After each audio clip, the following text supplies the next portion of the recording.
Hello and welcome to another Fight Night Legends brought to you by GiantSlayerTV.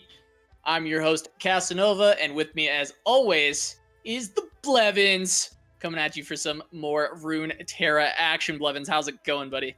It's going well. It's going well, and I got my nice little look at the deck list, Casa, and I am Yeah. excited. Yeah, I will just to start it out, I will say, 13 unique deck lists, only 3 repeating and no decks that have been brought 3 times. It may be the most diverse fight night we have ever seen. But before we dive deeper into that, Blevins, why don't you kick us off with the format for what we're doing today? Oh yeah. So many of you know, but some of you may not. This is a double elimination bracket, and we have invited 8 different players from all over the LoR community. We've got all matches are going to be best of 3, and players have brought 2 decks that don't have any region overlap. To win, players are going to have to win with each of those decks. No bans, just straight up bring your 2 decks, win with both. And if you look over to the right, we've got our bigger prize pool again this week, Casa. $1,000, which is what the players will be playing for their share of, and the breakdown is right over there. And Casa, speaking of those players, let's take a look at who we're going to be watching tonight. All right, so we have the returning champ from the previous fight night, Huntervii. You will recognize him as Type V from the last fight night. He's going up against xYotsuba in the first round, returning to fight night. He's played once before, but a Gigas versus Szychu, a European battle, the Frenchman versus the Pole going up against each other. A Gigas has won a fight night himself, so trying to come back for his title. Other than that, we've got Stan versus Earlmeister. Earlmeister, of course, one of the OG Runeterra streamers, making his comeback to the game, his debut at Fight Night. I'm really excited to see him. And then Kuvira, who was replaced by Type V at the last minute last week, actually having a chance to come in and play. Really excited to see him take on NicMakesPlays. Our featured match, though, Blev, because we wanted to see him, we wanted to bring him back. We wanted to bring him into Fight Night. We hadn't seen Earl in a long time. We're going to be checking out Earl versus last week's runner-up, Stan. Stan, one of the most prolific top cut performers across EU and NA tournaments. Stan is exceptional, and Earl is going to have his work cut out for him in his Fight Night debut, coming back after a long hiatus from the game. But Earl recently joined TLG, and Earl has been known to bring some very interesting deck lists. He's known for aggro and mid-grow, which you'll see in his favorite archetypes, but Earlmeister, he is someone that is so explosive to watch as he plays some of the most insane things. And I mean, one of the decks that we will want to talk about for Earl in particular is going to be Hodor and the North, is what he calls it. This is not something you probably have ever seen unless you specifically watch Earl, but this is absolute madness, and I cannot wait to get this up onto the street. This is why we wanted to bring Earl immediately when he came back to the game. This is the kind of stuff we expect from it. Yeah, absolutely. But I do have to correct you, Casa. I have seen this deck before, actually. I was playing Expedition earlier, and my this is true. This is a constructed tournament, and this is a constructed deck. And yes, we are seeing 3x Alpha Wildclaw here. I mean, when you first look at this, you literally think someone accidentally submitted a starter deck, right? Like, that's what this deck looks like. It's got Alpha Wildclaw, a card that I think I can pretty confidently say we have never seen put into a Fight Night deck. We see 3x Whirling Death, which we may have seen as like a one of maybe in like Ezreal Draven decks. I'm not even sure if that's true.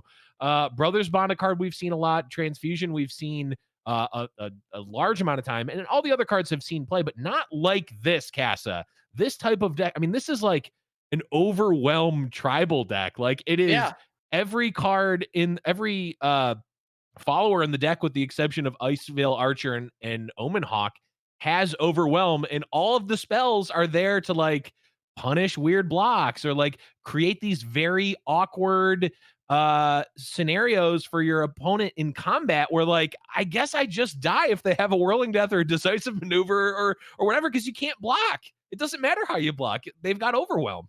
Yeah, it's big boys pushing damage to the face. I saw this on Twitter from Earl maybe a week ago, a couple days ago for sure.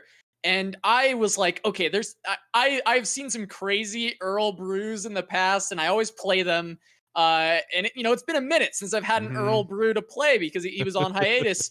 I was like, okay, well, I'll try it. I'll try to play it. I'll see how it goes. I went something like 10-0 on the ladder against like meta decks. I know Earl was playing in Master at like an 80% win rate with this thing. It's so insane how successful it is against a lot of the field. But I do think his first round, his work is going to be cut out for him because he's going up against Stan, and Stan has a deck that does have good ways to combat the board, has good ways to fight against these units, and that's Fiora Shen. This has been springing back up recently. This is an old archetype that has kind of been refreshed, revamped. River Shaper received a buff a little while ago, and, with the Shen buff as well, Genevieve Elmhart being such a great card, kind of makes sense that we start to see a little bit of a resurgence.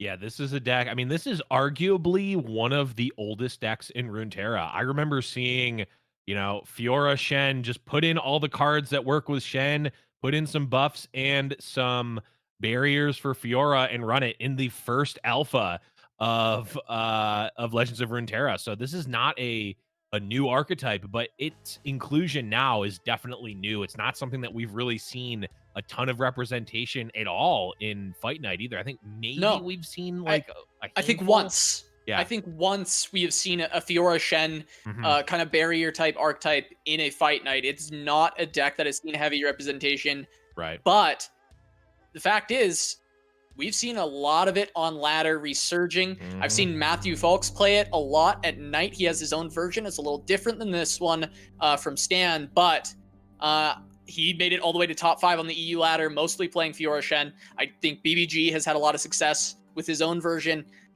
We know that it's something that's quite good, but that won't be the first thing that we see from Stan. It's going to be TF Swing. This is a deck that everyone's familiar with.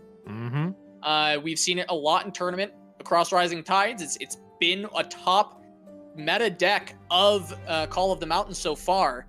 But Earl is not disappointing us here. He's starting out with Hodor in the north, and we already see Hodor in hand, ready to open up the gates for all of his Overwhelm units to push through all that extra damage. And honestly, these Ruthless Raiders are going to be pretty high value against Stan's list, considering there's a lot of 1 damage removal. Yeah, nice make it rains, dude. Like, this just eats him up. And here's an interesting spot. We were talking about this before the cast, Casa, that a lot of times you like to develop beforehand before actually attacking. So we're going to see here, does Earl take the safe open attack, or does he develop here when he could develop another Ruthless Raider and potentially get in even more damage? I'm very interested to see how he plays this. Yeah, I'm curious if Earl is having some concerns about exactly like Arachnoid Sentry, or just in general wide boards of develops. Potentially like a Petty Officer can be very difficult for Earl to deal with on his development. So I do like the open attack. Take the 3 free damage. You're a little bit less scared of spells overall, especially now that that's not a keg being developed. A keg would be a little bit scary going into a Make It Rain with your second Ruthless Raider. So feels pretty safe following that. He's got this Elixir of Iron to help out with any trades, especially because that's being paired with the tough keyword. So there are good opportunities here for Earl, and he's going into a Braum develop, which is going to give a good tempo swing and allow him to move blockers out of the way of his overwhelms, which is why the Braum is even here. It makes sense because of the fact that it's creating another overwhelm unit with Mighty Poro. It's got the secret overwhelm. You pull the big blockers out of the way of your overwhelm. Yeah, you're pulling big blockers out of the way. You're also, we're also running a ton of just power pumping in this deck, right? Like, and that is all good with Braum. Like, it's all good with Braum, right? Like, you're not necessarily like it's not a Braum deck necessarily, but all the stuff that you're running in the deck is good with Braum. Therefore, Braum feels like a really good inclusion here. So I really like it. I mean, Casa, we saw Braum absolutely dominate the meta for what was it? The 2 weeks where he had one attack, or the month where he had one attack, he absolutely dominated. And there's so many ways to do it in this deck. Yeah, and this is pretty interesting for Earl here, because Stan is going to be potentially forced to use this Rav Flock, or okay, interesting. That is very interesting. I guess that gives. Oh, he's killing Braum. It allows okay, Rav Flock to kill Braum. Yeah, okay, okay. So he wants to remove the Braum. I guess I can understand that. There's still a lot of threats, but the other threats are a little bit more removable, not constantly pulling a blocker out of the way. Yeah, that's I feel like you got to feel pretty good as Earlmeister if that's the play there. Yeah, no, I agree. Really low value. I mean, it's a low value Twisted Fate.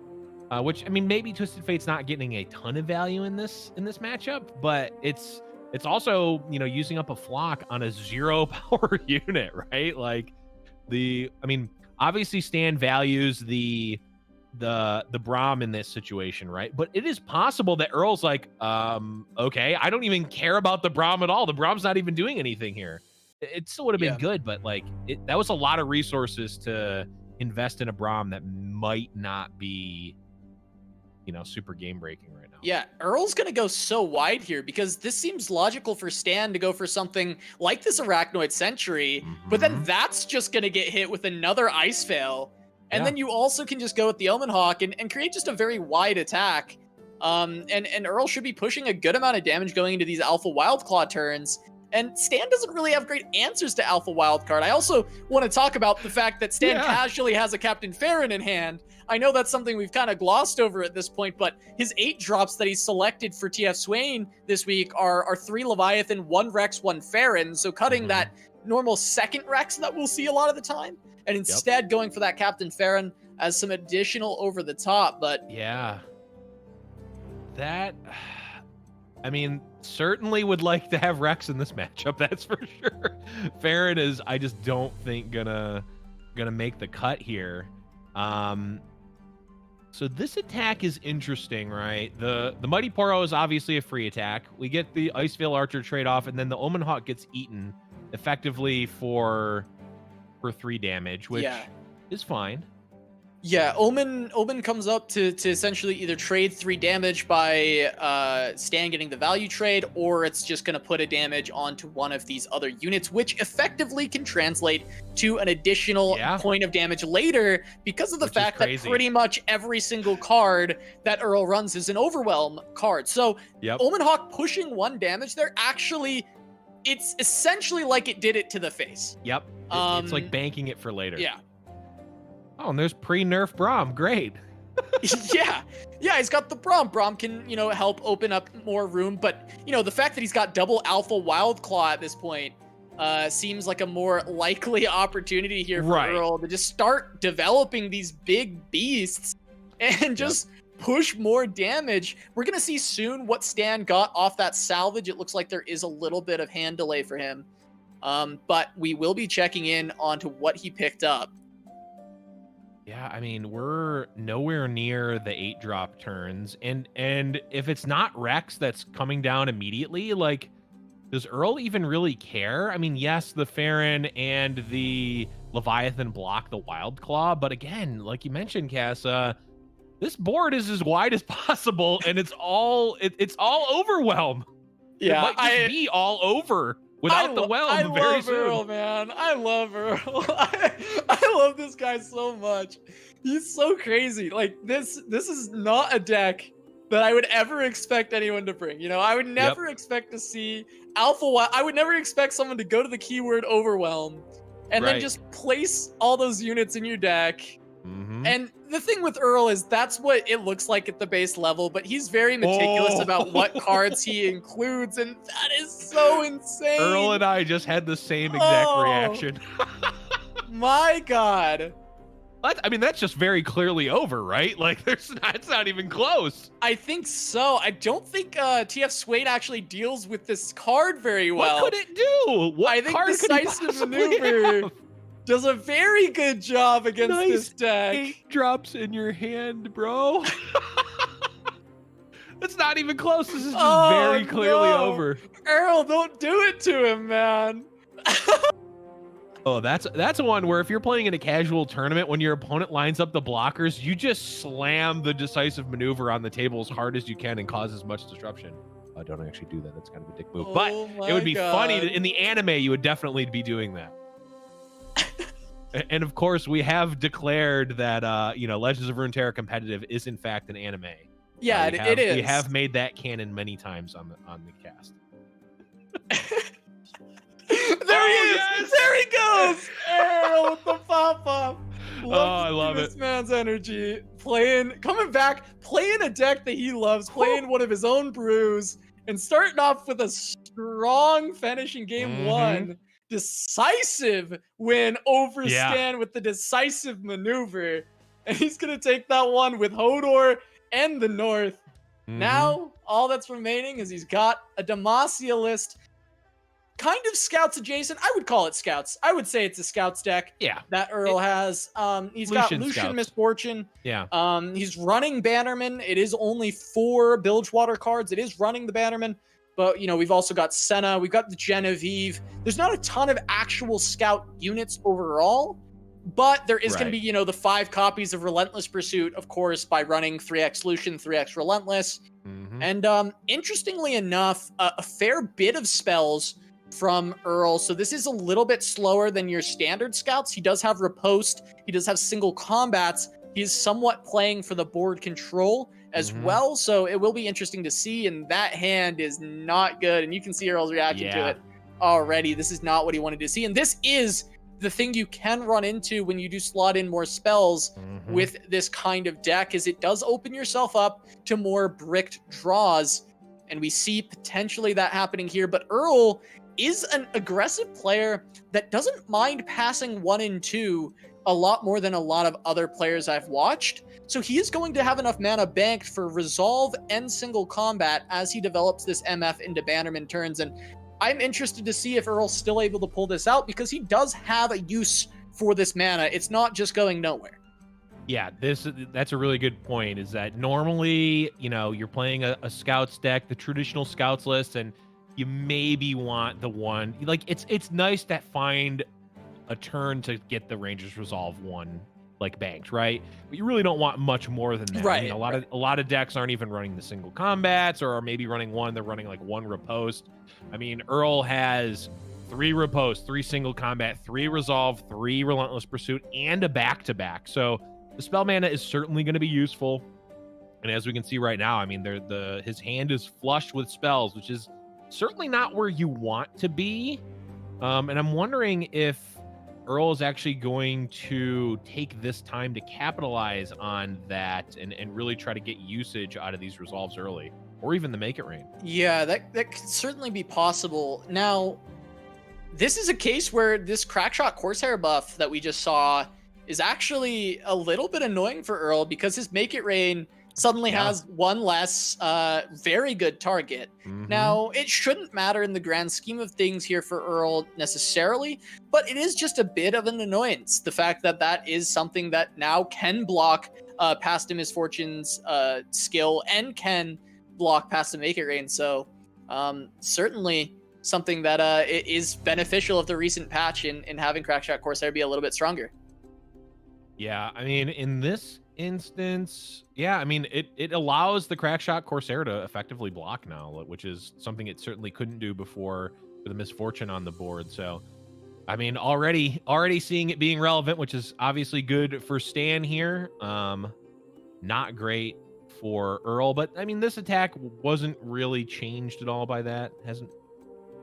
Not really affecting it much, but that when that Make It Rain comes down, it likely, well, Earl's just going to say it doesn't matter at all. Yeah, I think Earl's just trying to get as much value out of each card he has, and he's going to get heavily punished by this Ravenous Flock. Yep. It's going to come down. I don't hate this play from Earl because I do feel that his hand state is pretty scary considering that this matchup is not good in the first place.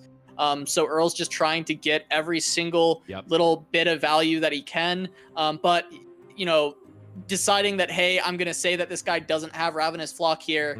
And of course, if he does, I'm going to be in deep trouble. That was the call out from Earl. And of course, Stan did have that Flock. So this is going to be a very tough situation for Earlmeister from this point on in game 2.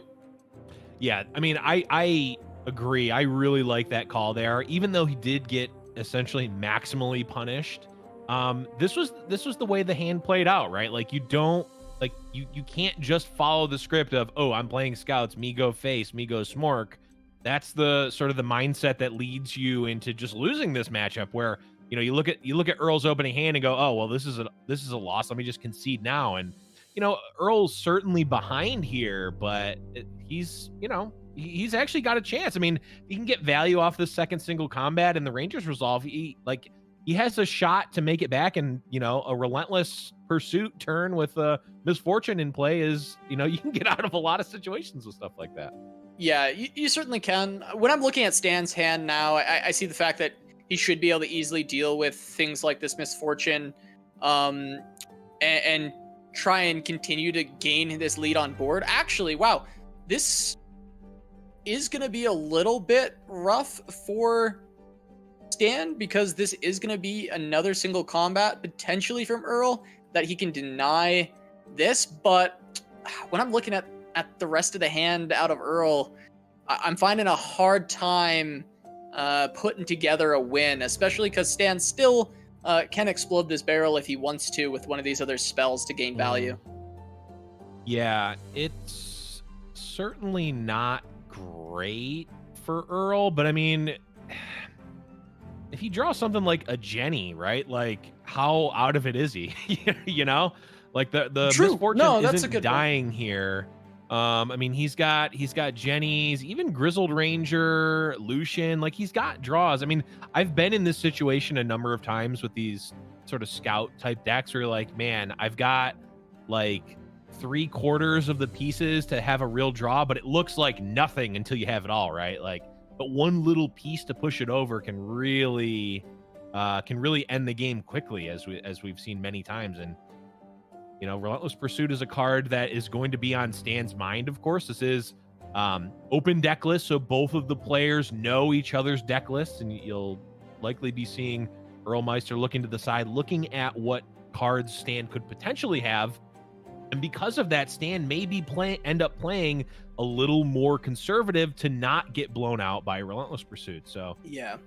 And of course, you know, big problem here for Earl. You know, Stan still having the ability to generate a new barrel, has the Make It Rain, and able to deal with the board. But Earl's just been doing everything he can to try and salvage what was a very poor start. Yep. And he's going into Lucian Senna, but at this point, I think it's going to be a little bit too late, a little too late, and especially because Stan is able to just deal potentially with this Lucian straight away. It might just force out the Rangers resolve. Yep.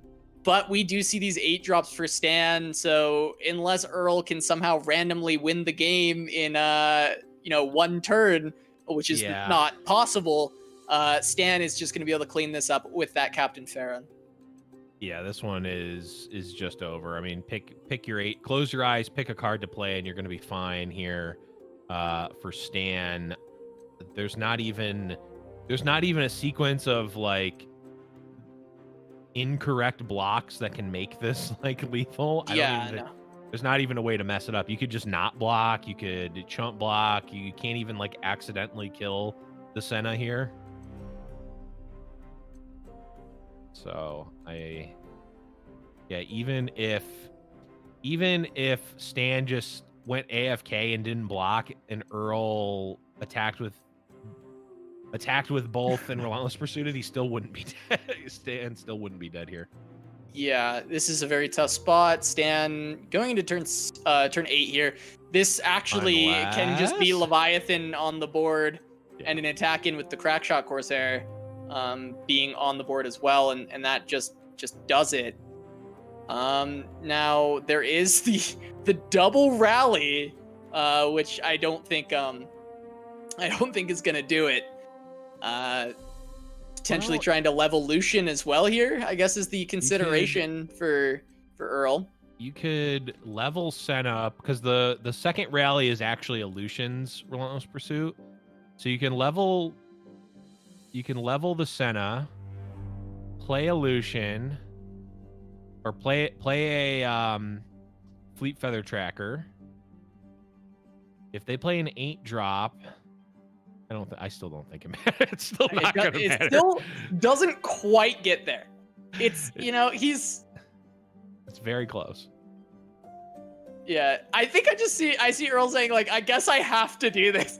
Yeah. Like he knows that there's just no options that he was really given this game after he committed to trying to get through Ravenous Flock, and it just kind of set the pace of an already kind of doomed game to make it even worse. And I don't think that like we talked about when the play happened from Earl, I think that was a very reasonable line for him to take. I think considering his hand quality, it made sense to try and just make something happen. And unfortunately for Earl, the flock was there and he lost his board, and it was hard to recover with nothing but spells really in hand. And Stan had plenty of early threats to play and curved perfectly into his 8-drops. So it's kind of the amount that you would expect this matchup to kind of go. Yeah, and unfortunately here, Earl can't even he still can't even, again, if Stan just went AFK, it just doesn't matter here. Yeah. And he was actually kind of close to being able to pull the Corsair there and force Stan to maybe block with the Leviathan on the Senna, but it still wasn't even there. Yeah, if he had been able to get like a little bit more damage early on, if he didn't lose his threats so quickly after them hitting the board, maybe there's a world where he was able to find that extra damage with the Senna getting essentially her level up, even though she's not a champion. But yeah, it just didn't quite work out for Earl in game number 2, but there of course is still game number 3. I do think this is a bit of an uphill battle. I think that we saw Hodor in the North have some great success against a meta list like TF Swain, I was talking about on ladder, is looking good against some of those meta decks. But this weakness from the scout deck from Earl looks like it's going to hurt him quite a bit, and he's going into a tough matchup with Fiora Shen. We'll see if he can kind of get some early aggression out this time, having a 1-drop, having potentially Senna on 3, unless he wants to try and look for those champions, and it decides to drop the Senna. Yeah, I don't hate dropping the Senna. Senna is certainly fine. But against this deck specifically, I just don't want to rely on the quick attack, right? I mean, it just gets countered by any barrier. It gets eaten by Fleet Feather Tracker. It just gets traded. It trades down way too easily in this matchup, I think. Yeah, I think absolutely so. And wow, this hand from Stan, a lot of Bright Steel Protectors. Going to be able to chain, kind of buff each other. Yep. Earl has the opportunity to try and gain a little bit of value here with the Ranger's Resolve into the Fleet Feather Tracker. I'm not sure if he wants to try and save that potentially for later in this game, but he can go Jagged Butcher, Ranger's Resolve, and kind of trade a 1-drop for a 2-drop and keep your 1-drop parity on board. But this is a bit of an annoyance for sure for Earl, considering that now Lucian can't really come down safely if he uses this resolve now.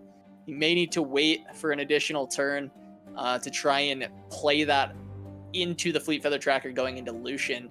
But looking at Stan's hand, this is going to be a rough game for Earl. Yeah, the tracker just getting barriers like many times over is just going to be so brutal. Not to mention Fiora as well. I mean, that's always going to be on his mind here in this matchup, of course. But he certainly, I mean, he has the Rangers resolves. He even has the back-to-back. And now if Stan, I mean, the fact that Stan has multiple barriers is going to be brutal, but like, there's a chance that he can actually get value off this Jagged Butcher, maybe like threaten to kill a Fiora potentially. Like, Like, where does this... Okay, yeah, it goes on Fiora, of course. So he can maybe get value off of the Ranger's Resolve by killing the Fleet Feather Tracker. He also has back-to-back as well. It's not going to be able to kill the Fiora, though. Yeah, it may just be like a forced back-to-back to keep pressure on the board, but the problem is Yeah. well, his units are getting pulled, and he can't actually kill anything off with the back-to-back. There's potential that Stan goes for a play that allows Earl to get Ranger's Resolve value here, keep his units alive, and then try to redevelop, but he'll be taking 9 damage for it. And yeah. I mean, that certainly isn't a good situation. And it's easily played around by Stan here as well if he wants to just pull the Lucian to the Fiora to make sure that it goes down. I like the greedy play from Stan because, like, we say Rangers Resolve value, but I mean it's not even that valuable, right? Like it's just I don't get completely devastated right now. I almost would have liked the... Okay, so Earlmeister had back-to-back on the mind, which makes sense. I almost would have liked the tracker develop, though I suppose he probably wants to trade his tracker for Stan's tracker. I'm guessing. Because, I mean, taking 9 is just so brutal. And now, like, the Fleet Feather Tracker is just kind of a 2-1 for 1 blank card right now. And, like, he finds the Genevieve, which, if he can survive, that's certainly useful.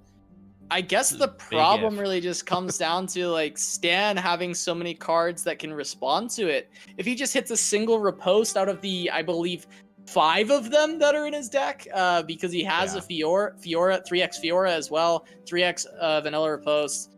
I mean, that's not looking like a good spot for Earl to be in. Yeah, I'm also pretty sure he has one in hand right now. Yeah, I do believe we saw one.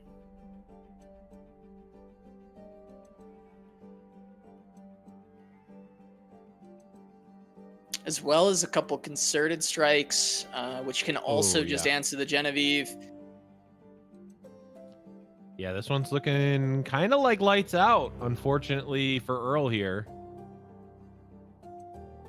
And Stan doesn't even need to use the resources. Like, he's just so far ahead on board right now. Like, yeah, I'll take a little bit of damage. I don't want to create a scenario where Earl can get value out of the cards that are in his hand, right? Like, the Stan is going to be just fine on the attack, and he'd rather, perhaps Earl have to use his spells on his turn, rather than his own, because of cards like the Relentless Pursuit here.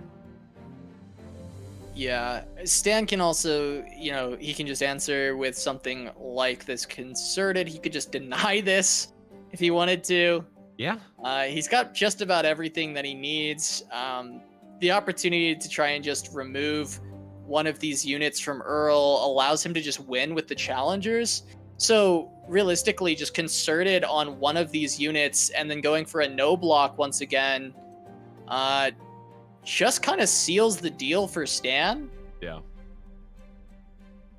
And Earl being let down by the more meta of the 2 decks. Right. The less of an Earl brew, because the first deck, the Freljord Noxus full overwhelm, full send deck, was doing very well for Earl. Had a very good first showing. Yep. But it's going to look like 2 back-to-back losses for Lucian Misfortune. And it's likely that we're just going to be seeing Earl move down to the losers bracket. Stan, the tournament veteran of Top Cuts, once again having a great performance and able to bring it back. It looks like he will be moving on in the winner's side. And Earl's going to have to make the losers run. Hodor and the North.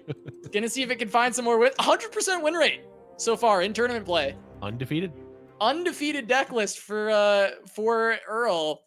Problem was, of course, the Lucian Misfortune not being able to find anything. But Stan, congratulations to him. Moving on winner's side, he'll be taking on the winner of Kuvira versus NicMakesPlays. We'll be Yeah, getting one of those winners semifinal matchups very soon. First, we're going to take a quick break, and we will have more LOR action soon to come. Don't go anywhere.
Welcome back to Giant Slayer's Fight Night Legends. We're going to be jumping right back into another round 1 matchup, this time between a Gigas and Szychu. It's currently tied up 1-1. We have a Gigas playing Leona Karma. Very interesting deck archetype we haven't really seen much of prior to now. And Szychu looks to be on his zombie Ash list for this final game. Blevins, I mean, this is an interesting matchup. I don't think we've seen this exact matchup played very often or ever. No. So this might be the first time it's ever been played. How do you feel this is likely to go, just based off your tertiary glances at these two decks? It's very, very hard to tell. Because both of these decks seem like they have the ability to go into the super late game. My initial thought is that Zombie Ash has a more direct route to killing your opponent. Like, it's very obvious you cast Harrowing, you win game, right? But a Gigas does have 3x deny in the deck and does have the ability to go in the late game because there's so many invoke cards. It's running, well, it's only running one Behold the Infinite, but it's running the full suite of Mountain Scryers. It's running Spacey Sketchers. It's running the Solari Priestess.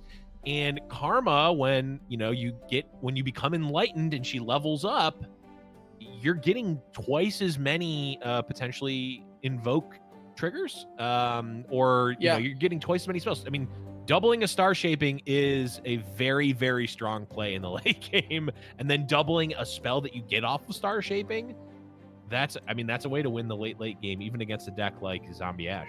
Speaking of additional invokes, we actually see a Traveler picked up, and of course, I'm a tier 3 Traveler sub. Love picking up Traveler. I think the just value generation of that pick is so good. So I am a big fan.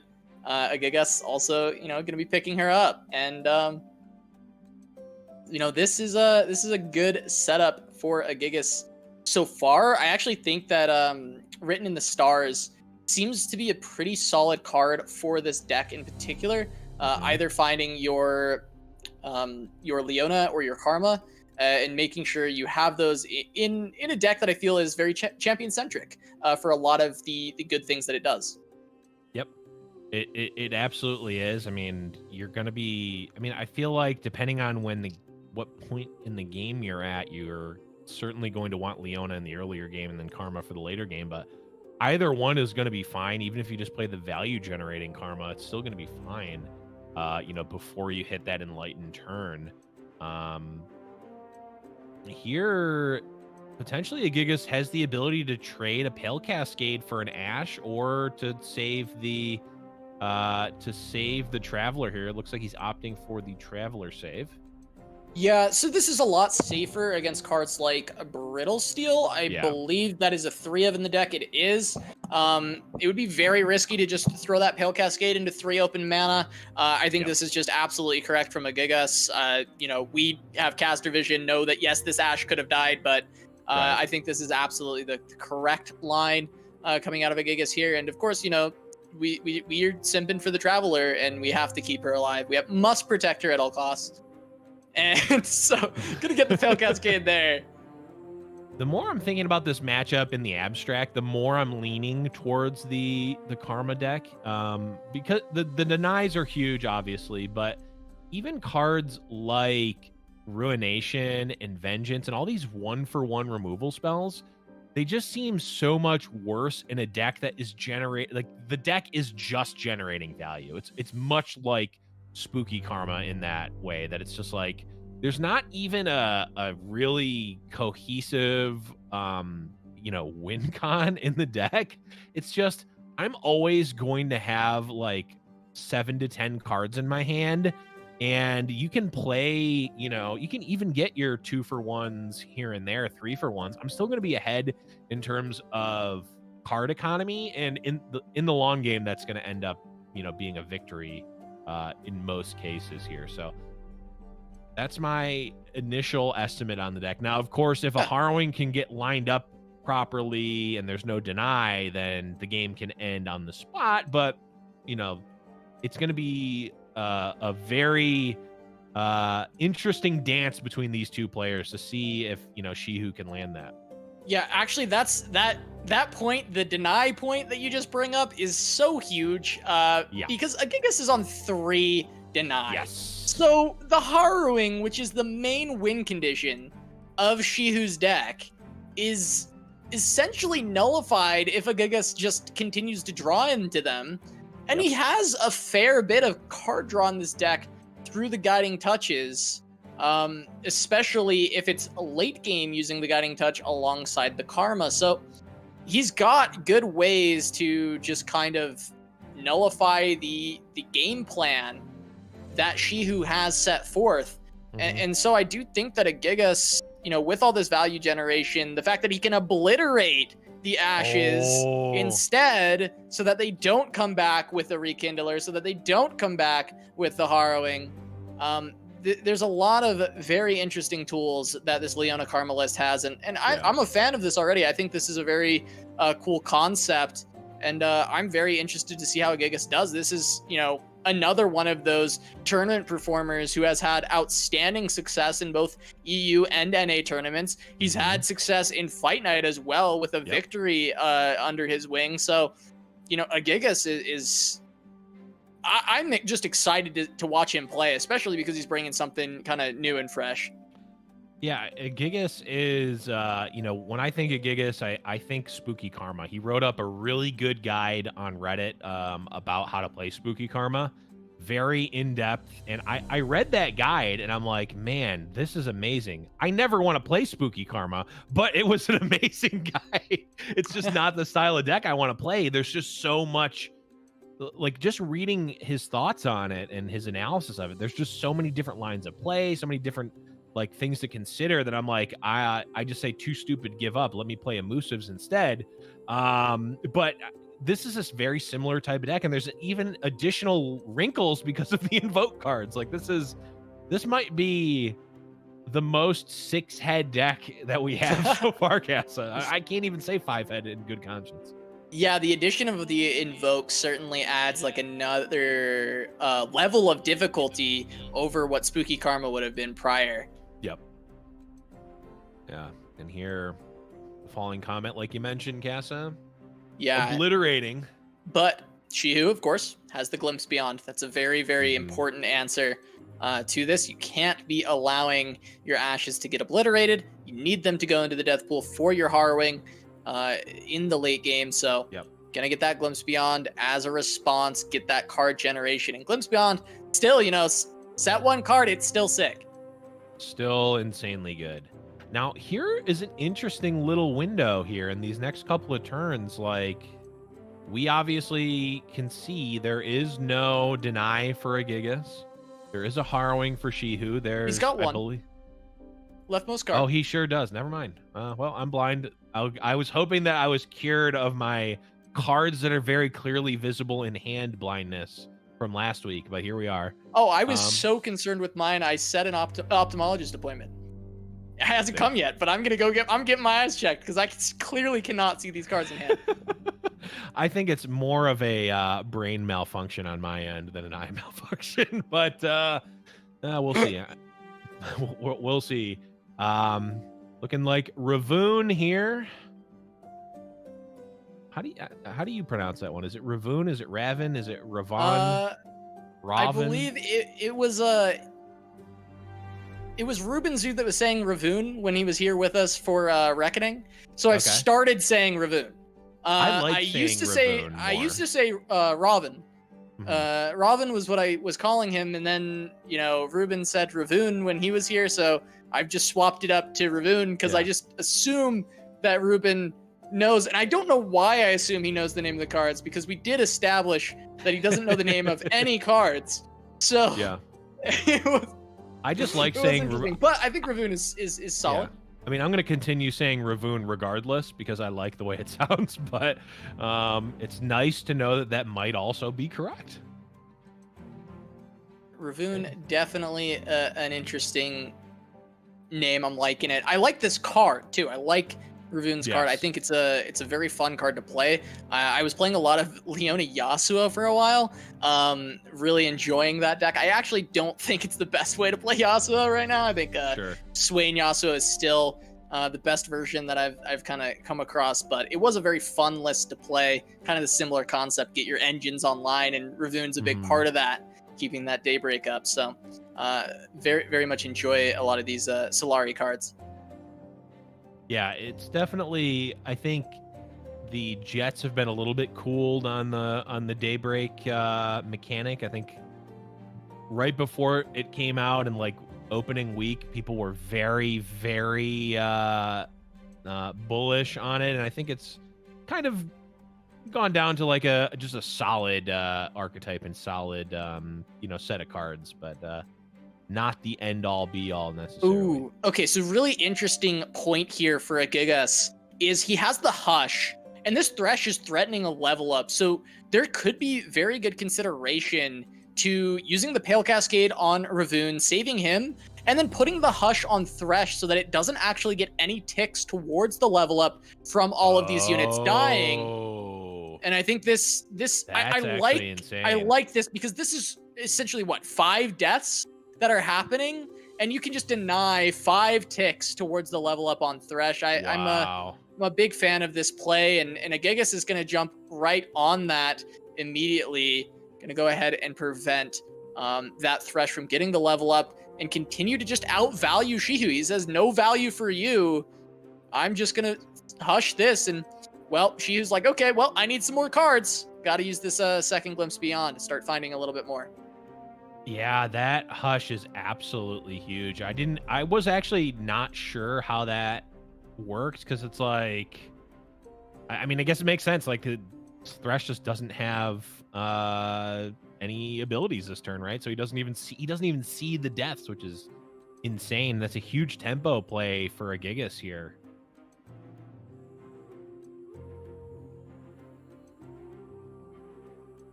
Yeah, he's going to go ahead and actually slam this Karma with single deny in hand is a little interesting to me, because I think that committing the Karma means that Agigas is going to commit the deny if Ruin or Vengeance comes down. I think he's on the game plan of committing this deny this turn. And I'm curious if he can respond to a Harrowing in the event he doesn't have deny, because he does have this Crescent Strike, which can immediately respond to 2 Ashes, and I think there's only 2 Ashes in the pool currently. So I do like that he's kind of aggressively getting this Karma onto the board, especially because he's going into turn 10. He should be guaranteed to have this Karma survive with the deny, and then he's got triple Guiding Touch to kind of draw into his whole deck, or Star Shaping, whatever, to set up, but still having the Crescent Strike, which should save him from the 2 Ashes that should come down from Harrowing. So this seems very good. This seems very, very good from Agigas, a very strong position, and this seems extremely safe. Super heads up too. That's the type of play that like I'm just not making, because it's like, okay, I've got this deny. This deny is going to be used for a Harrowing no matter what, right? Like that's what my mind goes to. So if I play Karma, it's not going to be protected. If I get Vengeance into Harrowing, I just like I'm throwing away a Karma essentially. Agigas is like, no, I can do that. If he goes Vengeance into Harrowing, which is like the worst case scenario, I'm still fine. Like I can survive with Crescent Strikes and the infinity life gain that's in hand right now. Like very, very good spot for Agigas. Yeah, and now he has consideration, right? Because he can go Solari Priestess, sets up another blocker. It will invoke because Ravun is on the board. But it taps him out of a couple extra points of mana for the upcoming turn that he has Karma on board leveled. So there is certainly consideration for Agigas to, float 1 mana in order to have 2 additional spell mana on the next turn compared to the Solari Priestess play. And it looks like, the end round is offered, and Agigas is going to take it, generate the spell, and what does he get? Blessing of Targon. That is a 5 mana grant 6/6 to a unit. Pretty powerful stuff. Seems pretty strong for sure. Solari Priestess all of a sudden looking good. And all right, now Gigas can never deck out and also can never run out of cards in hand. This is, I mean, this is the spot. This is, I feel like this is the spot that a Gigas dreams of.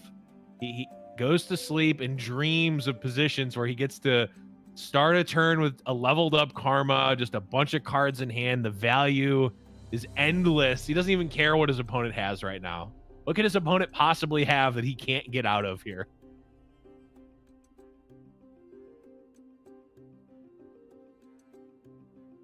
Mike, looking at a Gigas' hand, and this is a problem I've had with Karma decks, generally running with Freljord, the value decks of Karma, where it's strictly just value generators. You know, they have a ton of card draw. Things like Entreat Karma, when that was a thing. And hand size is looking kind of problematic right now because of the fact that each of these cards is essentially generating 2 cards. There are a few exceptions, of course. There is, you know, this Blessing of Targon, which potentially is going to get played here so that he can actually block, and then heal to top him off, and he should be fine with that specific line. I think Star Shaping to heal himself, as well as a Blessing of Targon on Ravun and just block the Ash, seems like the very likely line that we'll see. He might not. He doesn't actually need to block here. It looks like it's only 18 or 16, I think, that's coming through here. I believe it's 18. True. He is healing to full with the Star Shaping. Yeah, he's going to go up to 20 here. And, like, I guess a block is still fine. Yeah, and it looks like he's going to go for it. But, like, healing up a little bit extra doesn't matter all that much.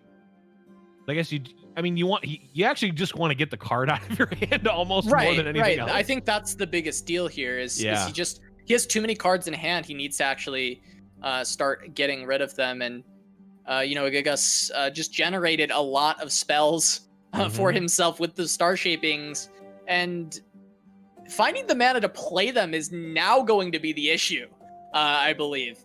At this point in the game, is just continually finding opportunities to actually spend the mana on these very large, high-costed spells. Yeah, that's a really good point, is that, yes, Gigas now has, I mean, he's got card draw, card creation, and then very powerful spells. But the very powerful spells that he wants to play, he's only going to be able to play one a turn. And in some cases, might not even be able to play the one. He'll probably be able to play one, but like does not want to leave himself too open depending on who has the attack token, because I mean, we see the Harrowing in Szychu's hand, and if Szychu gets an opportunity to cast a Harrowing without a deny on a Gigas' side, he's definitely going to. And I don't think that is possible. To be honest, I actually don't think a Gigas is ever letting a Harrowing through this game, especially because he just picked up a second one. But I'm just curious if Szychu's just going to win without it. That's kind of where my question comes into play. And I'm not certain. A Gigas might just be fine to actually cast things like, you know, this 9 mana Obliterate to the Supernova. He might just be in a fine position. I'm just trying to kind of calculate myself to figure out where he's at, because he has so much healing as well. And Szychu doesn't really have that OTK potential without a Harrowing. So I guess at the end of the day, a Gigas should be fine. He should be in a very good spot. I do think that this is playing out kind of how we predicted earlier. Like, there's a lot of back and forth. Every single 1-for-1 trade that happens is going to be in a Gigas' favor, right? Like, he's literally like pining for hand space right now. Like, he's actually, it's going to be, he's going to have to commit a 7-cost spell just to get a card out of his hand, even though that card's obviously good. But like, he might play the Cosmic Inspiration into the Solari Priestess without invoking, just so that he gets a card, he gets the card space. Yeah, I mean, he's probably just burning cards here, playing Guiding Touch on Karma. Yep. his hand is good enough to win the game. So I think he's okay with burning things, but yeah, it's a little annoying. You never want to be just overdrawing if you can avoid it. But, there's the other guy. Okay, of any card to burn, that's perfect. Solari Soldier, that works. Solari Soldier would have been an all right one to keep, again, just so that he could get a card out of his hand. Right, no, absolutely, sure, absolutely. I agree with that. But, yeah, now it comes down to, do you commit one of these big spells, or do you just kind of call it good and say, hey, Szychu, provide a reason for me to play the game. Right. Give me a reason, because my hand will win. But give me a reason to play. And I think that likely, just because this is a defensive turn, Gigas, is going to go ahead and just double up the that's right. cosmic. Yeah, there's a karma on board, Blevins. Right, Blevins, there's a karma on board. I wasn't even thinking that there was going to be 2 created. Oh God, this has got to be over, right? And how many copies of Denier in a Gigas' hand as well? 3. It's an interesting one to. There's 3. I can see all 3 this time. Oh man, yeah. And of course that is Karma's inside of inspiration here. So, or inside of the ages, or whatever that card's called. I tried to get it right. So even if this Karma dies, Gigas can play another one if he wanted to. Szychu's just gonna let it happen.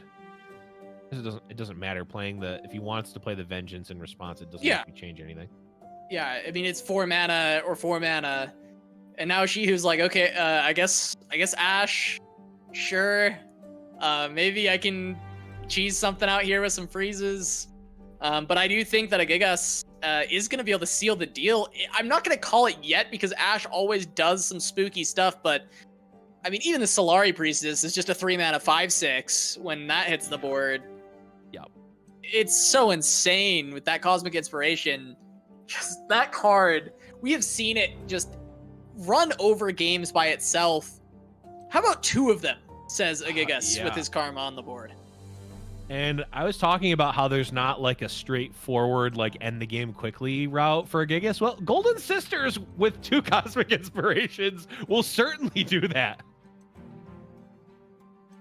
And yeah, I mean, what's funny is that, I mean, Gigas has 3 denies in hand, right? So a Harrowing's never happening. But even if it did, Gigas can kind of just like play a card, like, hey, there's not even space for Harrowing to resolve, right? Right, like, the spiders are stopping Harrowing from even being a consideration. A good card at all, yeah. So, I mean, this is just a nightmare for Szychu. But, I mean, at the same time, I'm trying to find a line here. Like, a Gigas is technically at 8, but there's a ton of healing in hand and card. Like, it's going to be tough. It's going to be tough for Szychu here, that's for sure. Yeah, Szychu has the option to open with Harsh Winds, and I'm curious if a Gigas can actually survive that. He's got double Guiding Light, so it's a lot of damage here, but I think that there's still might be enough healing and things that he can find. I am curious, because it is going to come down to some card draws here. With this wide board, Szychu being on that Harsh Winds. Yeah, that's true. Harsh Winds, that is very true. I think that's what a Gigas is realizing here. Star Shaping, so that's more healing.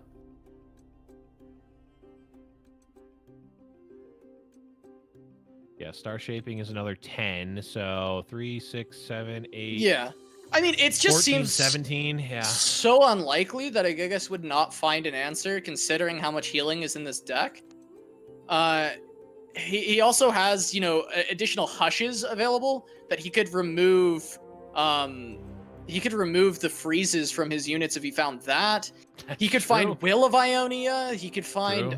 I mean, there's just a number of things that would be answers for a Gigas that he could find. And well, the other thing is because of the heal 10 here. The fact that Szychu doesn't have like isn't able to threaten lethal, isn't able to threaten 20 on the open attack, is gonna be pretty awful, because he's now kind of forced to actually develop, and there's a ton of development punishes. It's also very smart from Szychu to not open attack, even though it seems like it would be a reasonable thing to do, right? Because you're like, okay, I can deal 17. But he's like, okay, leveled Karma on board. What are the odds that he doesn't have one of these guiding touches or one of these star shapings after all the cards that he's drawn this game? And I think she is just like, there's no way I win that way, but maybe I can try and find a way through development. I'm wondering, so the arrow went through.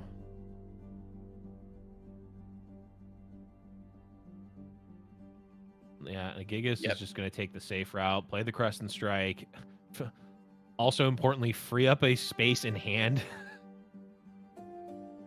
Yeah, no, I mean, this development punish is massive, right? Now the Ash is gone from getting one of the freezes. It's the main source of damage.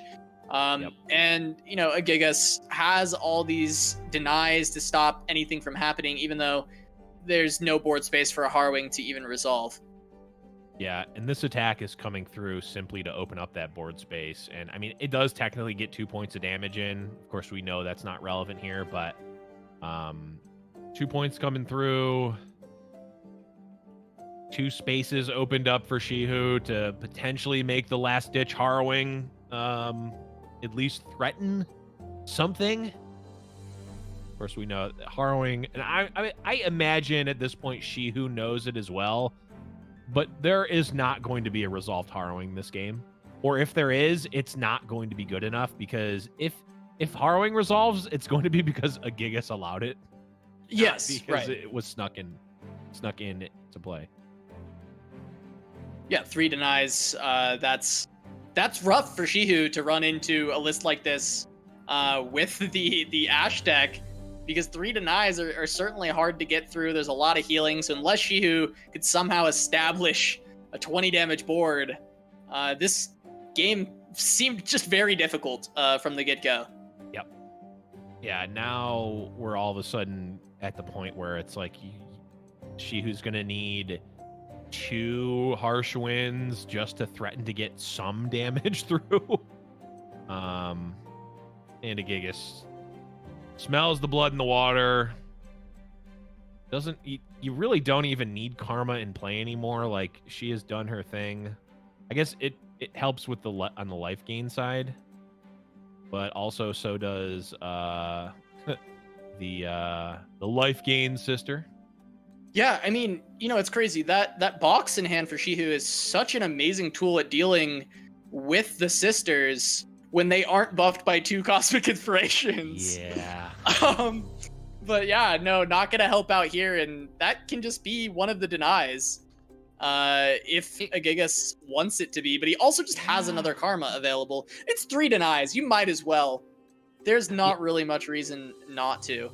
Yeah, I think the only reason to not use the deny here is if you were afraid of something happening, a spell happening this turn specifically.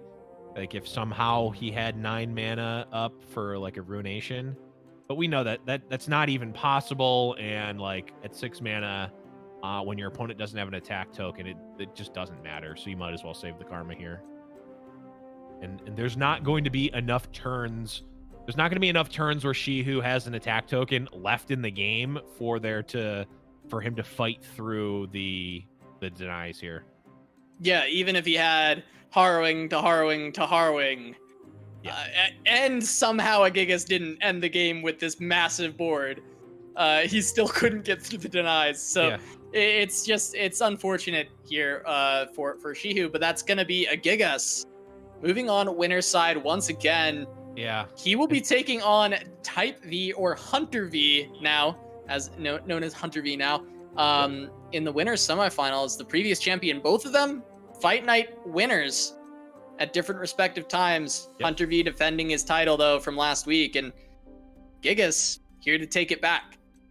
Yeah, I mean, a Gigas just like, I mean, this is, we thought Spooky Karma was grindy and value generating and slow, methodical, but man, this is a whole other level. And, you know, I think if we look back at this game, knowing the end result, we probably could have put the end of this game, like, I don't know, 4 or 5 turn cycles ago. But yeah, like, in terms I will of say there was one spot that was a little close for Szychu, right? He had the potential lethal on the open attack with the Ash and the Harsh Winds. Oh, sure. And now we knew that there was a lot of healing and card draw with the double guiding touch. You know, it'd be unlikely for a Gigas to not be able to survive there. But in theory, that moment could have been scary. Yeah. But I do agree with you. Continue your point. I think, you know. Well, yeah, I didn't really have a point for that. I was just pointing that out. But when you say that, I actually do think that Szychu probably should have just went for it on that turn. Because I think he played around deny. I mean, and of course, Gigas did have deny, but like he wasn't actually able to beat that card, right? It was one of those where like, okay, I can play around this card, but if they have it, you can't win anyway, right? So you might as well just play as though they don't have it. I think Szychu on that turn that you're talking about kind of needed to just go for it, and if he loses, he loses. You know, if a Gigas has the life gain, he loses, and if he doesn't, you just win, right? But and of course we knew that it wasn't going to play out in his favor anyway, but there wasn't a point in the game after that where there was even a shot at winning, right? Like the door was closed after that completely. So I think maybe it was a missed opportunity, but again, it wasn't going to change the result of this game, but it's an interesting point to for sure. That was probably the only part of Szychu's play in this specific game that even had like an alternative line. This game plan, this is something Nola talked about with the zombie Ash deck. He was saying that it has a very specific game plan, and it kind of just always does it. And there's not much that you change, and Szychu, I think, played it just very like textbook and just didn't quite get there, and that was the only room for variance that we may have seen. And yeah, I mean, at this point, well, there's the deny that we've been waiting on so long, and we'll either see the scoop for Szychu or he'll just pass it and Gigas will get it on the open attack here. Yeah, I don't even know if that if that was going to kill, even if it resolved. Like, how many, if he had his whole board was ashes, then yes, but I don't think that was going to be the case. Yeah. And he was going to be able to block some number of units, right? So I'm pretty sure it wasn't even going to end the game, even if it resolved. But like we said multiple minutes ago, that is going to be the game for a Gigas. Moving on to round number 2. Yeah, that is going to be a Gigas moving on winner's side. Szychu will be facing off against Yotsuba in the lower bracket. We'll go ahead and actually just take a look at that full bracket so you see what's going on for these semifinals coming up. It's going to be Huntervii versus a Gigas Huntervii, of course, previously Type V, the winner from last week. Stan versus Kuvira, who developed the lineup for the winner of last week, Type V, but then could not make it. Huntervii subbed in for Kuvira. And so Kuvira's literal last minute. Literally 20 minutes before the tournament. And so now Kuvira gets his chance to come back, and maybe, you know, the sensei will take on the student, Kuvira, the lineup builder. Who's the sensei and who's the student in that matchup? It's got to be Kuvira giving the lineup to his student to go play the tournament, but then him surpassing Kuvira immediately winning. I know one of them has a title and one of them doesn't. That's all I'm saying. It's true. Sometimes the student teaches the teacher, and that is what happens. But Huntervii having a chance to maybe go up against Kuvira if both of them can win their rounds. But I mean, it's Stan and a Gigas, so it is quite the hill to climb. However, losers bracket, that's going to be Yotsuba and Szychu, which we just talked about, and Earlmeister against NicMakesPlays. Now, we mentioned Earl's deck, you know, Hodor in the north earlier, having a 100% win rate. I did receive an update from Earlmeister. The one win in that category there that you see on the bracket right now was with Hodor in the north. So, you know, the overwhelmed deck, 2-0 so far in tournament. And we'll just see if Earl can pull it together with the Demacia list and make it through this round against Nick. Yeah, I mean, still a lot of LOR to be played here, Casa, and a lot. I mean, we haven't actually gotten the chance to see Kuvira play yet. Like you mentioned, Type V filled in. Now Huntervii filled in last minute for last week's fight night and just won the event. So Kuvira now showing up with their own decks and actually being able to play. So it'll be very interesting to see if they face off. But like you said, Stan and Gigas both like. When you think of end boss, like they encapsulate that perfectly, right? Well, both of them are finalists of Giant Slayer events, right? So Stan had a second place finish last week against, Type V. Now he plays against Kuvira this time around in the semifinals. But Gigas is a winner. He's also just always placed highly every time he appears at one of these events. He always places highly in every tournament that he ever plays in. And so Huntervii, he's starting to try and build his legacy as a competitor in Runeterra. He's someone I had seen in some top cuts previously, but wasn't someone who had been a breakout star, and then comes into the scene 20 minutes to prep, wins a fight night, and he's back already trying to prove that, hey, that wasn't a fluke. I can, take my own lineup, which, funny enough, is the lineup he played last week. He's running it back, but, he can take a lineup that he decided to play. It wasn't forced upon him, and he's going to try and make a run for the grand finals once again. Gonna have to go through a Gigas and then either Stan or Kuvira to get there. So it's gonna be, quite the road ahead for him. But we should be getting another matchup pretty shortly here. One of these two semifinals. But just taking a look at the lineups of some of these players in this winner's semifinal right now. Stan, Kuvira, Gigas, Huntervii. What decks are really standing out to you, Blevins? Well, I mean, we just saw the Karma Leona deck play, and we spoke its praises during the match. There's just so many different lines. I mean, even something little, right? Like we saw that Crescent Strike get taken. I don't even think we saw it get picked. I think it was already in the hand of a Gigas when we came into the match. It was the Spacey Sketcher pick. Yeah, it was the Spacey Sketcher pick. And we see, what was it? I don't know, 10 turns later, it comes and is super relevant. Like just knowing the matchup, knowing like, there's so many different lines that you can take inherently because of Invoke and because of random spell generation. And like, it really does feel like another level. I joked earlier saying it was a 6-head deck. And I mean it in all honesty. I think this is just another level of your decisions at every point in the game are going to matter a ton. And you can improve your matchup. You can improve your win percentage by like small amounts at many, many different levels of the game, and just understanding the matchup and understanding the deck is just, I think, going to pay dividends in this deck. So I'm very excited to see this one play out and to see a master Karma player like a Gigas pilot it.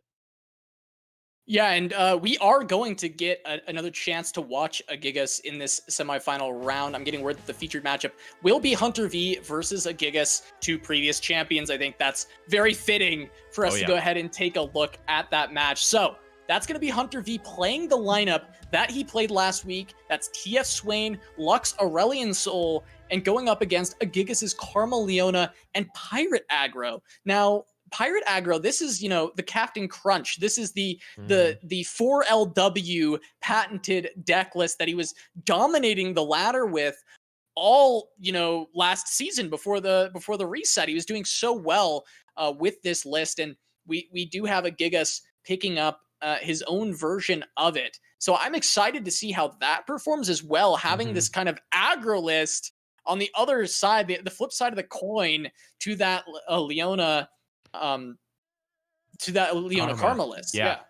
It really is. I mean, it's sort of the opposite type of deck in terms of its strategy, but it's still, and we've both talked about this for many, many months now, Casa, that like aggro does not mean no brain, right? Like NA aggro brain is a meme in name only. It is actually quite tough to weave in the damage and find the 20, especially given some of these later drops. But we're getting into the game. Huntervii versus a Gigas. Huntervii queuing up the Lux Aurelion Soul, a Gigas with the Pirate Aggro. Yeah, and I'm excited to see if Gigas can get under this, because Huntervii's list, we see in hand already the aggro stopper herself, Radiant Guardian. Now, Huntervii doesn't have a good way to enable her yet, right? No unit that can die prior to her hitting the board, and that could be problematic. And Gigas is going to go fast. He's going to go fast and wide and try and push all that damage. But, we've seen it time and time again. Radiant Guardian hits the board and just stops all pressure from an aggro deck. Her popularity has stopped burn from coming into metas in previous metas. Mm-hmm. And the fact that she's involved once again, Lux Aurelion Soul is a very popular deck. Somehow we've managed to avoid it being the most common deck in this week's fight night. I actually expected a lot more representation. I did as well. But it is an incredibly popular list, and Radiant Guardian, very scary for a Gigas. It really is, and it's interesting. So the way that this deck is built, I was actually kind of wondering from a Gigas side, why didn't he develop an attack into 2? Of course, there are the Solari shield bearers that can come down and just stop an attack entirely. So, obviously a heads up play from a Gigas, but I mean, the fact that Huntervii didn't actually have that, I mean, kind of like maybe bought a little bit extra time, and getting that extra 3 damage could have been crucial there. But yeah, I mean, like you said, the Radiant Guardian can really, really shut things down. But I mean, Huntervii needs to get it up first. Like, yeah. You see the scary prospect that can arrive in just a second here for Huntervii, right? You're seeing this too? Yes, I sure am. That would be a 4-mana Radiant Guardian. Yeah. Picked up the Moonsilver off of the Spacey Sketcher, and the Spacey Sketcher is also an enabler on this turn for the Radiant Guardian. Gigas isn't going to expect this, I don't think. Like, it seems totally fine to just... He's got to push the damage anyway, right? He doesn't have the luxury to really have a choice. Not kill this Spacey Sketcher, but he's going to be dealing with a Radiant Guardian on turn 4, and this could get very brutal. Yeah, with a single combat locked and loaded already, is the game just going to end here, Casa? Like, I'm not sure, right? So Hunter not actually going for it. Because Hunter is trying to block additional units, which makes sense. He needs to stop some of this damage right away. Gigas has so much damage that he is presenting right now. Yep. But he's potentially going to be able to get a Radiant out very soon, and then he can heal the Radiant up and continue to get blocks because he has this Guiding Touch. Now, I'm starting to wonder, though, now how does he really get the Radiant Guardian online? I guess the Remembrance here could still hit Radiant. Yeah. Okay. Screeching Dragon. That's not a bad pickup. Not a bad probably pickup. The second best one, I would say. The 5/5 tough is probably decent too. But this is pretty close to the... It's arguably the second best one to get, I think. I mean... Yeah, Hunter... Okay, so that line was completely born from the Remembrance being drawn. I think he probably would have committed to taking the extra damage that he would have taken and playing that 4-mana Radiant Guardian had he not drawn that Remembrance. Right. I guess he was just looking for that high roll, and now he's trying to stabilize the board with that 5-drop, and he protected himself from essentially being at 10. But it's gonna bite him if he can't end up getting this Radiant Guardian on board soon.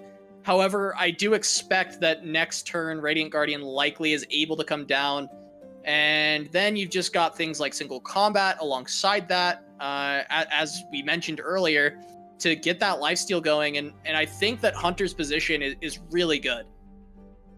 Yeah, Hunter's position seems at least fine, right? Like, Gigas is not able to... Well, I mean... At some point, this Misfortune and Gangplank are going to come down. The board is still going to be very wide here. The Radiant Guardian is going to be good. Of course, Grizzled Ranger as well. Yeah, it's got to be Hunter's favor, right? It's just got to be. Radiant Guardian plus single combat is just so devastating.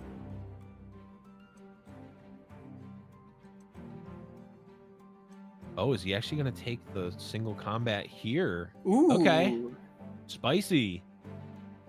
So not saving it for more lifesteal, but getting rid of the misfortune straight away to increase the value of his blocks on the next turn. I think this makes sense. I like this line.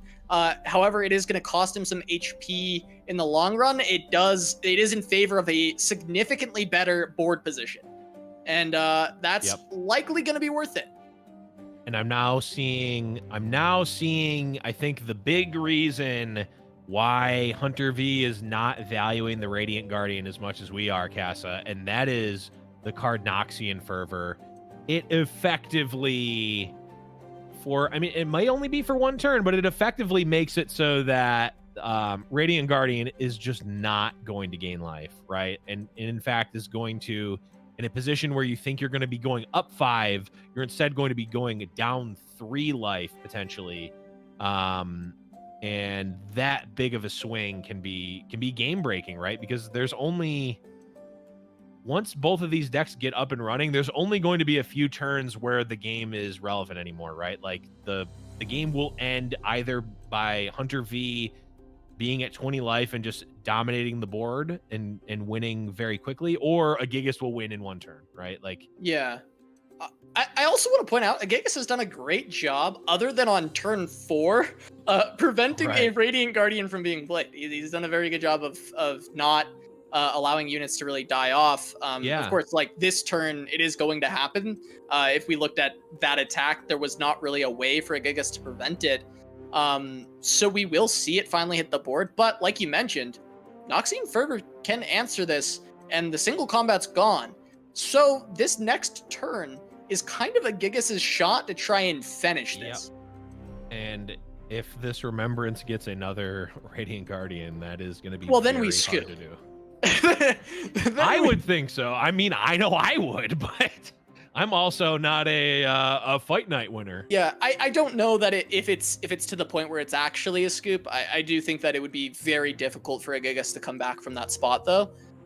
Just trying to think of the outs. I don't have them all off the top of my head, but it is possible. I do know that this aggro deck does have a lot of just kind of sustainability. It continues to produce damage over long periods of time, especially with, I believe, Jack the Winner is included. There's Captain Farron's. There's ways to kind of get that damage in the end, but seeing as how Gigas is on 1 card currently, or I guess he'll be on 2, it'd be pretty tough for him to get around double Radiant Guardian. But of course, not going to have to deal with that here. Just the single one, which will be answered by this Noxian Fervor.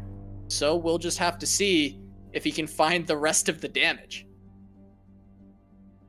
Yeah, he's going to need to find the rest of the damage. And the problem is that if it doesn't end on this turn, which I don't think it is going to, he's going to need to find something to deal with the life gain on the block here, right? Or on the on Hunter's attack. Right.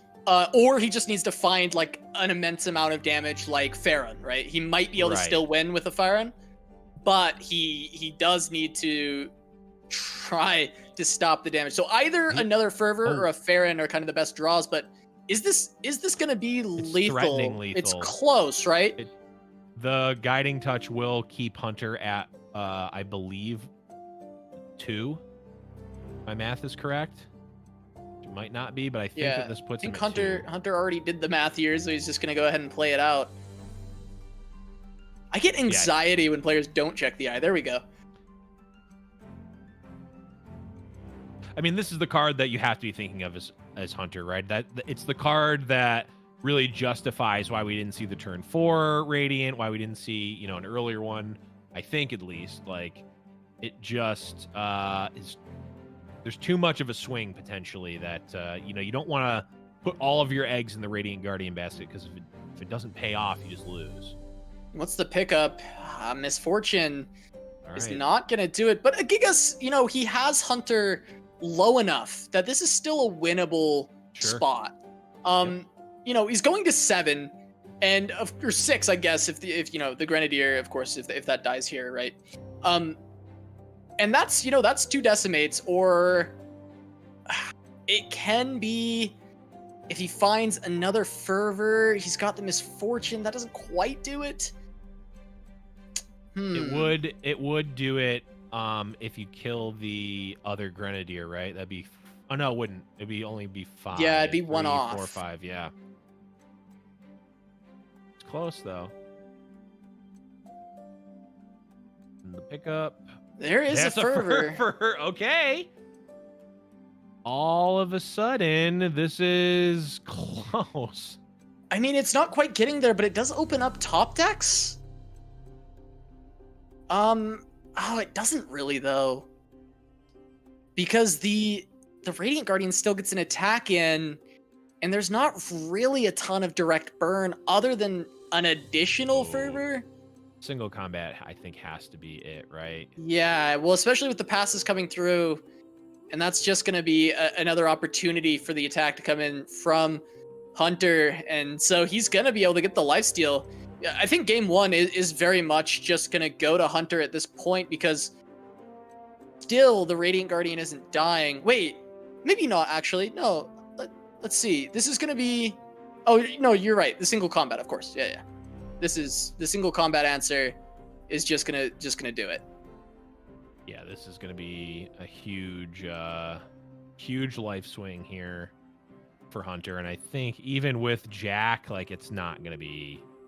Yeah, if it wasn't for the single combat, the Jack pickup actually was like a relevant piece here, and maybe a Gigas could have found the reach. So this game was very close actually at the end there. I do think that single combat pickup was very clutch. This could have been a different story had it not been found. Now, of course, Sunburst is going to answer a Gigas' Jack, but still, him being down to like 1 HP, it would have led to some top deck potential, and it could have made this still a game. But single combat off the top, having the Radiant Guardian on board, and I mean, we talked about it at the top of this match, how Radiant Guardian can be such a blowout in these aggressive matchups, and. Yep. We're seeing it once again. Hunter even delayed getting it online. He could have got it online turn 4, decided against it, and still likely to find the win. There's the hush. I'm pretty confident that I can still call this game. Unless... Yeah, I think so as well. Yeah, the hush to stop the overwhelm. Yeah, if it wasn't for the hush, well, Radiant Guardian can still block. It's probably it would probably still be fine anyway. I think he's just okay, and it's still looking like Hunter is gonna have game 1. Yeah. Which means Lux Aurelion Soul will be out of the pool, and all that will be remaining is TF Swain, and it's rare that we see that deck flounder, especially in a situation where it's got 2 chances to find the win. It's not something that we have really seen. I mean, I don't want to say ever. I feel like maybe it's happened, but it's not a common occurrence where we'll see TF Swain drop 2 games in a row. So I'm sure Gigas certainly feels on the back foot. Yeah, I mean, it's hard to win 2 in a row regardless, but yeah, against TF Swain, like the pinnacle of consistency, and Hunter at the end there just doing the classic still had all these, like which one of my multiple answers that stops your Farron do you want me to show you? What? All of them? Okay, here they are. Yeah, he really did have everything at that point. Yeah. It came very close. It was within a couple damage that Gigas needed to find at a few different spots, but the healing of Radiant Guardian proving once again to be too powerful against these aggressive lists, and you know, now Hunter's got TF Swain to try and deal with this aggro deck, and Petty Officer is already a good response. TF also can find some good either red or gold cards to try and deal with the aggression. If Hunter can pick up a House Spider, he's looking really pretty for this. I mean, deckhand works too. That can be great, especially with a Twisted Fate. Yeah, Barrel Bear, quite good. But, I mean, the Gigas has a pretty aggressive hand as well. Doesn't really have a good target for the Demolitionist, though. He's going to be able to develop quite a bit of power, though, with the 1-drops. Yeah, this is a lot of ones that are coming down and getting the Jagged Butcher plunder effect. that's certainly going to be feeling good for a Gigas to have this early aggression. Now, I do think that the burn lists tend to do well against Swain TF because no healing, but one thing we've seen Swain TF lists do in the past is just have starts like this where they go very, very wide, they deal with the early blocks, and then they out-aggro you on turns like 4, 5, and 6 with an early Swain coming down and pushing damage. So we'll see if that ends up being the case here. Like, we do have the Swain and the TF, but a Gigas has a ton of early pressure. He's going to have pretty much a full wide board going into his turn 4 attack. Yeah, he's gonna have a very wide board here, and certainly has to open attack, right? I mean, there's no I think the game just ends if he doesn't, right? Because Twisted Fate comes down and you just go, oh, right, that's a card, like I've done so many times on ladder. Oh, no, he can't develop. Oh, yeah, I think... Gigas, you know you can't develop here. You are very experienced in this There's deck. no way that he... Because if he develops here but didn't develop last turn, that's a very weird... Because I think he was playing around Make It Rain last turn, which is why he didn't play his 2 1-drops to try to get extra damage in. And if he's playing around Make It Rain is still going to be good here. There's more things to play around now. There's more, right? There is more things, but even if you're not thinking of those more things, just going on the line of play that he has already taken, he should still open attack here. Okay, and just deciding against stopping the keg to try and put forth additional damage. Now, Hunter can just consider setting up for a very good Twisted Fate here, and then going on the offensive. It's just a matter of how much damage he thinks he can take, because he could greedily set this up for just a massive TF turn, and then just try and swing this and kind of counter burn.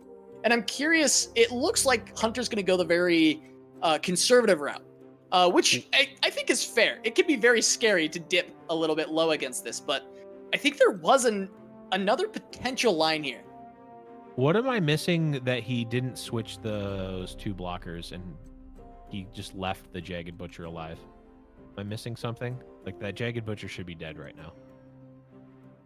He blocked the 2-1 with a 2-2. He blocked a 3-2 with a 1-1. If he would have swapped those blockers, there would not be a 3-1 in play. I think Hunter probably just didn't care because he's playing this and it kills both. I guess. I think that I was guess technically reason. It gets an extra damage for Twisted or for Swain, so technically relevant. Okay, that was what I was missing.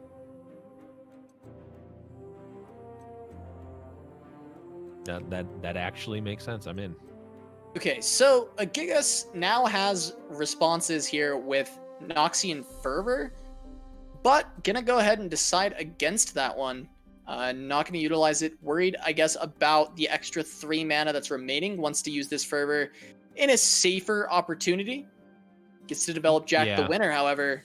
And, Huntervii at 10, he's got to try and find the win quickly, because Jack the Winner, Decimate, Noxian Fervor is certainly a lot of damage for a Gigas. It's what, 2, 6, 9, and if the Make It Rain hits, that's actually the full 10. Make It Rain hits face, that'd be 10. I don't think he's not going to have enough mana, right? 5, 8, 10. Yeah, he's not going to have enough mana to cast all of those, but certainly has it. Okay, so now misfortune threatens it. It threatens it. You now no longer need to hit with the Make It Rain. You can just attack.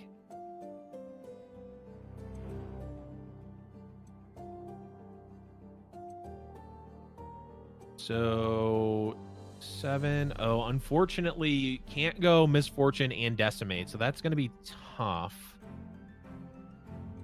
You also might not need to do might not need to attack, because if you don't attack, that means you might be able to get a second Sleep with the Fishes off.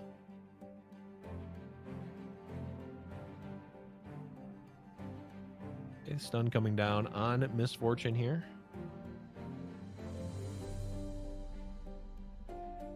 Curious why the Misfortune was targeted here and not the Jack. Wouldn't you rather have Misfortune attacking here than Jack? Yeah, I kind of think so. I think I'm missing something again here.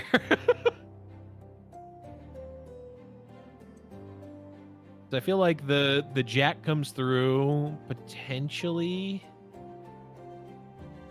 Maybe he's just not attacking at all and it doesn't matter, but yeah, I think a Gigas won't attack at all, actually. I think he's just gonna use the Sleep with the Fishes on his Jack. Mm-hmm. And probably just pass the turn. Yeah, that makes sense. And then oh, this is cool. This is cool. He casts both, so you can't. I don't think that Hunter can actually. I don't think there's any tools in his deck other than double. Does he have fervors? Yeah, Hunter? Double fervor. Yeah, double fervor could stop that, and pretty much nothing else. So a Gigas is like, I'm gonna get all this face damage in. Yep. And then I'm gonna go ahead and smack with this this decimate on the following turn to try and end it. Now the question is, can Hunter actually pull off enough damage here to win? I don't think he quite can. This open attack isn't getting there. Double decimate. Hunter kind of has to win right now. Right. Now we know that. Hunter probably knows that. I think 5 HP after that play. 9. I mean, wait, he just wins. He wins with Make It Rain, I think. He 2, potentially 5, 7, wins. 8. Oh, no. He's gonna be at 1. 3, 5, 6, 7, 8, and then the Make It Rain will do 2, which will be 10. So actually not winning. Oh, I was gonna say, even if it was going to push 11, which I just immediately trusted, whatever, right? But it would still have the potential of a Gigas counter Make It Raining and hitting the barrel and still potentially staying alive there. Right. But now we're just gonna see Decimate come down. And it's not quite turn 8, or else Hunter could have potentially had it with the Leviathan. But now he has to find his Noxian Fervor, and it's Death's Hand, which he's got the mana for both. He can't cast it. But yeah, but you're right. No unit for him to play the Death's Hand. And he's got another one. All the damage is there, but he can't cast it. Brutal. Decimate comes out, and that's just it. Oh, and the sad Poro. Gigas with the Monka. Monka Ez. That's going to tie it up. A Gigas taking the game versus Hunter, and now it's down. Strap in, ladies and gentlemen, because we're in for, I think, a long ride here with the Leona Karma deck. Yeah, I think Leona Karma, TF Swain might be a pretty long game, but it should have a lot of high-level decisions between these two players. I'm pretty excited for this matchup because it's another one. The Leona Karma, I'm not super familiar with this deck yet, so I'm liking to get to see a variety of matchups from this. I'm very interested to see how this goes. I do think that, there was an opportunity there for Hunter to potentially go for a development and try and finish the game there. And we'll see if it ends up biting him, because there was an angle for him to maybe win on that turn. He didn't take it, and now he's got to win this control matchup against a Gigas, who is very well known for these kind of matchups and these kind of decks. Yep. So Hunter's got his work cut out for him, but again, TF Swain, very powerful deck. Yeah, and one thing that we saw during the Mulligan phase is Hunter was sort of circling that Twisted Fate, and I think that could certainly be a pretty big sort of breaker of this matchup. I mean, you look at the answers and you look at the answers for a Gigas' deck, and there's not actually a good way to just straight up deal with the 2/2, Casa. There's really not, outside of cheap invoke cards like the snake, and trying to think, there's not really even anything else that really deals with the Twisted Fate. The Twisted Fate actually kind of just goes unchecked. I'm looking at the list right now, Casa, and I'm not seeing anything. Yeah, and I mean, I think you mentioned already, but the double TF in hand, level up looking kind of good. Yeah, and level up looking real good. I know And I know for a fact, because I make this up as I go, that if you beat a leveled up Twisted Fate, that's a bingo square for Fight Night Bingo. Really, anything could be a bingo square at any point. It's got to be something that's not likely. Yeah, for sure. No, you see Alpha Wildclaw played. That's a bingo square for sure. This is potentially a very early level up too. I think Hunter's probably going to recognize that, yeah, there's not really many answers. I think he'll go for a TF fairly soon here. I wonder if he's even considering it right now. The Petty Officer is reasonable, but we do see Meteor Swarm picked up by a Gigas. So he's already found one answer to TF. So already kind of putting a damper on a lot of the narrative we've built. Thanks to Gigas. Oh, there's our boy. No, of course, that is a good pickup. A very heads up from a Gigas to pick a card that can deal with Twisted Fate because he doesn't have other answers. And so, yeah, our boy Plucky Poro gonna show up, can get buffed up by picks, the pluckiest Poro. I had high hopes for picks, and those hopes went out the window the first time I played it.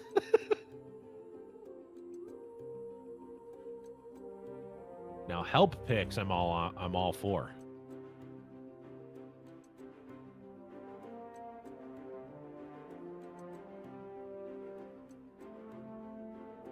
So the board's starting to get gummed up here. Mountain Scryer looking for additional, I'm guessing, threats, because right now, as it stands, the board is just kind of, it's fine, right? Like, it doesn't actually need to develop much more than what's already here. Yeah, there's, I guess, pretty interesting lines in general for Hunter here. Of course, red card is very good. He could potentially just go for this red card. He thinks, hey, maybe one of these Celestial cards can remove my TF, but I've got a second one. Yep. And so double red card deals with this board pretty well.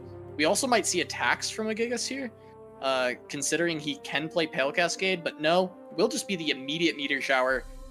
Get rid of the picks, get rid of the TF. And now, I don't know if we'll see attacks. I feel like a Gigas benefits more from the board just being emptied, especially when he has units like these. And I kind of just expect Hunter to just take this damage, kind of lead off with red card and start to threaten a big board. Yeah, I agree as well. Hunter can play with his life total. Like, we know that there's not any life gain in this deck, but also there's not burst damage from a Gigas. So while he's not able to go above what he's at, he also can kind of control when he goes below it too. So using the life total as a resource, again, very basic card game management here, but very heads up from Hunter here. Able to clear this board. Swain, Snapped I believe, is going to be right? level. Yeah, I think so. I mean, Yeah. it's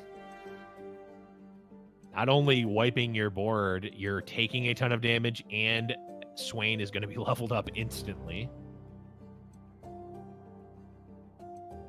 Yeah, this makes it very awkward for Hunter again, because what do?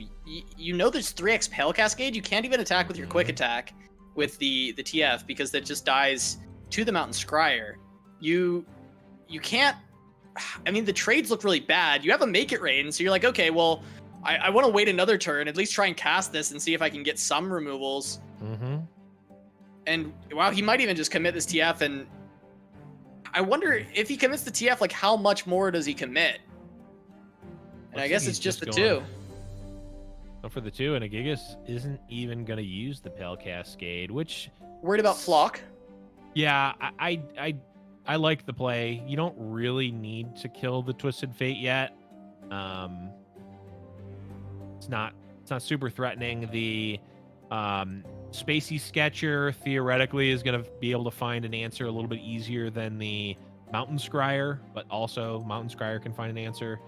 And that block is at least possibly going to be presented again, so you can get the Pale Cast. You can potentially cast the Pale Cascade later when you've got a little bit more information.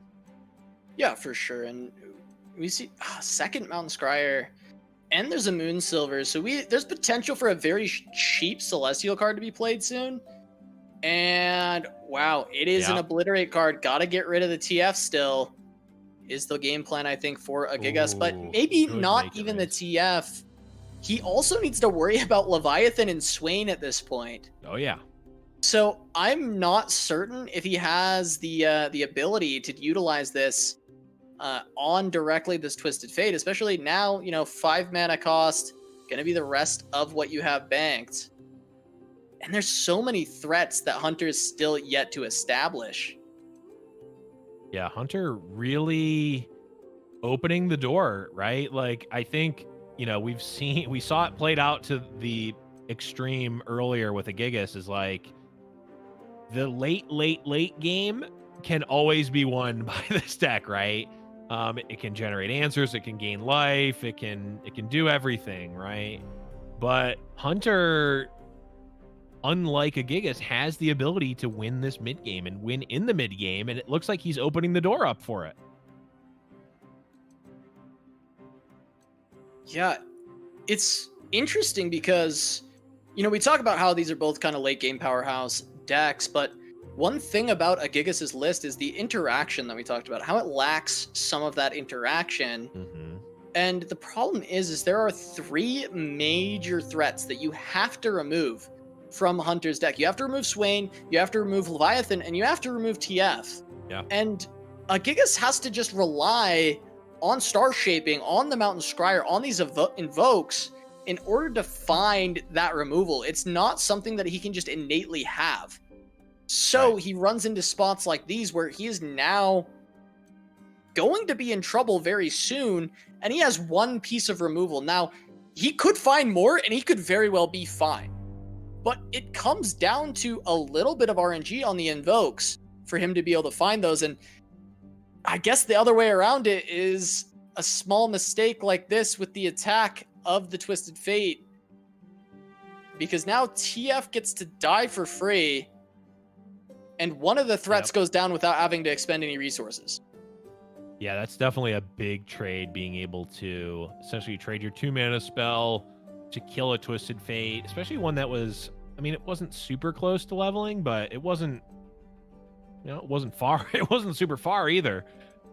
Could theoretically have been leveled pretty quickly with like a salvage or a Twisted Fates. Pick a card.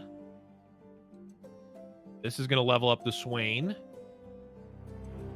Yeah, I think there was a small consideration there from a Gigas to Star Shaping his Mountain Scryer, heal it up, and deny the Ravenous Flock. But with 8 mana on the side of Huntervii, it would just be very likely for him to have another spell to kind of nullify that.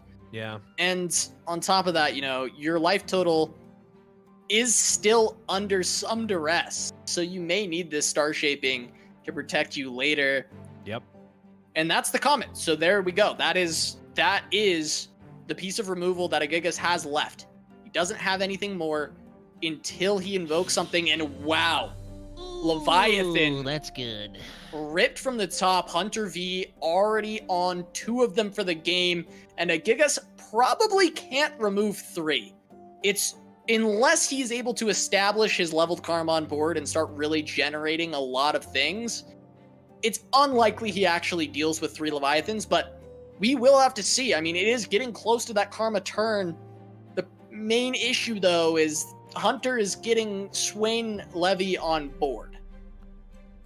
Hunter is getting Swain Leviathan on board, but we do see that Will of Ionia in a Gigas' hand. But the problem is he doesn't actually have, he can tempo out the Leviathan, but does it even matter? Is it even doing anything? It matters in the sense that you absolutely have to do this. Right. I'm not sure if it's going to buy enough time for a Gigas to win the game. He only has the single will. So now we basically could see just Leviathan and Karma in response, or it looks like an Arachnoid Sentry play is wanting to be made here for Hunter. And maybe he wants to shuffle a Swain before playing this Leviathan and get value out of this Ravenous Flock. Oh, he actually can whatever unit is played here, make it rain. Well, actually, I guess that's not super good. But you can make it rain to get damage on both of the units and then potentially play your flocks, which could be good. Or guillotine. Ooh, you can make it rain double guillotine. Right? Oh, that's pretty insane, actually. It's a possibility. Yeah, I don't know that he's going to go for it. It's a little bit, might be, potentially a little bit risky. Well, but I do love Make It Rain. Just first off, I think that's a great idea. It's going to stun one of these targets and put damage on them. The problem is Ravoon is so terrifying for Hunter because now a Gigas can continue to play Daybreak cards and stun the aggression. Mm-hmm. So now it just comes down to how can Hunter deal with this board? And I think he can. He easily can deal with this board. It's just his attack won't be so strong this turn. And it's just buying more time for the Karma to eventually hit the board. Yep, buys more time for the Karma. I mean, the Leona spell... Perfect hits. Yeah, absolutely perfect hits. The Leona spell is also pretty threatening, Casa. Right, yeah, it absolutely can be. The great thing for Hunter is because he's on these two Swains, it's not really possible for that Leona spell to be cast because in response, double flock just deals with these two main units. But at the end of the day, both of these Swains have been drawn by Leviathans, so Agigas knows they are here, and so he won't be casting this Leona spell, at least not on this turn. No, he's definitely not casting it on this turn, but he can cast the Leona spell, and when the Ravenous Flock comes out, he can cast the Star Shaping to heal the Leona and potentially get value there. I mean, that's not... Well, I don't know. It really depends on how threatening is this spell from Leona. Does it actually win the game? I don't know the answer.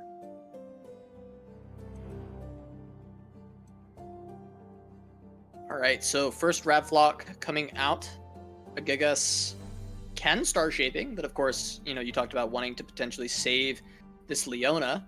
You'd have the option to save one of the two.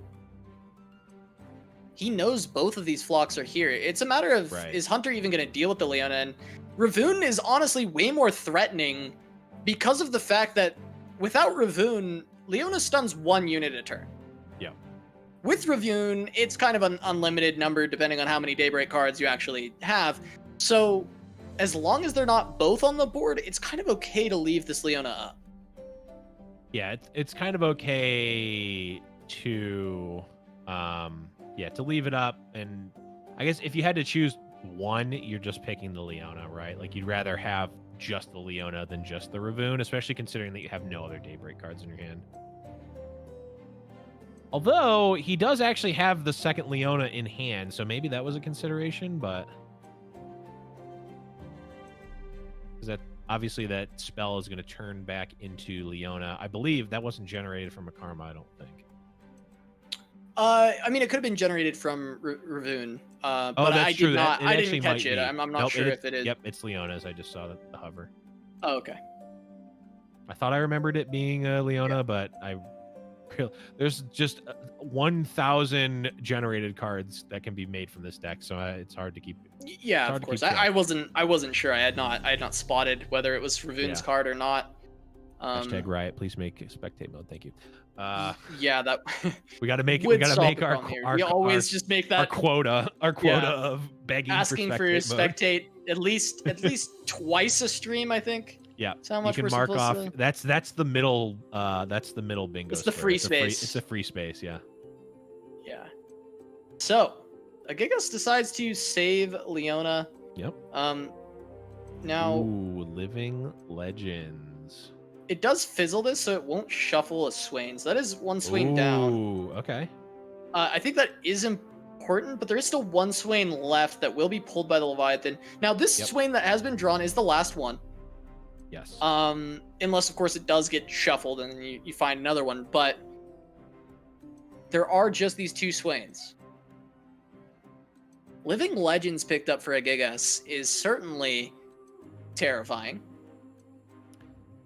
I mean, the sky is literally the limit when you cast that card. Yeah, absolutely so. And final Swain gonna be in the hand of Hunter because this one goes down to the warrior. Yeah, there is no more. So, I mean, yes, Leviathan always a threat, but without Swain, I mean, there is still a Swain, so it's not like the Swains are gone. But if we get to a point where Swain is gone permanently, Leviathan all of a sudden feels at least closer to respondable, right? Yeah, There's so much life gain. It's a lot of life gain. And Living Legends, the reason this is such a great pickup too, is it just gives you great odds to find a way to deal with this Leviathan.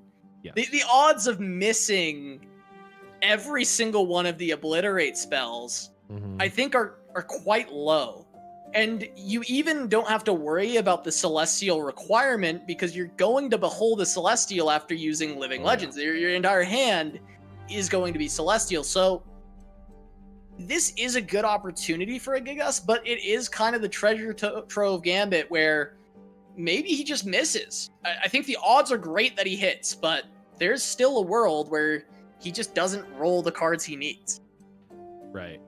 Well, it's also just inherently the type of card that you want to play essentially as late as you can afford to, because like the fewer cards you have in hand, the more value it gets, et cetera, et cetera. So, you know, not necessarily looking to jam it out early. He doesn't have to. Yeah, and, you know, we see Star Shaping to save the Warrior, and the Guillotine Punish is going to come down for that, but Gigas did have Deny waiting in the wings for this, and I think that this is kind of forced to be a Deny, unless I misunderstand how it functions with Guillotine, but you need to stop the first one so that we don't see 3 of them come out and clear the board. Yeah, absolutely. Right. Yeah, I mean, it has to, but like how much, like, how, man, this is tough because like this attack is huge, right? Can he develop Swain and just win? No, probably not. Oh, but can he develop Sentry and win? Sentry to remove the Leona from blocking, go in with everything, and then get 3 pings from the Leviathan, I think is game. I think Hunter has it here. I think Huntervii is going to take down a previous champion. Yeah.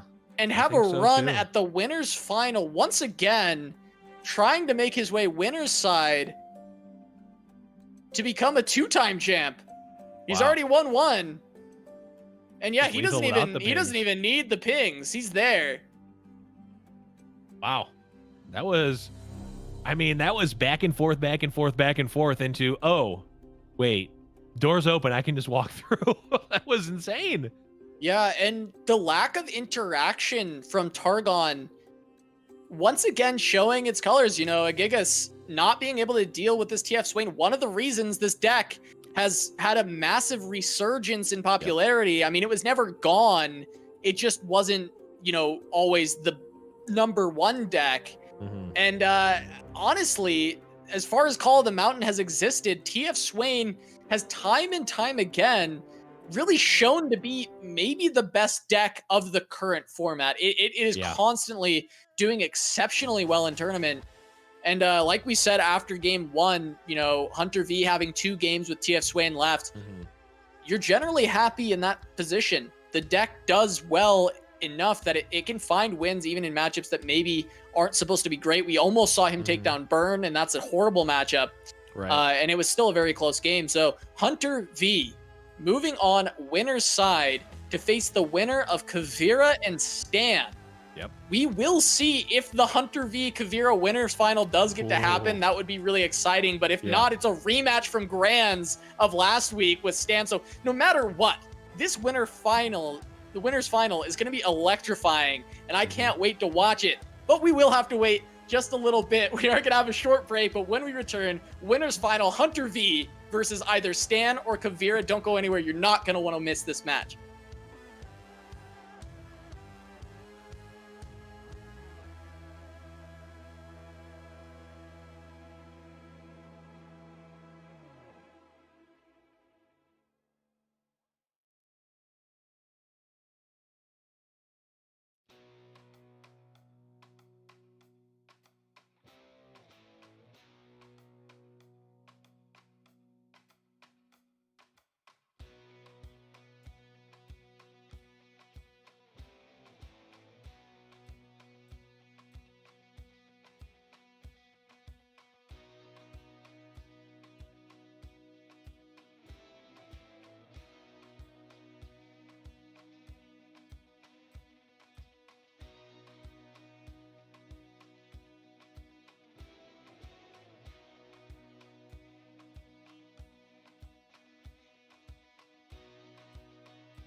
Welcome back to Giant Slayer's Fight Night Legends. We have our other winners semi-final going on right now between Kuvira and Stan.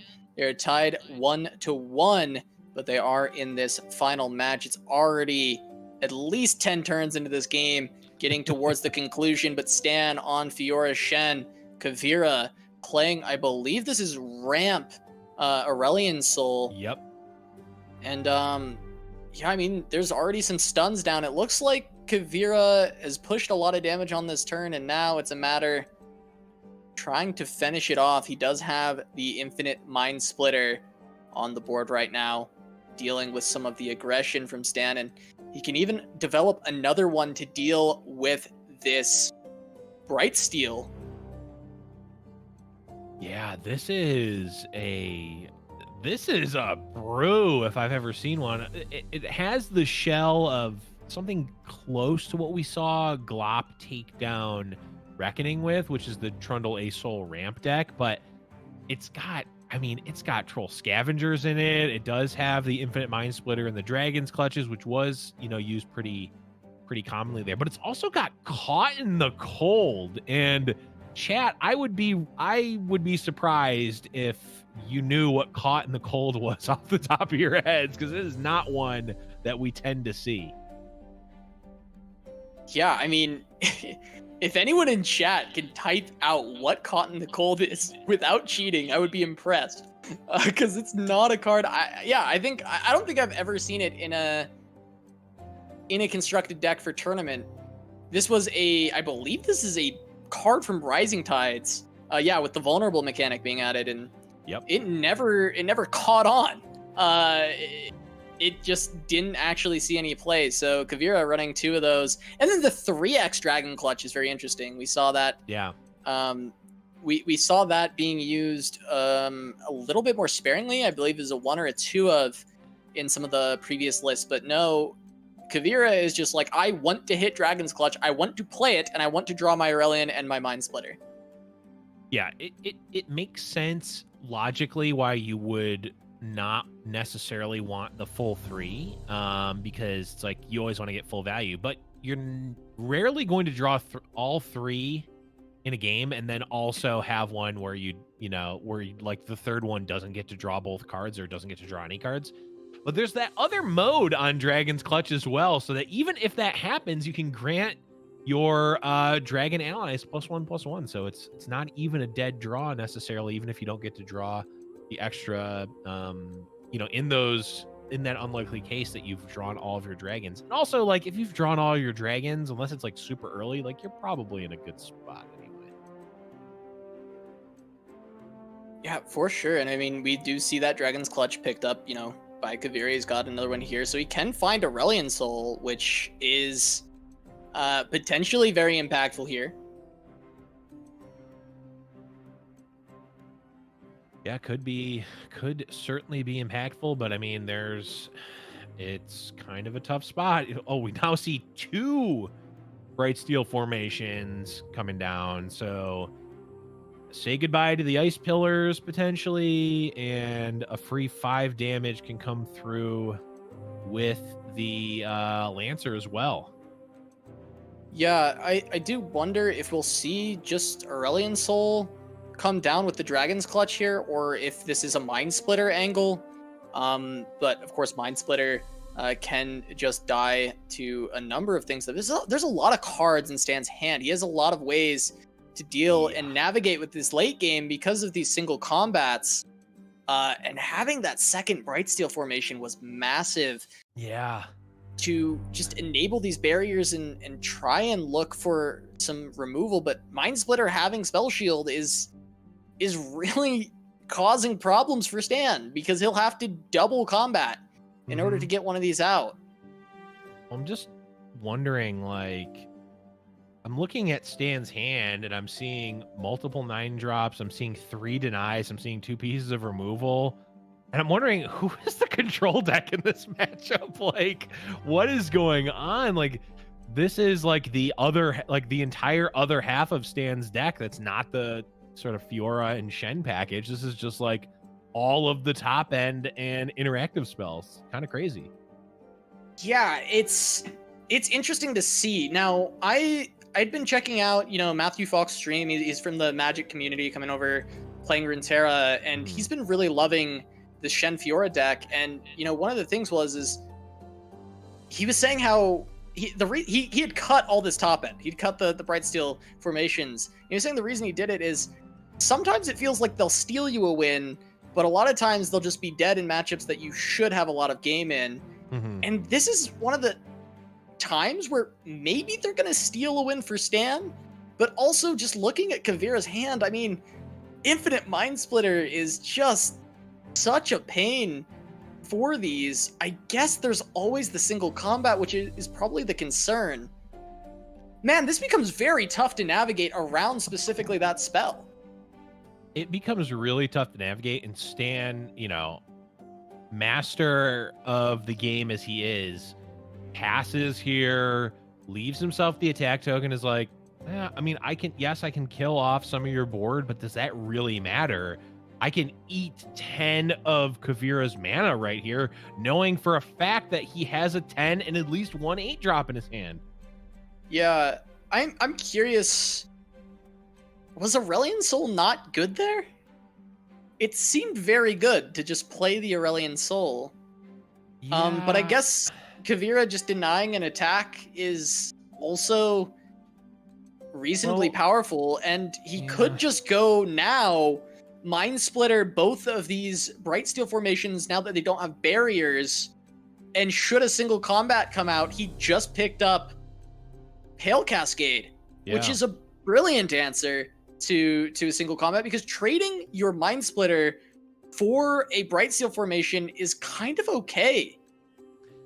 Yeah, but we do see the Spirit Refuge in the hand of Stan as well, so it is actually not going to end up being good for Kuvira. Right. And I'm imagining Kuvira is going through all of this as well, because I mean, obviously Kuvira has a little bit more information than we do, considering we missed at least the first 10 turns of this game. So like, he's got to be putting him on some number of barriers, some number of single combats or concerted strikes. So it's definitely a very tough spot to navigate if you're Kuvira, for sure.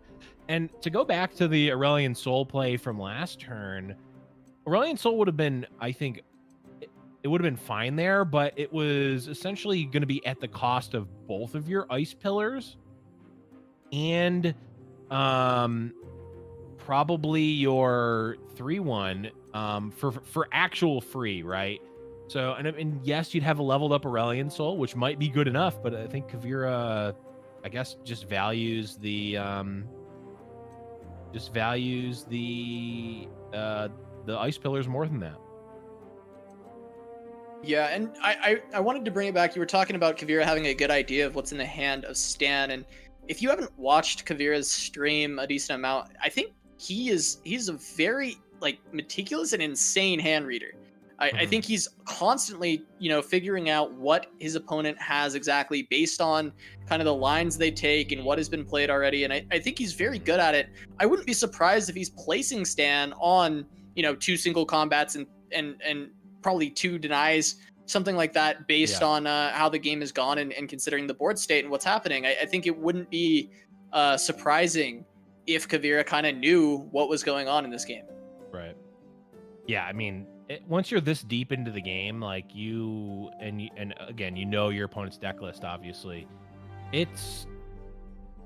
you have a pretty good idea of at least the range of cards that your opponent can be on. When these denies could theoretically have been in Stan's hand since the beginning of the game, and there's only so many cards at this point in the game that wouldn't have been played that are all the way to the left here. So Kuvira is probably like you said, putting him on at least 2 denies, I would think, and is going to have a good idea of I think a lot of the other cards in hand as well.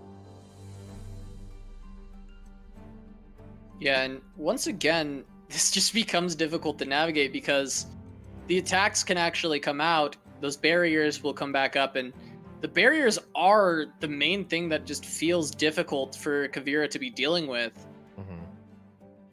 It's going to come down to him being able to establish this Aurelion, and finding the turn where that works is so hard. Yep. Super hard because, like you said, I mean, we can see 2 single combats in Stan's hand, so we know that is a possibility.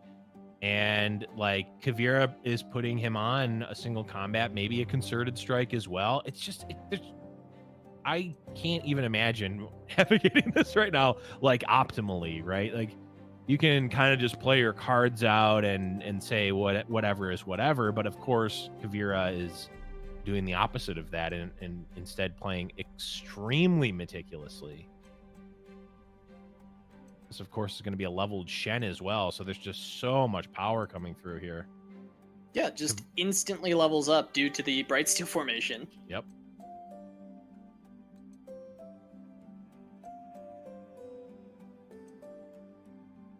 Kuvira not even sure what emote to use to describe what's going on, and instead, debates the surrender, which it's a tough one here. I mean, you're losing your infinite mind splitter. There's, pushing 60 attack on opponents on the opponent's side. Oh, the Great Beyond could be a potential. Wait, that can do it. Great Beyond can certainly seal the deal. Immortal Fire is the other consideration. Because it lives through a single combat. Right. Well, it technically will. I don't think either are beating 2 single combats, unfortunately. Right, but is Aurelian getting killed off? Is the question. Good point. Well, that's true. Because if Stan double single combats the Aurelian to clear that now, right, then the elusive gets to come onto the board essentially for free. It just comes down to Kuvira picking Immortal Fire versus Great Beyond. Does he want the spell shield or the respawn?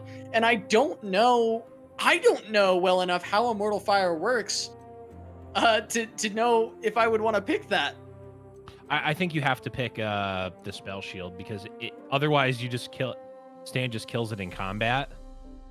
And I'm I guess, no, you bring up a good point because I wonder if it works like Tryndamere. I don't think it does, though.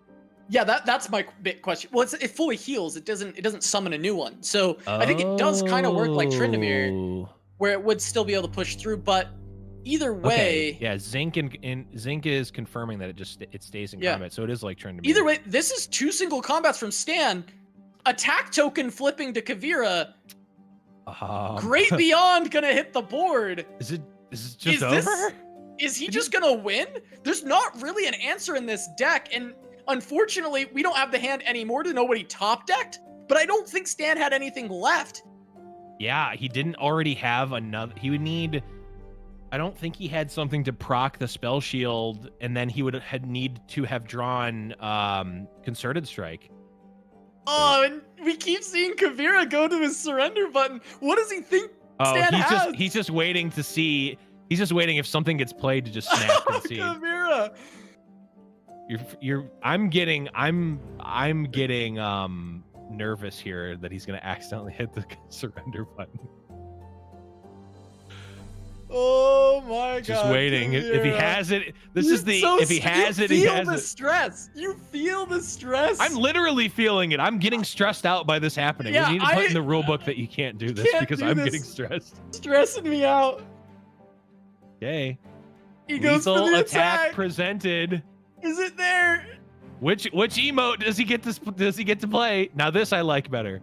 Oh, the GG comes out! Kuvira wins! Wow. Kuvira wins! He almost scooped that game earlier! Wow. He almost scooped it earlier! He literally hit escape, hit the surrender button, and then just goes, I'm gonna play it out. Let me cancel. Oh. And it's crazy, Casa, because it's not just that the Great Beyond was picked up off of an invoke. It was the fact that it was Aurelian Soul specifically that generated it, because it needed to be, he needed to both get a lethal threat and also present another threat that would eat both of the single combats. That's actually insane. And end of the day, it has to be kind of a mistake from from Stan because he could deal with the solo Aurelion. He could manage that. It was an elusive threat that was looming. And by not playing around that, I mean, that's Kuvira finds the opening. And now Kuvira gets to take on Huntervii. Oh, we got in the winners final. Kuvira, who was replaced by Huntervii with 20 minutes to spare last week because his internet would not cooperate. Yeah. He created Huntervii here by bringing him into the tournament. Wow. He was the chosen one. Yeah, this is...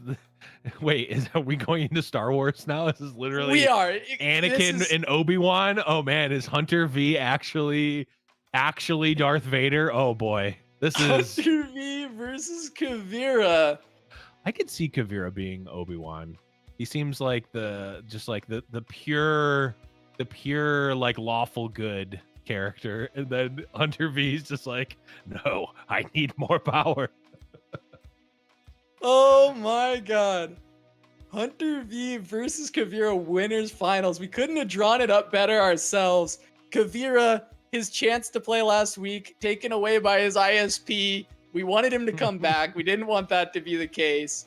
But who he brought in to replace himself with 20 minutes to spare to play his lineup, who then took the championship, is now playing him in winners finals. I'm so excited for this match. I mean, I cannot wait. I cannot wait for this. This is gonna be incredible.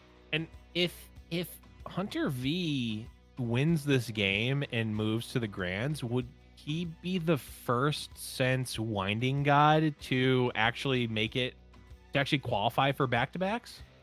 I don't think qualifying. I think this would be Huntervii would be the only other person to win back-to-backs if he wins. Right. We've had I think Warja has made back-to-back finals. You might be right about that. But I don't think that checks out at least. Yeah, I believe Warja has made back-to-back finals, but he didn't win both. Whiny God was the only back-to-back winner. Huntervii has a chance to get there. I mean, we've only ever seen winners from the winner's side. We have not seen someone make the reverse, the run back through losers all the way and then win 2 sets in a row. Right. So Hunter has a very big game ahead of him against Kuvira. And what's funny is Hunter just brought the same lineup from last week, which was Kuvira's lineup. So it's Kuvira's lineup versus the new Kuvira lineup. Yes. Once again. Is this the can someone make the Spider-Man meme of the like Kuvira like pointing at himself? Oh, like, yes. Absolutely. The Huntervii versus Kuvira, that's got to be it, right? That would be brilliant. Absolutely. But this is, I mean, there's some interesting lists here in general, right? Okay, so Kuvira, Draven, Swain. What does that invoke in you? What do you think this deck is gonna be when you just hear that Draven and Swain are together? I mean, even just looking at the deck, it looks like you took half of a Draven Ezreal deck, half of a Swain Ezreal deck, and then just took out the Ezreal and just put the decks together. That's kind of what it looks like. It's like a Swain TF, Swain and Draven Ezreal had a child. This is what the deck would be. Yeah, I mean, I do agree with that. And we see Draven's biggest fan even included as a 2F. So a lot of value being put on actually acquiring that Draven by turn 3. I expect we either see Draven's kept in the mulligan or, of course, Draven's biggest fan kept in the mulligan because you don't really want to draw Draven's biggest fan in the late game. But yeah, it certainly seems like this strategy heavily relies around getting that early Draven, using the axes to trigger things like Rummage and Zonite Urchin, kind of draw through your deck and find a lot of these scary threats like Leviathan, like Swain, like Farron for your late game. And it runs a very healthy amount of removal with the Noxus removal of Guillotine, Death's Hand, Flock, and then spiking in the Mystic Shots and the Gotchas. It has great ways to deal with the more aggressive lower to the ground decks. I think this would do great against TF Swain in dealing with their units and then finding, its win condition through the Farron and the Leviathan. I'm curious overall about his Aurelion Soul matchups because I believe I heard Kuvira talking about doing well against Lux Aurelion Sol. He thought Mhm. that the main deck that would happen this week would be Lux Aurelion Sol. He was very wrong. There was only 2 of Right. them, but one of them is represented by Huntervii. So this is kind of the deck he was targeting, and we'll Yeah. see if Huntervii can find the win with his Lux Aurelion, or if it ends up being the weak link that Kuvira has Mhm. targeted, and can he execute on this strategy? Yeah, exactly. It is, man, I'm the more I'm looking at this Draven Swain deck, the more I'm like, it's just like, it's kind of just like good stuff, right? Mhm. It does have a lot of the elements of that an Ezreal deck would have, but it also, like, it's only running 1 static shock, right? Which you don't really need to run if you're not running Ezreal. It's a fine card, but if it's a meta where there's not a ton of X1s and you don't need the actual ticks for Ezreal, like, you can just kind of just run 1 instead and not have to worry about it. And Draven, I think, is a card that we've seen, you know, I think Draven has really been underutilized in the history of LoR after he got that initial nerf from being a 4-3 deck in the closed beta. But he really has only seen play in the discard aggro decks and like Swain, I guess, Darrowing, and then Like initial burn archetypes. yeah, initial Right? burn archetypes, right? But he So dropped out of those even he, so. yeah, exactly. We haven't really seen him in a mid-range deck at all, and that's what this is. And it kind of makes sense, right? He's kind of, he serves a similar purpose to Twisted Fate in the sense that he is a threat that needs to be dealt with alongside the Leviathan and the Swains. And you know, if you don't want to run the Bilgewater cards, then now you've got, you know, you're running Swain Draven. You can run whatever other region you want. Yeah, it's like it's similar to TF in the like mid game pressure, and however, Yeah. it's like a much less versatile version. However, like you Sure. mentioned, allows you to pick a different color to be in. If you wanted to be in Mhm. PNZ in this example, that is what Kuvira wanted to be in instead of Bilge. And yeah, he's allowed to be in PNZ because of this, even though it looks kind of TF Swain-esque. It's not quite Right. there because, of course, it's not running Bilge, and so it has a lot of different units. It's more heavy into that removal that we see PNZ Mhm. being so powerful at doing. And then, you know, spiking the progress day in, the static shock, the rummages to go alongside the Draven. This deck is seemingly built for consistency of draw and finding your Swain Leviathan and just, you know, getting that combo on board because it is such a powerful combo. Yeah, I mean, it even has, I mean, you're naturally going to have overlap anyway, just because it's the same regions, but it's got overlap with the sort of discard aggro deck, but it's just going very much so in the mid game. And, you know, Jinx is a very powerful card, but let me tell you, she does not stand up to Swain Leviathan. Like, that is another level of power inherently. Obviously, it's more expensive and later game, but you can shift a sort of discard aggro oriented deck, take away the you know, the explosiveness and the aggro side of it, move more into mid-range / control, and this is what you're left with. I mean, it makes sense in theory, right? There's a lot of really good cards that we've seen played in other decks, but we've never really seen them in this combination before. Yeah, and I think it comes into something that Earl was talking to me about earlier today, prior to the start of the tournament. He was saying that he felt like aggro has been kind of falling off and off and off further and further. He's a big, you know, aggro player. Spork Nation is his whole stream and everything, right? And he loves aggro, and he just feels that in this game, a lot of the very just pure aggro decks end up struggling. They have some good matchups sometimes where they can fit into a tournament and punish, and they can work out. But he's been really liking just kind of the concept of mid-grow, which is basically what the Hodor in the North deck is. It's running a lot more of these like mid-range unit-heavy things and utilizing combat tricks in order to continue to maintain that board control and also push damage, which is why specifically overwhelm with things like Whirling Death and whatnot, right? So that kind of idea is somewhat applicable to this Draven Swain list because it's still trying to pressure damage to your opponent's face. It's still on a beatdown win condition of constantly pressuring you. It just does it a little bit later, and it does it by drawing consistently and setting yourself up to always Swain Leviathan, get those stuns out, and then push for the end game. So I think it still falls into that concept that Earl is pushing. No one else except for Earl says mid-grow, but it is it's his term, and I think it applies in this sense. Yeah, it's. I mean, we've seen Twisted Fate Swain kind of be able to do this with petty officers and house spiders and the like, where like depending on the the draw that you have with that deck versus your opponent's deck, like you can be pretty aggressive. This seems like it's more so like it can very easily go and be aggressive. And what's great and what's it's sort of clicking for me now. If your draw doesn't end up like that and you don't want the aggro cards, unlike the Bilgewater versions, you get to throw them away with Zonite Urchins and Rummages, and you get to draw in your later game. I'm coming to this realization live on stream, like why this deck seems to work. It's like, if you need the deck to be aggro, great. You can be aggro and you can throw away your high cost stuff. And if you need it to be the mid-range side of it, like you can throw away your house spiders or whatever, cheap cards that you don't need. Taking a look here, there's the chat between Huntervii and Kuvira.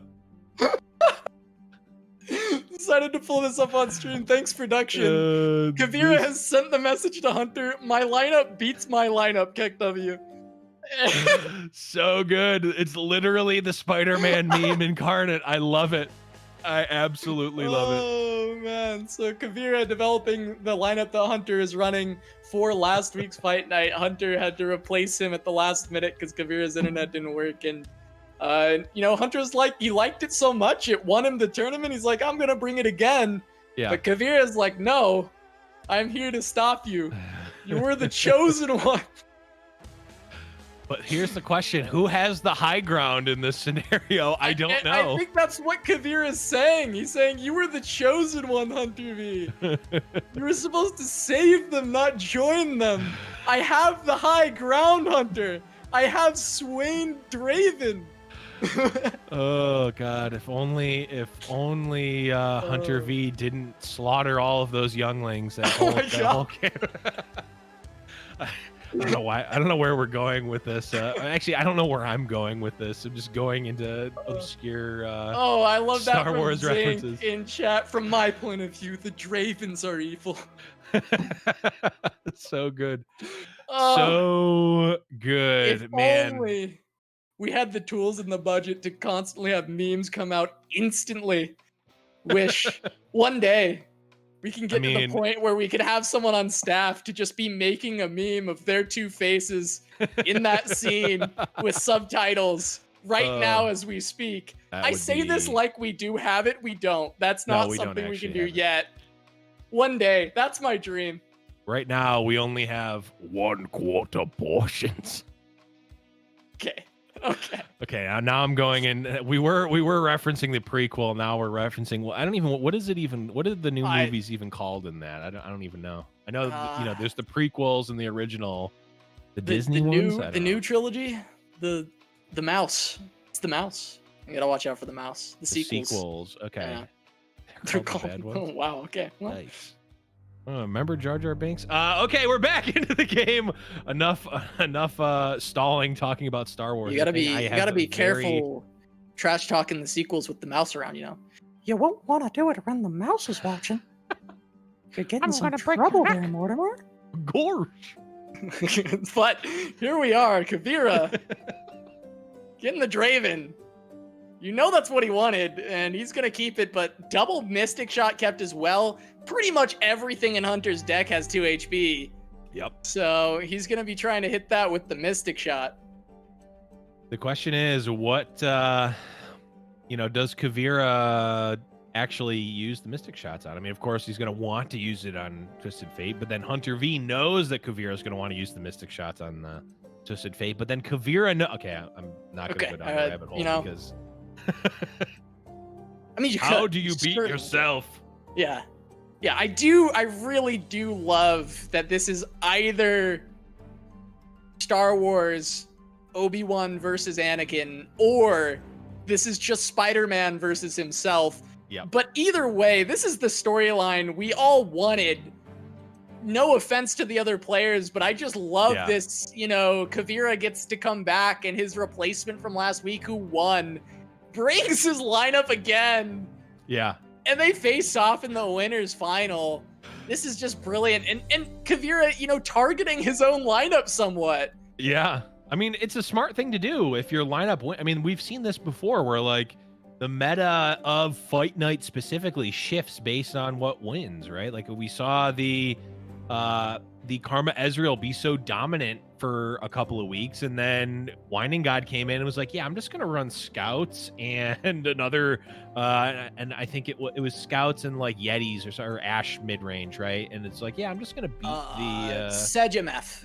Sedge MF, right. It was I'm gonna run double aggro lineup and say, yeah, you can play your slow game, I'm just gonna beat you down. So yeah, I mean, it makes a lot of sense to be able to do that. And you know, I mean, Kuvira really I mean, the game just started, but from a purely matchup standpoint, seems like it kind of paid off for him.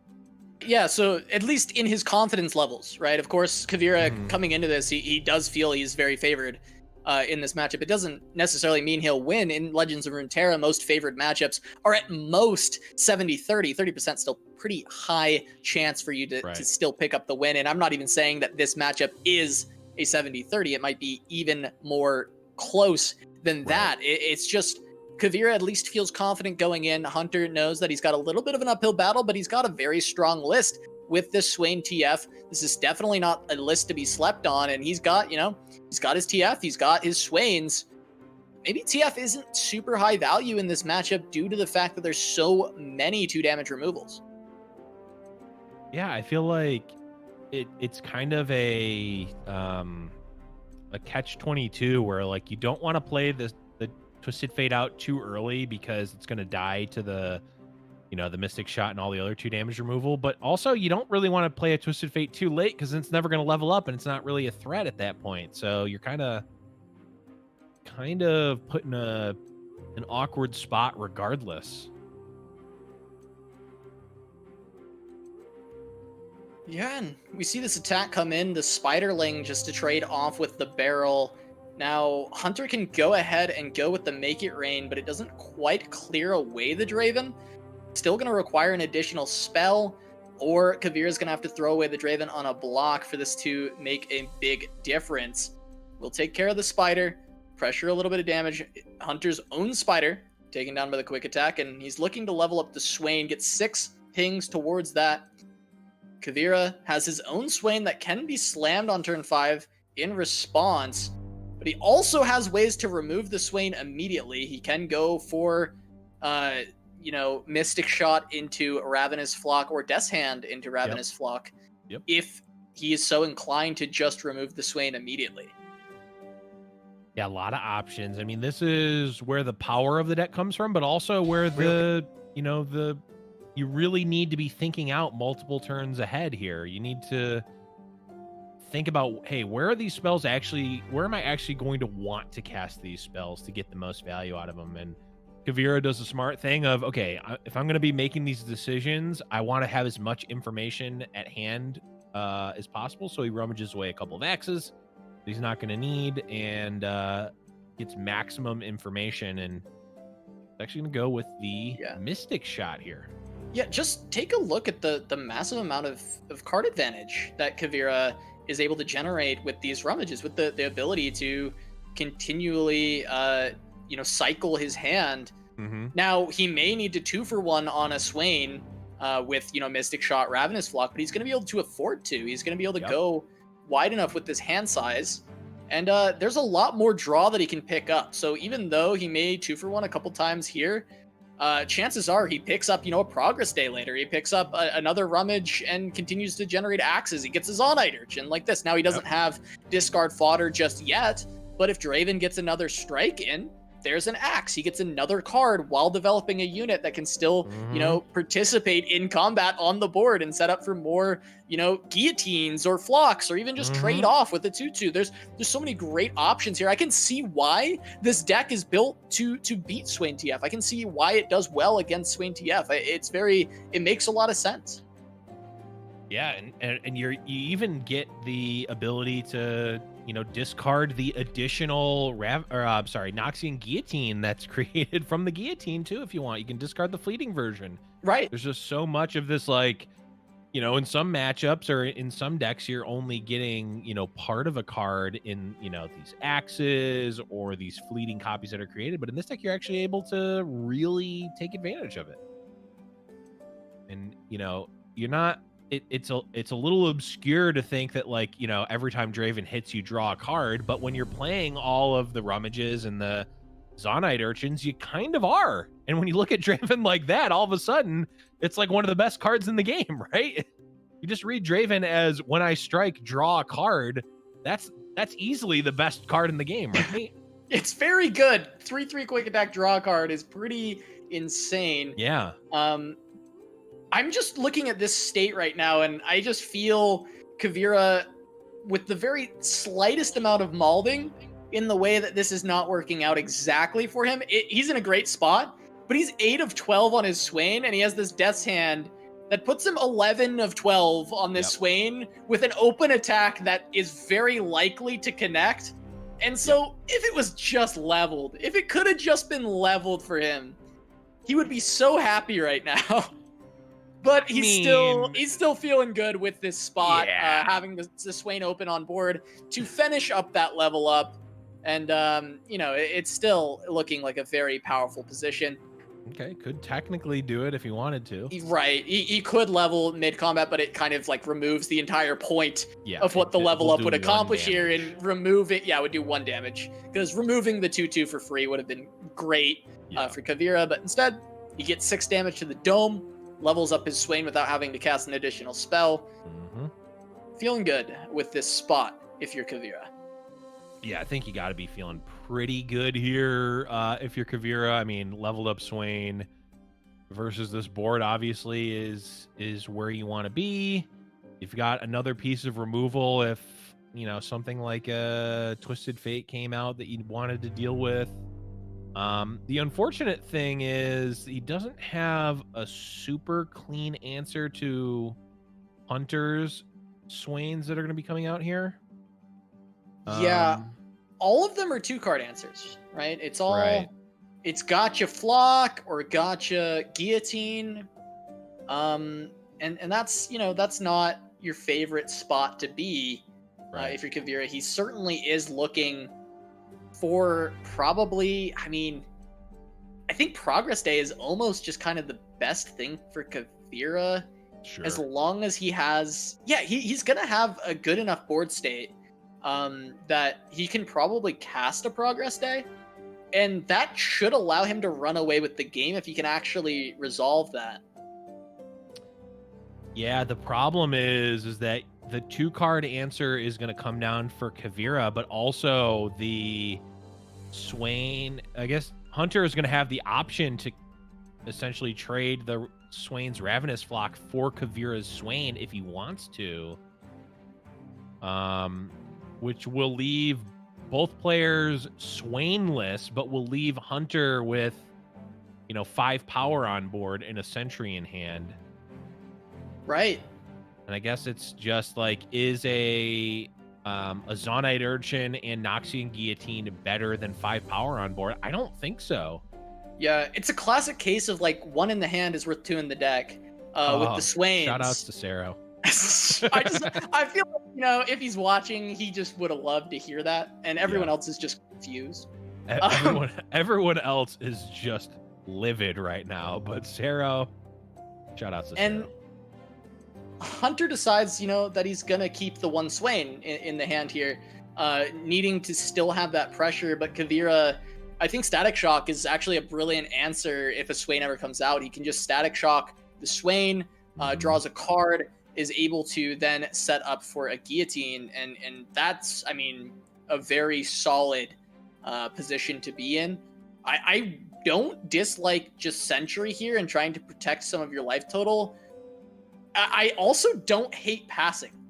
I think it's a little inactive. I like the Sentry a little more, considering that you have answers to Swain still, and plus it's 4 mana. You don't have to worry about Swain.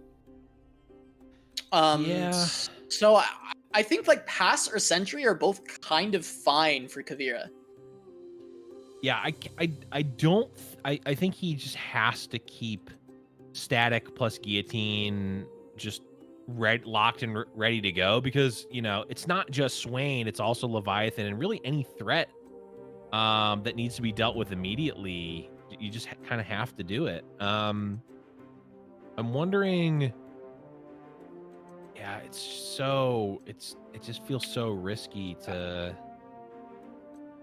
I love. I don't know if you're picking up on this as well, but Kuvira explaining his misplay with his mouse cursor. I love this. I love this so much. So what Kuvira just did is he pointed to Static Shock and said he could have gone Static Shock on the spider and face, and that would proc a Swain stun, right? And then he would get the same result, but he would be drawing a card and could like make, you know, further options from there. Right. And so he kept circling the Darius emote, saying that the optimal line would be the Darius emote here, but he refrained from using it. And now we actually see the guillotine just thrown away. Yep. Because Kuvira is wanting to find, I guess, some additional options to go alongside this Leviathan. Yeah, I actually really like if you're going to throw, like, he had he had a lot of options, but one option was keep Static Shock, keep Guillotine, essentially until a threat is posed. Kuvira going for a more active line and say, hey, I'm going to cast the Static Shock here now, and if I do that, then, you know, the Guillotine really loses a lot of value, so let's just get rid of that too. All right, so additional Swain picked up. First Leviathan of either player on the board. Another Swain for Huntervii. He does have a way to deal with the single Swain on the board via the Guillotine, but Kuvira is not going to give him an opportunity to double Guillotine with the Leviathan, so I think Hunter likely holds this back and tries to set up potentially a Guillotine with another spell to get rid of both of these, because I just feel that because Kuvira picks up another Swain here and just has to wait to play that down, you're kind of priced into needing to remove both, but I guess the stuns that would come out are a bit too scary for Huntervii here, and he wants to just nip that in the bud straight away. I think the line where you are waiting to kill both is a line that plays to not lose, I think, because like here, like open attack, man, I think Huntervii is in a bad spot one way or the other, right? Like you're either on like Swain Leviathan and potentially looking to kill both, or you've got like a window here where like open attack can be pretty strong, and actually this is going to kill a 2/1 and stun the Leviathan. Yeah. Arachnoid Sentry plus blockers, I think, is just gonna put this one away though. It was kind of screwed, I think, for Hunter regardless, but yeah, this was the opportunity, right, where that Make It Rain, if he had held the Guillotine, could have potentially brought him back, right, by being able to remove both the Swain and the Leviathan. Now, you wouldn't have an attack for this turn because your board would be mostly stunned, but it wasn't out potentially to win this game with that big of a turnaround. And now I guess theoretically, if it wasn't for this Arachnoid Sentry, getting that one stun on the Leviathan could have been a big deal. Kuvira, you know, has Swain, so he could have just played Swain and blocked your Swain, and you have no cards left. Right. And Kuvira is fine with that. So even though it was like, oh, literally the out is basically just a Make It Rain or something, you know, of that nature, I think it was kind of the best out for Hunter, and I would have liked to see him be a little bit more patient with that Guillotine and really greed out for maximum value, because now Swain hits the board, open attack from Kuvira, and I think we're going to a game number 2. Yeah, this one is just over. Yeah, not Hunter not even going to go through the motions. It's just over. Right, yeah. Yeah, and you know, the master beats the student the first time here, you know, Hunter trying to jump to the high ground, but Kuvira stopping him immediately. And I mean, now you've got Kuvira with just Trundle Aurelion Soul ramp versus Swain TF and Lux Aurelion. And I do think that we saw it before that Trundle Aurelion actually does quite well versus the Lux version. It's a greedier version. It goes later. And we've seen it have a lot of success. I think that's going to be very difficult. And it's got 2 chances. It can still play versus the TF Swain. It might be able to pull that one out as well. Potentially getting some, Mind Splitters online, dealing with Leviathan, or finding the proper things from your Celestials, the Obliterates, to deal with Swain, to deal with Leviathan. And we're going to have the matchup. But also, remember we talked about Sunburst at length. Sunburst was a topic of discussion and how, wow, this meta looks great for Sunburst, but a lot of people didn't bring it. I mean, so many Swain. Sunburst hits Swain perfectly. Sunburst hits Sejuani. Sunburst hits, what was the other one? Lux. Hits Lux perfectly, goes through the barrier. And, well, Kuvira, I think he agrees with us because this is a 3x Sunburst version brought this time around. Now, that was not what everyone was bringing. I think even in Kuvira's Lux list last time, it was either a 1 or a 2 of. So Kuvira increasing the amount of Sunburst that he's going. The stonks are up on Sunburst. You heard it here. If you are a tournament player, the meta leans a bit towards Sunburst right now being a good card. Well, pick them up now at your local card shop. No. You see, that's the thing, Casa. You're making the rookie mistake. Sunburst stocks are up. You don't buy when they're up, you sell when they're up. Sell your Sunburst now. To me, I will be buying them. Of course, there is no digital, you can't sell cards. That is one thing that I think was an overall good for the community. But I'm sad because I always like the secondary market stuff. But it's definitely, no real reason to be talking about that whatsoever. We do see a Troll Scavenger played here. This is one that we pretty much only saw Nola Gold playing opening week in Reckoning, but haven't seen it played anywhere else until now. Yeah, we do see the Troll Scavengers from Kuvira, and it's a 2-drop that is a bit stronger in the late game generally, because a lot of times you won't behold in the early game, but you'll generally always have behold targets by, like turn 4 or 5. And it sometimes has the upside where you have a behold target on turn 2, and you could have a 4-3 for 2 early on, and Kuvira, of course, having that here doesn't contend better against Petty Officer at all, but it can answer these 1-attack and 2-attack units that Huntervii generally will be playing. Of course, Petty Officer is, what is on the board, not going to be blockable in a very clean trade with Troll Scavenger, but Pale Cascade could be used here. Yeah, or just the value block. Could, yeah, it looks like he's just going to take the value block here, and is this a Huntervii's Poro deck here, and what's going on? Like, look, this is we have all of the Poros except for our boy Plucky Poro, unfortunately. Of course, Plucky Poro wouldn't be good here; would be much worse than the other 2 that have been generated. But yeah, I mean, just an early aggressive hand from Hunter here. And one notable thing, I mean, there's a lot of different, the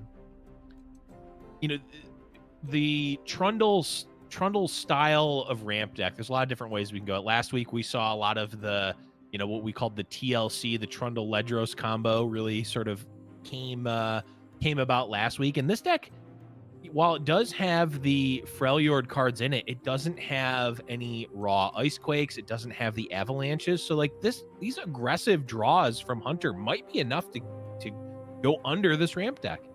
Yeah, but Kuvira is going to have the opportunity to heal and ramp here with the Catalyst.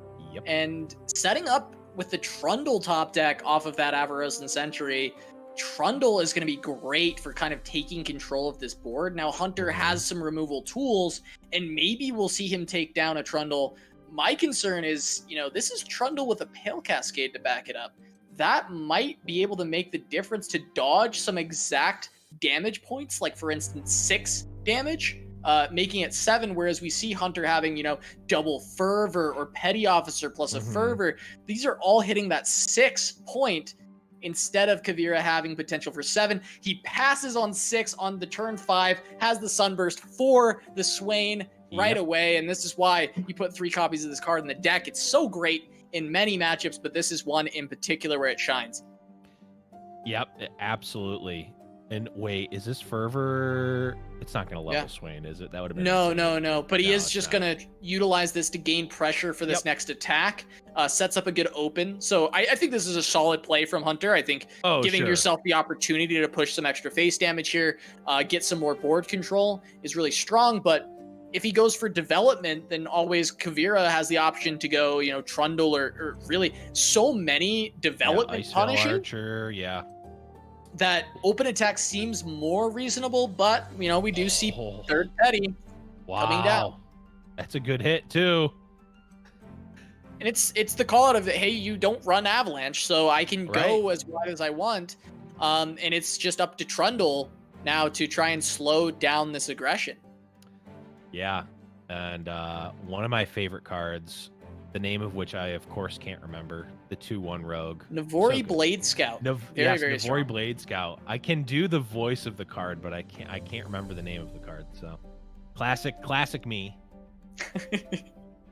It's okay. I got the name, you got the voice. That's kind of how we operate here. Yep. Yeah, you are Bertrand and I am Beamer.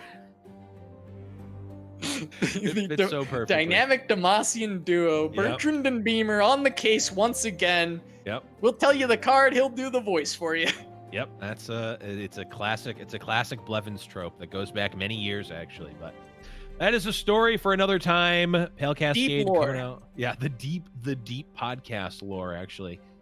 The Pale Cascade coming out. I'm actually, it's kind of interesting to me that Kuvira's valuing it's a question of, are you valuing the Troll Chant overall over the Pale Cascade, or does Kuvira just want to draw the card? And it might be a little bit of column A and a little bit of column B. This is such a nasty turn for Kuvira because he did just get Pillar Mind Splitter. This was a day one theory craft of a lot of people when they were building their Trundle Aurelian decks, is like, oh, Mind Splitter is a great 8-drop from Targon that works amazingly on specifically these pillar turns. Yep. And he's got it once again. The end round is offered. Ooh. Honestly, I'd say you've got so many attack cranks for your Trundle here, and you can protect him with Troll Chant.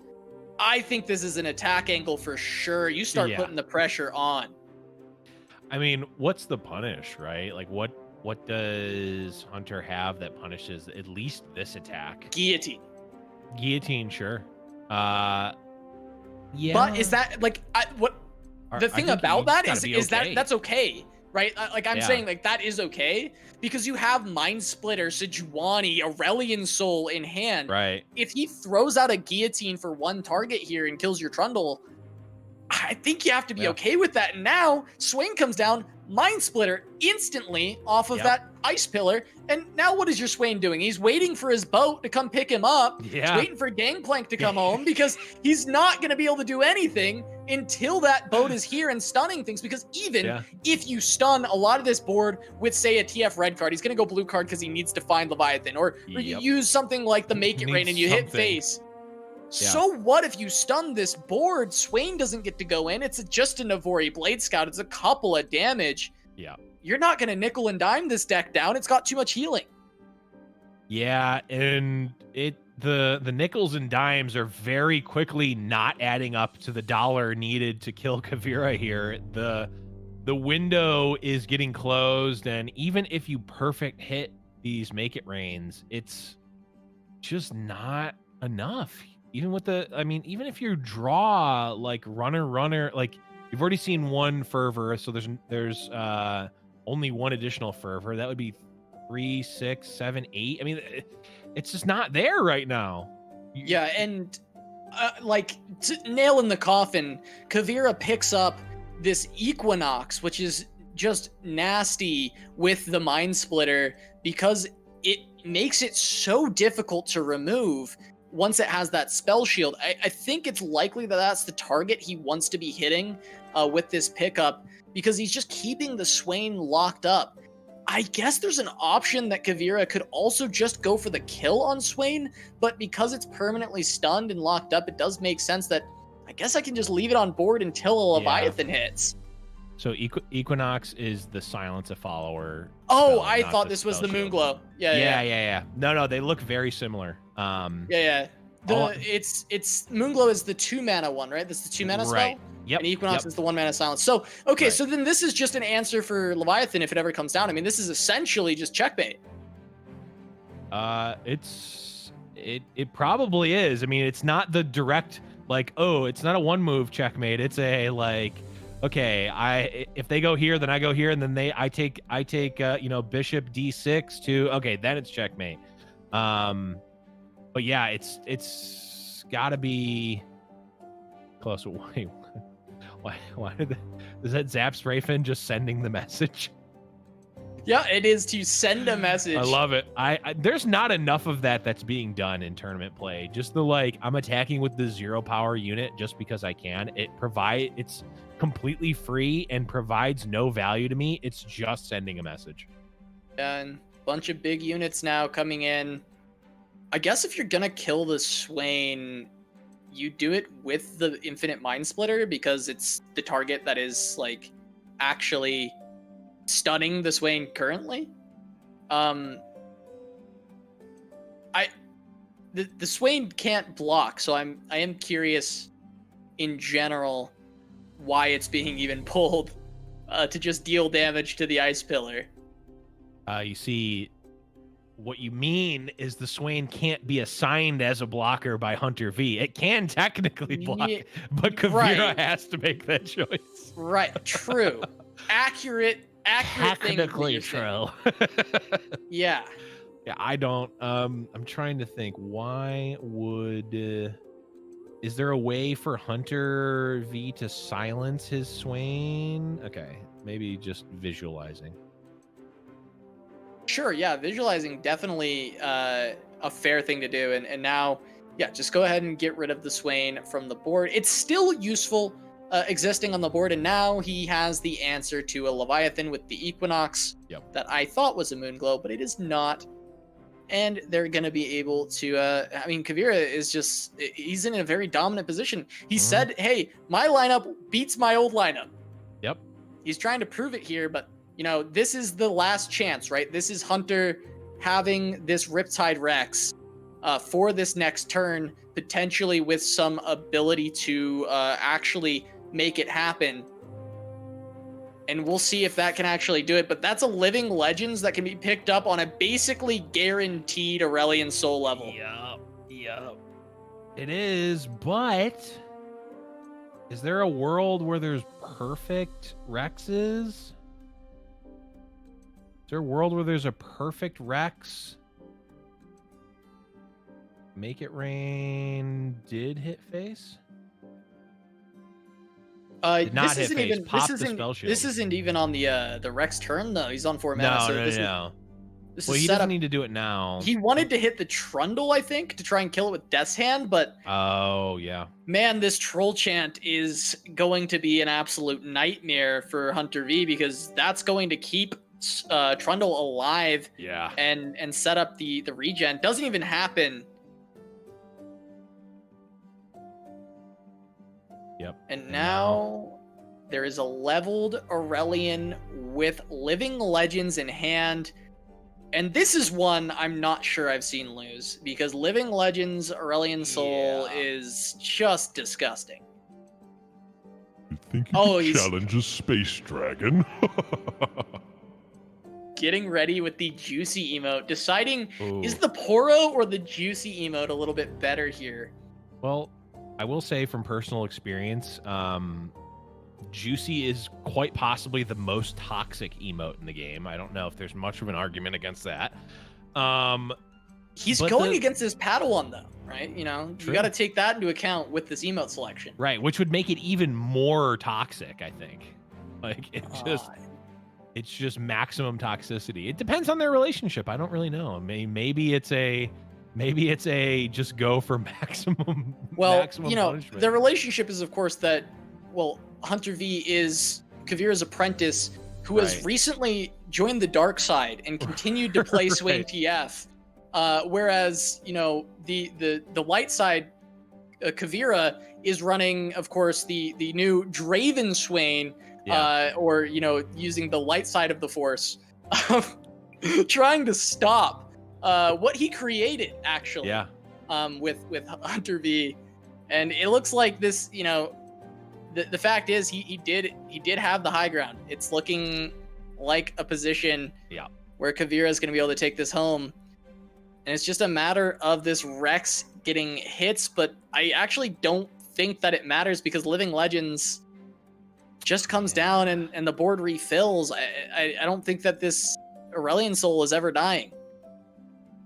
Yeah, I don't think so either. And I know the troll chance already happened, but yeah, it's just, well, I guess even if the Rex hits, even if Hunter could pick the Rex targets, I just don't think it matters at all. Oh, there's the moon glow. That's probably not gonna matter. Oh, Hunter. Yeah.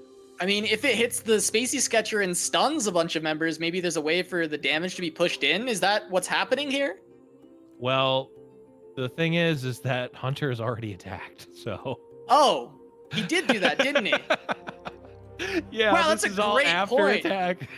I was like thinking about it, like, oh, maybe is there a no, like, no, I was right. not. Like, this game has been done. Okay. Yeah, this game's been over. Now Kuvira gets to do the still had all these. Yeah. How many immortal fires can you play?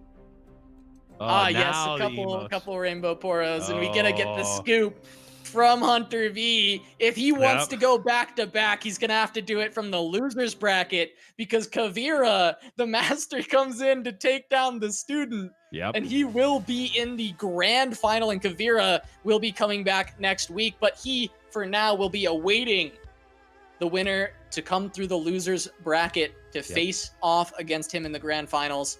Huntervii will be waiting for his opponent in the losers final, but it will be a Gigas who took down Earlmeister, and he is just waiting for this losers quarter. Stan versus Szychu.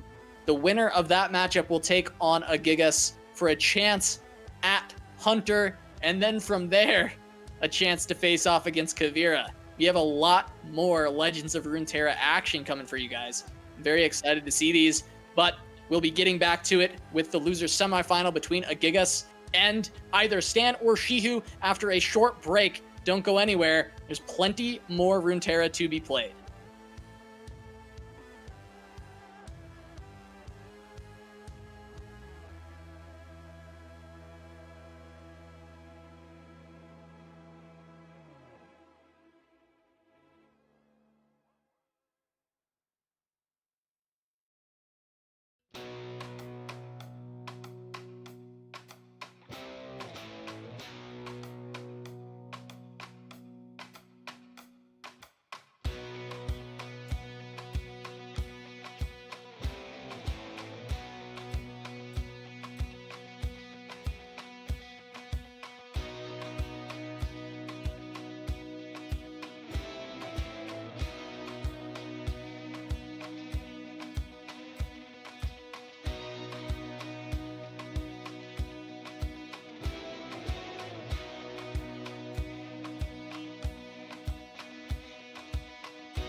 Welcome back to Giant Slayer's Fight Night Legends. We're not quite ready to jump into the losers semifinals because this losers quarters match is still going on between Stan and Szychu, tied up 1-1. Stan on TF Swain going up against Szychu, playing Lux Karma, a deck that has really fallen out of favor for a lot of players.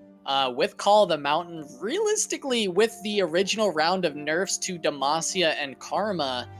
But Szychu, someone who has always had an affinity for this deck, played it for a very long time, climbing extremely high on ladder. Actually, I believe one of the originators of this deck has brought it once again, and there's some significant changes compared to the old version. I mean, notably, Tasty Feyfolk from Call of the Mountain being run as a 3-of. Yeah. But on top of that, Blinding Assault, this is one that was starting to make its way in immediately after the nerfs, but then the deck was kind of cast to the wayside, is going to be played as a 3-of here. And I think that this is a great card. It's a champion spell from Quinn, summon a Valor, but 2 spell mana, summon a 2/1 Challengers is quite a powerful effect. Yeah, it's quite a powerful effect, and you don't have to, don't have to put the sort of unit investment that you would to run the normal 2/1 version in a unit, and also it just counts as a spell, right? Like which obviously you want for both Karma and for Luck. So really just sort of a better Fleet Feather tracker in this deck than it would be, and obviously in something like Scouts. Yeah, so this Rex is killing everything, and I'm trying to decide if this is even bad for Szychu, because he can play Remembrance alongside Radiant Guardian to back this up. Now, his attack token is likely going to be forfeit because he won't want to throw either of those units into a Riptide Rex. But it doesn't seem that awful in general. I am quite curious to see, though. Stan may be behind again. I know that his stream has some lag, but is that a second Rex alongside the Farron, or is that the Rex that we just see played? Okay, it is the one we're just seeing played. Okay, that is important. That is very, very important. Yeah, there are still some A drops, but yeah, second Rex would have been a completely nightmare scenario. Oh, double Guardian. That's 2 Radiant Guardians with a Concerted Strike as well. So really, Szychu certainly feeling good about his life total right now, at least. Yeah, he's even happy to trade away 1 into the Rex. I'm curious if this is absolutely the best thing to do. I guess this Concerted Strike is definitely being saved for something like a Leviathan, so maybe the consideration is just, I need to clear this Rex with one of these eventually anyways, so I might as well just do it now. Yeah, I think the thought process is, if Stan wants that trade to happen, like if he's happy making the Radiant Guardian for Rex trade, like Szychu has to take it on the block anyway. And if he doesn't want that to take that trade for whatever reason, then he just gets a free hit in with Radiant Guardian. That's at least the thought process. Now, I don't know if there's going to be a better unit for the second Radiant Guardian to block anyway, because like the Rex is just going to attack in this turn, and Szychu's probably going to block. Yeah, and I mean, well, now we get Farron coming down, gonna hit the board. Right. Big old Captain Crunch gonna come down, and now there's gonna be a handful of Decimates, but there is ways for Szychu to generate a lot of HP, considering he has Radiant Guardian on the board alongside this Concerted Strike, and potentially the setup for Karma on the next turn, which can double those Concerted Strikes and set up for even more healing. Well, the Karma does the Karma Concerted Strike wouldn't actually generate more healing, right? Because it would, the first depends. one would kill it. Depends if the first one kills it, yeah. Yeah. What'll be interesting to see is if like Szychu actually kind of wants Stan to fire off a couple of these Decimates first so that he can gain through them, right? Like you don't want to just kill the Farron now, or you don't want to use the Concerted Strike now. And I have to imagine that that's on Stan's mind too, right? Like it kind of has to be. Yeah, I think it makes sense for Stan to just continue to develop units until Szychu taxes his resources for removal and loses this Radiant Guardian. And then you start to pressure the life total with Decimates. Right. Yeah. Double Blinding Assault here is going to be pretty good. Going to be able to at least threaten to kill Zap plus Petty Officer. Right. Now, it will generate some value for this Make It Rain in Stan's hand by giving some good targets, but it's not guaranteed that they're going to hit. Now, Stan could get perfect. It's going for Make It Rain now. He drew another one prior. It's he's got an additional one in hand. Oh, okay. I just saw it. There's the delay. It seemed like a very weird play because he only had a single Make It Rain, but the fact that he's got two of them, I suppose he's setting up. What is he specifically setting up for here? I am not 100% sure, but he clearly wants some amount of damage on either the Karma or the... Yeah, it looks like it's a flock. A flock was picked up for him as we're well. Still looking it's at just the hand, the little bit of delay on Stan's hand makes it a little bit hard for the predictions. Yep. This makes sense. In fact, we're being debated further by the hand, maybe more so. Gaining the information, but we know he's got a Leviathan and he's got a Swain. And now we know the reason for this Make It Rain is the flock. Yep. And Szychu was debating using the deny on the Make It Rain, but I think it, sort of makes more sense to use the deny on whatever the Make It Rain was setting up. So the Make It Rain there isn't really doing much, right? Yeah, he's probably worried about Guillotine, I would assume. That's the one that you would want to save deny for. Yep. Like, you don't really want to deny the Ravenous Flock, but a Guillotine you certainly want to be getting rid of. And I think that's very likely the worry. So this is not what he wants to see, because he has to deny this. And now, if the Guillotine is there, we know it's not. But if it's there, Szychu is in a lot of trouble, because that would lose both Karma and the Radiant Guardian. So he's hoping to dodge that at this point. He doesn't really have another option. This Karma must survive for Szychu to win the game. He needs to hit probably second Karma, because he needs cards here. He needs to refill his hand. Now, what's interesting is that the Karma surviving, and if at least one of the birds survives, then the Concerted Strike actually is at the point where it would be gaining additional life, because the second one would go through. Like the first one wouldn't kill. If Szychu wanted to take that route, which I imagine if he loses enough health to even do that, right? But there's the salvage into another Rav Flock. And Karma goes down before having the opportunity to generate draws. Szychu, I'm struggling to find the win for him, because he's got 2 cards left. He needs another Karma, but he also needs draw. He needs Karma into card draw. It's essentially like Karma into Karma is his best out. And that's tough. That is a tough ask. Karma into Deep Med can get there, maybe?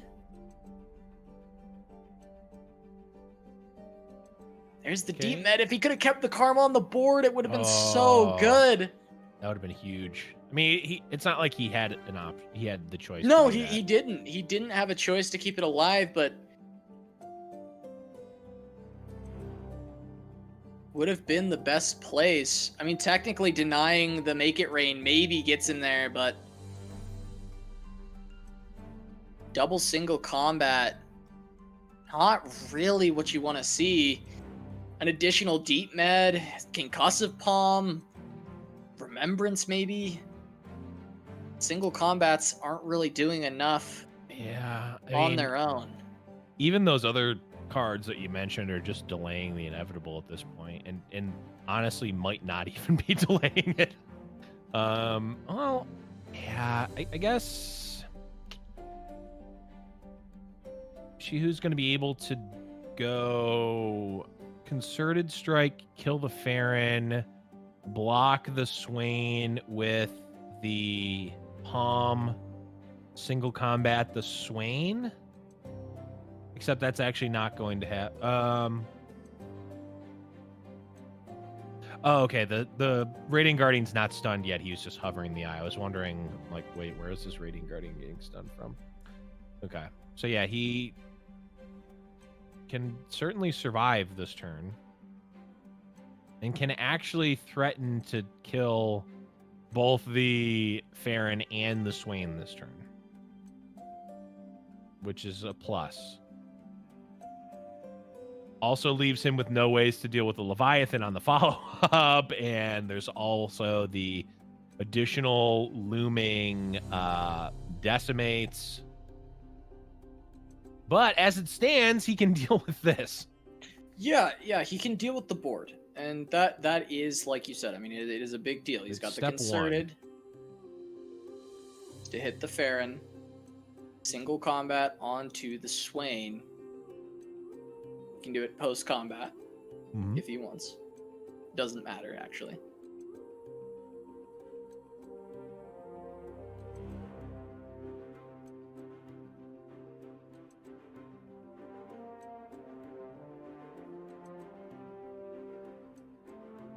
And he gets the kill on the Farron. Here's the removal of the Swain follow-up. But I don't know. This is I'm trying to think of the combination of draws he needs because, like you said, Leviathan is not dealt with currently. And we know it's there. We know Stan had his other 8-drop. Yep. Lux, there's no other cards. Lux needs more cards to support her. Yeah, Szychu's at the point now where, I mean, if this Leviathan didn't come out, he's actually in kind of an all right spot. He just needs time, right? Because like he needs multiple cards to deal with what's happening right now, and that he's just not going to have time to get them. That's the problem. Yeah, I mean, if it's like Lux into Karma into Deep Med, I mean, maybe he starts to get there, or Lux into Karma. And he can start generating a bunch of lasers and start figuring it out, but... And then the second Leviathan comes out, and then what? Yeah, it's not like Stan's just going to be sitting there while he draws cards, either. There's a Leviathan on the board, there's going to be a Swain coming down. And this game is reaching that critical mass that Swain TF so commonly does with this combination of cards, where Szychu is out of options, and he can't interact with the board. Yeah, it's one of the sort of inherent weaknesses of these Lux style decks is that you just like they can build on themselves, but so many of the cards are just abysmal top decks when you're behind. Lux actually terrible when you don't have spells. And he's 1 mana off being able to utilize the single combat to deal with the Leviathan here, and now his Lux doesn't have enough damage to actually trade with the Leviathan. Yep. Second Lux, this can't even get him to a laser. It's only 5 spell mana. Nope. Yeah, and this is... I mean, this is just game, right? There's just perfect card for slowly, Szychu would be like. It has to be a mix of Karma and something, right? It has to be Karma, but it has to be Karma plus draw. So it has to be Karma plus Karma or Karma plus Deep Meditation. It just, there's not really a good way to get there. Once the Karma died, this game essentially ended, And Szychu even had the deep med on the follow-up turn. If there was any way he could have kept her alive, this game was very winnable. And maybe he'll be kicking himself over not denying the make it rain. But it's such a hard call to make that I don't think he should feel down on himself over that. Because I think it was reasonable to hold it for guillotine if that was his hand read. But he ended up losing heavily to the double flock. Yeah, I think a lot of people are going to look at it and say, "Oh, he should have just denied the make it rain," which is easy to say considering we knew what what Stan had. But actually, we didn't know because he ended up drawing the second flock. It's probably more likely that he has another damage source than another way to turn on the flocks than. I don't know. It's a tough call to make. Yeah. But either way, congratulations to Stan, moving on to the losers semifinals where he will be facing off against a Gigas. A Gigas lost to Huntervii on the top side of the bracket, dropping down here. Stan lost to Kuvira. They lost in the same round, and now they have a chance in the losers semis to try and bring it back. A Gigas probably wants another crack at Huntervii. Stan, this would be a rematch of the grand finals of last week if he gets there. Both players want the rematches against Huntervii, and they're fighting each other for a chance at it. Yeah, I mean, certainly, every match that we've seen so far has been an all-star match. I mean, that's why we do Fight Night Legends. It literally is the Legends of Runeterra. There's so many all-star matches, but man, Huntervii, last week was Type V, of course, really has made a name for himself, has only lost to the person who made his deck last week so far in his history of Fight Nights. And, Stan and Gigas, their tournament prowess sort of speaks for itself. And we've been speaking their praises this entire time. So this is going to be a really good match. And of course, the winner of which is going to go and play against Huntervii. But we know we've been going for a while. Let's take a look at the tournament format here for those of you who have joined us recently. Of course, we're playing a double elimination bracket. We've been played at 8 spectacular players. Everyone's going to be playing a best of 3. Each player has brought 2 decks with no region overlap, and to win, both players have to win with each of their decks. And if you're wondering, why are these players playing so hard? Why are these EU players staying up through all hours of the night to play? Your answer is that big white 1000, the $1,000 prize pool that we're playing for this week, Casa. And the players, first place is getting a cool $350. And, we're paying out everyone. Everyone's getting at least a little bit just for playing. And, top cuts here, Casa, are getting top dollar. Yeah, exciting that we have the increased prize pool for, it was 3 fight nights total. We have the double reckoning, that $2,000 prize pool on that reckoning. We've had one $1,000 one. This is the second one, and there'll be next week will also be $1,000 celebration of me coming on full time here at Wisdom and GiantSlayer, trying to make a lot of amazing lore content, continue to put the pedal to the metal with the tournament scene, trying to bring more action to you guys and hopefully continue to expand. But of course, this has been yet another amazing night. This is our is this our 10th fight night? Fight night number 10. Number 10. We've done 10 weeks of these, plus 2 reckonings in between. So essentially 12 weeks of GiantSlayer tournaments already, and excited to keep it rolling for the rest of the year, going on into the new year as well. But this, yet another stacked lobby. It's like 10 amazingly stacked top 8s that we've had week in and week out. And the fact that we get Stan Gigas, and this is just a losers semifinal matchup. Yeah. I mean, that's just incredible. Like, that's amazing that we get to see this. This is like an EU DOR grand finals match that we would normally be seeing. It is. It's just it's merely the loser semifinals here. I mean, both of these players, we've been speaking their praises, the entire time that we've been watching them. But we take a look here. Stan, of course, known as one of the best players in the Brazil region. top ranked master player, of course. We've seen a couple of his matches already. And on the other side, Gigas is, what I like to call a master of karma. Wrote a very, very extensive guide on Spooky Karma, which is, of course, the Karma Shadow Isles deck, and is now running a Karma Targon deck, which is arguably even more complex and control-y than the Spooky Karma deck, and we've seen it work very interestingly so far. Yeah, it has been pretty insane to watch Gigas pilot this. It did struggle against kind of the Swain TF list where you have to worry about all these threats and you don't have consistent removal. You are relying on that invoke keyword to find the major removal tools with those obliterate spells. But it does have what seems to be very good matchups, probably against the Aurelian Souls of the world and just these other greedy decks that are going late, and it does exceptionally well against the more aggressive decks on top of that. So this is such a cool bring from Gigas. It is unique. He's the only person who has brought this to the tournament. We talked about it at the top of the show, but this is one of the most diverse fight nights we've ever had, with 13 unique decks and only 3 that are repeated a single time, no 3-time repeats. So 13 of 16 decks are only brought once this week.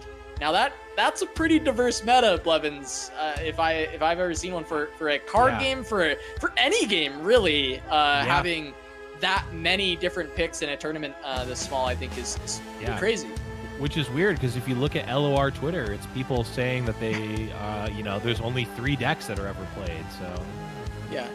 I do think that, as we get more cards and more cards, that the meta, especially with the way this game has been functioning, continues to, I think, evolve and stay more diverse. We'll constantly have more and more decks. I mean, at the end of the day, there might always be a deck that is a little bit dominant, but it seems like players don't believe that is the case now, or at least they believe if a deck is dominant, there are still counters that they can bring. Yeah, I mean, it's nice because we have, we are running the 2-deck format, so there's always going to be at least 2 decks, right? It'll never be 1.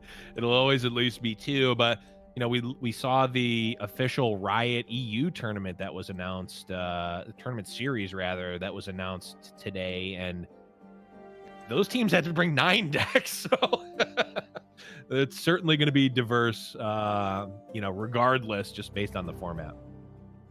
Yeah, absolutely. I think that is very cool. That's kind of reminiscent of some of the Kings of Runeterra Korean tournaments, where they bring just a vast quantity of decks and ban them down. So I really like that concept. I think that's going to be such a cool tournament to see, and I'm excited to see where Riot goes from there with more in our competitive scene.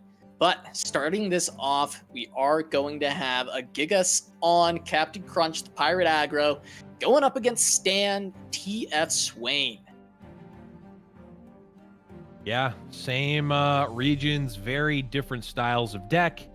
Gigas leading off with the aggressive deck, maybe perhaps sparing us having to go through multiple grueling karma matches if he's not able to win with the aggro deck. So I guess kudos there, but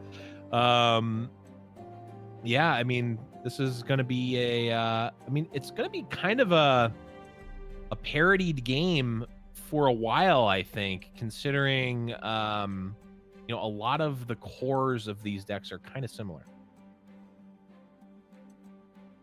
Yeah, a lot of the early game units, at least, are somewhat being run by Stan, right? He's got, the petty officers and, of course, that house spider, and he can try and go wide and set up some blocks. Like, Gigas didn't really hit the super aggressive 1-drop line, but he does have the opportunity to now develop into Misfortune plus a 1-drop here, or go for the Zap Spray Fin, try and find some spells.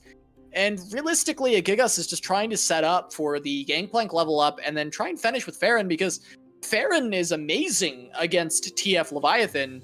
There's no healing in this deck, so you are just putting a probably 2, maybe 3 turn clock at 12 health to your opponent while developing an 8/8 overwhelmed body. So Farron is ridiculous at beating TF Swain, and I think that the fact that Gigas has it in hand and has opportunities to present early pressure, as well as just a raw decimate that he already has, I feel almost comfortable just being like, oh yeah, Gigas is gonna win this.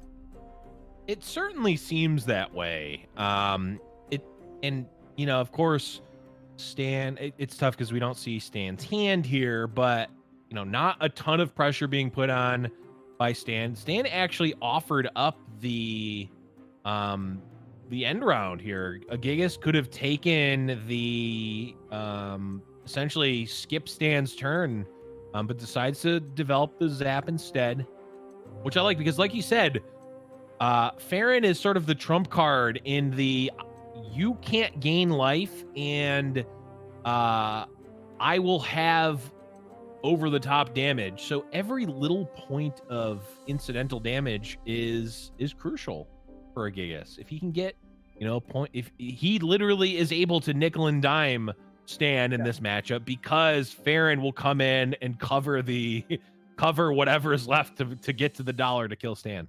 Just as a way to illustrate how much damage a Gigas can do, if this Zap Spray Fin hit connects, a Gigas will be able to finish the game purely by casting Decimate after he plays the Ferret. He will be able to deal 16 just by throwing axes at Stan's face. So all a Gigas really has to do at this point, okay, well, you know, he's got to get this 2 damage in, and then he just has to live for a couple more turns, and he can finish off the game. He doesn't even have to play fast and loose burn style trying to push damage. He just develops units and protects his own life total, because he'll get to the point where I just have to cast a couple decimates and the game ends. Yep. And we're at that point now. Stan is now below the 4 decimate mark, and we can see a Gigas is able to generate those. Of course, it's not that easy. Still needs to get to that point. Needs to get to 8 mana to cast the Farron, and then also needs to cast the decimates. Of course, he can cast 1 before that, but... Okay. So, he has 20 damage of decimates available to him post-Farron. That is true, although actually drawing that decimate isn't really super relevant if you're going... No. It's actually quite bad if you're going the Farron it's very bad. Oh, it's very bad. But it's just funny that he can just win the game even if he hadn't touched Stan. True. Through just decimates. It's just great, you know. It's the dream of the Farron rework, right? Is that one day I will be able to take down my opponent purely by casting Decimate. And a Gigas has reached that point, you know? Of course, Farron himself, the 8 damage body with Overwhelm, spawning 3 decimates, essentially is 20 damage in a card. Now, of course, it takes forever to cast every single one of those things. It's a lot of mana. But the 20 damage Farron is in full effect here, as Gigas has all the decimates to line it up and knock down Stan, and it's just a matter of time before these start falling on his head. Yeah, the 5D Express is happening, the 5 Decimate Express. That's all you need. When you break down a game of Legends of Runeterra, all you really need to do is cast 5 Decimates and your opponent dies, right? At its purest form. That's what Legends of Runeterra is. Just finding a way to cast 5 decimates. That's how I play Legends of Runeterra. Yeah, you're right. NA aggro brain. It's true. And there's the first. Well, I guess the first one has already been cast. 1.25 decimates have already been cast in a sense. But Gigas deciding, does he want to play Jack, which generates half of a decimate every turn, right? That's true. He does make half a decimate.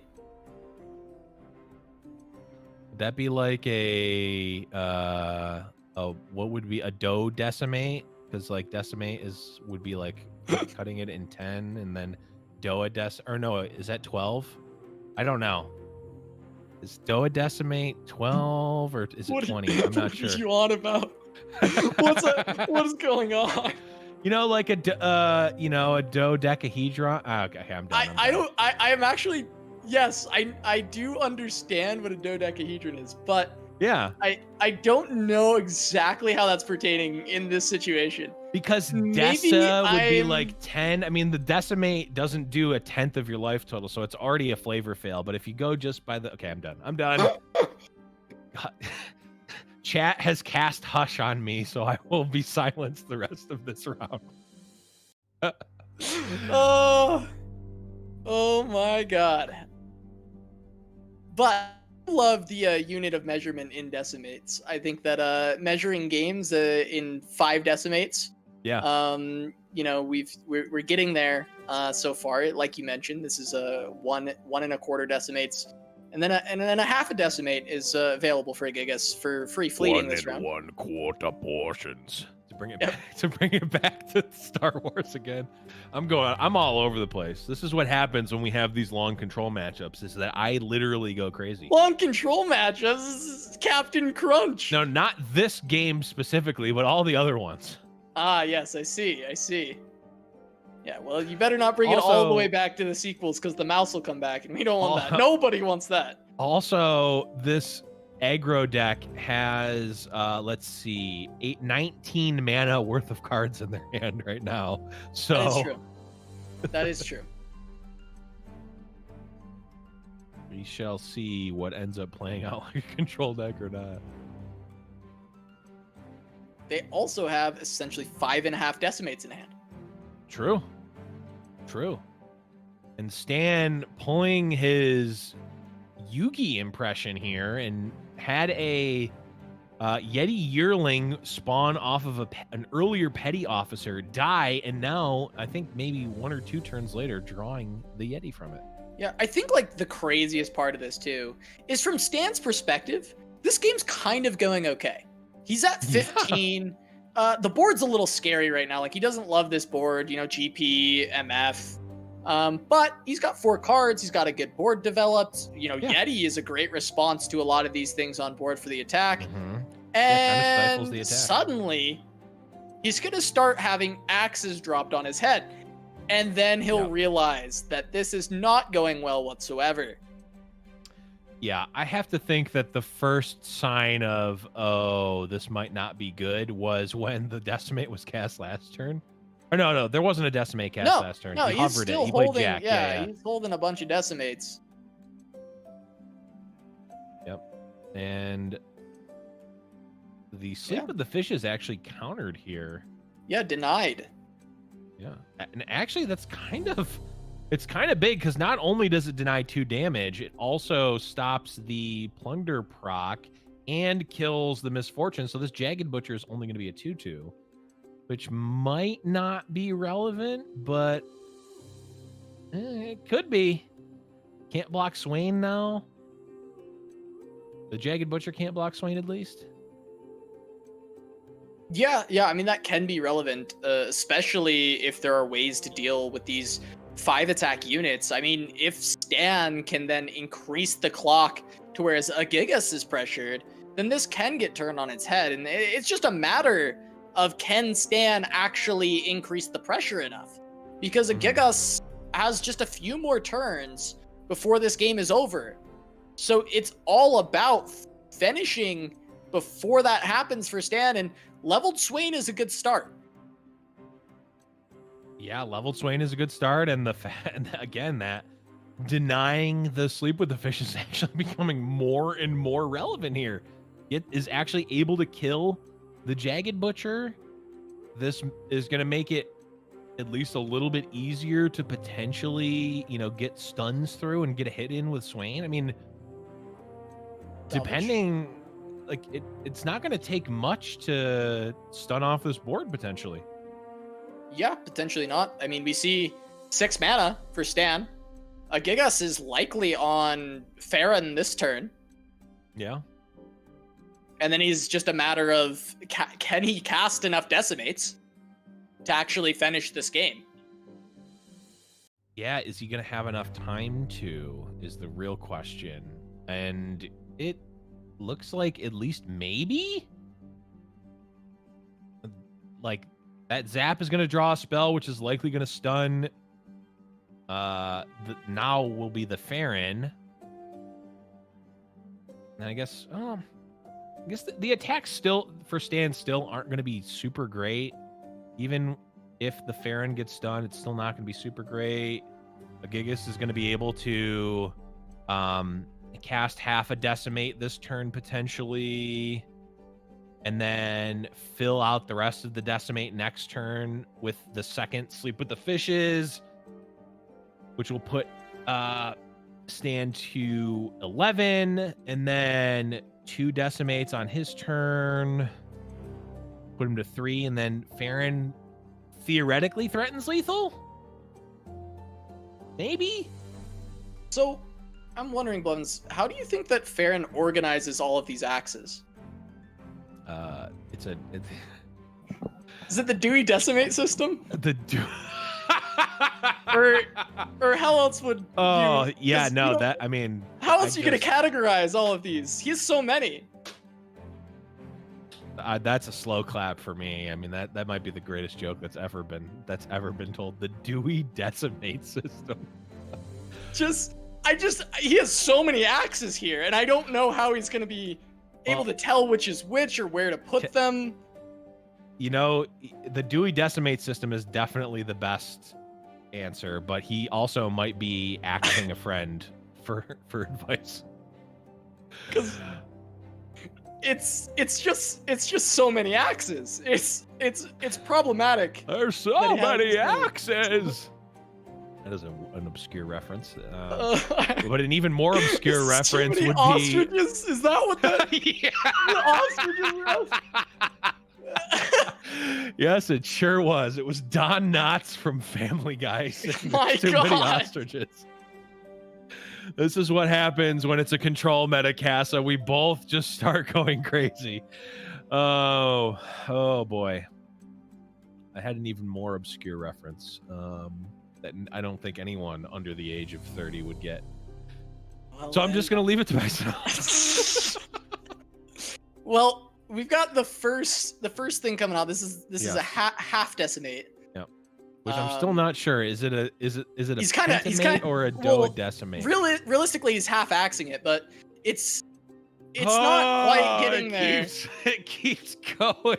It keeeps going. I love it. And it's just gonna get that 2 damage in.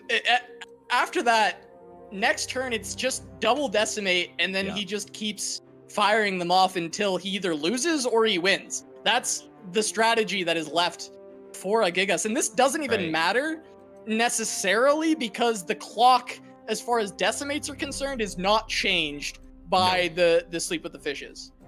Yes, you merely think that it was changed, Stan. You merely think. Now, does Zap change anything? 13. No, because Zap gets blocked. You need to cast 10 he needs to be decimating as much as possible, I'm pretty sure. Well, I was wondering if no, that wouldn't matter anyway. Well, if Zap actually got through, because you only actually need to do 3 damage. Blev, is this a mistake? Is the Gangplank attack? I'm curious. I guess if Gangplank is blocked by Swain, then your Farron pushes a lot more damage. Yes. That is, I think, the thought process is you can take the value block on Gangplank, but that just means that Farron is getting more damage in. And I mean, this is NA aggro brain at maximum capacity, right? Like I'm only thinking in terms of decimates. My units are merely units of measurement towards more decimates. And Gangplank attacking effectively means that he's either getting 3 damage, so 3/4 of a decimate. A Gangplank attacking actually makes another decimate, right? Because it means that Farron gets blocked. 4 here, yeah, it's 4. So again, just turning your brain into thinking of the game in units of decimates really coming into play here. Yeah, it certainly is. And here, a Gigas, I think he just goes double decimate, and as long as he's not dead to open, he just wins, right? This is just putting him on that clock, and I think a Gigas is gonna find it. This actually got a little dicey. I will say, it seems like, you know, a Gigas is just there. He's got his axe collection, you know, is being able to just continue to pressure that damage, but I think Stan was getting close to putting together a turn with the leveled Swain and the leveled TF on board where he would just win. He would just push in all that extra damage. And yeah, I mean, can he still get there? If he has burst speed spells, can he still potentially get there? I think that's what a Gigas is calculating now is, am I just dead? Yeah, does he need to play a unit? That's the question, right? Right. Well, if he he's one off of being able to play Zap and a Decimate, right? Because yeah, 3 and then up to 4. Yeah, he would need be able to 10 mana to do that. Yep. So yeah, Stan can still win this. Oh, if he has 3 burst spells, I mean, if he has 3 burst spells, it's definitely 5, 7, 9, 12. 13 from the red card. So he would need 3 burst spells, and at least one of them would need to do at least 1 damage to a Gigas's face. So that's not let's see. That would be well, here's the kicker, Casa. There's only 3 burst spells in Stan's deck, and all 3 of them are salvages. What about at fast speed? Does he have enough damage? Because this is 8, 9, 10, 11, 12. I mean, oh, okay. No unit on board, the Farron's just dead. Oh, that changes things. Because the Farron's just dead now, so he just needs 1. He just needs 1 damage. Right, because red card. Yeah, he needs 1. He needs 1. I believe this is 12. Yep. And then red card will deal 1. So yes, he needs 2 spells. And one of them needs to do 1 damage. It's got to be Decimate, right? You can't look for the Fervor instead. I feel like that's not the right line because it opens you up to die to Death's Hand. I can't imagine a world where it's not. You just have to fog the Fervor and the Make It Rain, and well, no, it doesn't open you up to Death's Hand, right? Because if you're saying Zap is going to draw Fervor, then you still beat Death's Hand, right? Well, yeah, right. You can play it in response to their damaging spell, but then I guess, yeah, the Death's Hand would still beat you. It's okay. He's going for it. I guess he can still cast Decimate afterwards. Make It Rain isn't it. I guess this is probably more correct because you can kind of just do both and you're not going to lose to a slow spell. I guess that's the idea, is you always lose to the fast spell unless you draw something here. So this is just correct from a Gigas. Right. I think you're still dead to the same things, and you're playing around a couple of other things at least. Oh no! Wait, does this change this? Is this play? Does it end up being throw because of this barrel outcome? No, Zap probably makes sense though. Regardless, Zap's probably Zap's probably plays around like, more things. Right. I guess it kind of depends on how many. Because now Make It Rain is a problem. Mm-hmm. Well, Make It Rain plus another spell was already a problem. I think it's really close, and it's a matter of counting the outs versus counting the outs, and I'm not going to do that, and I don't know the answer. Here comes Salvage. That gets the Make It Rain ahead of it at burst speed. And now this Make It Rain has to hit the barrel. Oh, right. And a Gigas can still win. But the barrel, does it go? Does it hit it? Nope. It doesn't. Stan actually pulls it out. Stan finds the win with the barrel and the TF card. Wow. I mean... And what can you say? With a Gigas having the unlimited axe works, he can't find the win. 5 decimates in hand, and it's just not enough to get there because the board position was too strong from Stan. And now at the end of the line, a barrel plus a red card comes through and picks up the win. Gigas playing around specific outcomes, but Stan didn't have any of those. He had the one that beat Zap. Yep. Now, Casa, here's the question. Were the decimates a decibate, and he got baited into going for that line rather than playing a more traditional stand? I mean, because, like, that gangplank attack signaled it like that, you know, Kuvira was on the same wavelength that we were, which is everything is just being seen in terms of decimates. I just need to get extra damage in so that I can kill him with decimates. And then ironically didn't go for the kill with decimate when he had the chance. But I mean, again, it's really, really close as to whether you need to go for the zap or the decimate there. Really crazy game. Yeah, it was insane. Gigas once again going to be running the aggressive deck. Man, that is tough. That is a tough one for Gigas. That's a tough loss. And he's now going to have the uphill battle of beating Fiora Shen twice. He's got a pretty aggressive hand to start things out. A couple 1-drops, Leeching Grenadier. Change to making it 3-2 has made that card pretty dope in general. In this specific matchup, I think it's a little worse than it used to be, but on average, 3-2, pretty nice for this card. Especially in Gangplank decks. Yeah, I mean, I think unlike something like Twisted Fate, Swain, it's a little bit more reasonable to be able to beat this deck twice, the Fiora Shen deck. It's just not the same level of consistent. It's a type of deck, and I think Demacia decks in general are kind of like this, where like you can just draw the wrong half of your deck versus, you know, certain draws and you just lose. And also like I think it's probably pretty favored in this matchup specifically, but in general, it's not like a super like nut draw heavy deck where you can just like get the unbeatable hand. It's less likely to have that. Yeah, I will say Fiora Shen is a little bit more consistent, which is why it's having a bit more success because of the River Shaper buff. When you really look heavily for this card in the early game, it does create more consistent outcomes by helping you draw a couple more of your spells, but it still does standardly run into Demacia issues like you talked about. There are still more brick hands than a lot of other decks.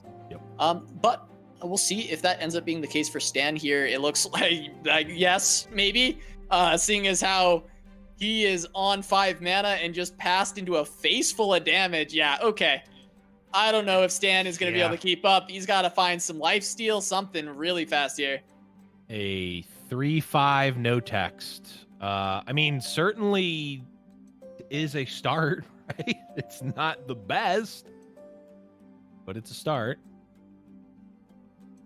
But Gigas is just going to go wide here and is actually just going to be able to make a full board. You skip blocks. Yeah, you just don't need to block. Play everything here and go in for the attack. And I mean, is Decimate ending the game on this next turn? I think possibly. This is a 3/3 butcher as well. I don't even know if the Decimate's coming out. He might just be dead to the board. 3, so kicking things off. 2, 4, 6, 9, 12, 13. Yeah, open attack is presenting 13. Yeah, Captain Crunch laying the smackdown on Stan for game 2, getting revenge for last time. And showing him his axe collection, and Stan just kind of spit in his face with a little bit of damage back at him with some cards. Yep. I'm pretty sure this doesn't matter, but blocking the one that when it dies you take a damage is certainly the wrong one.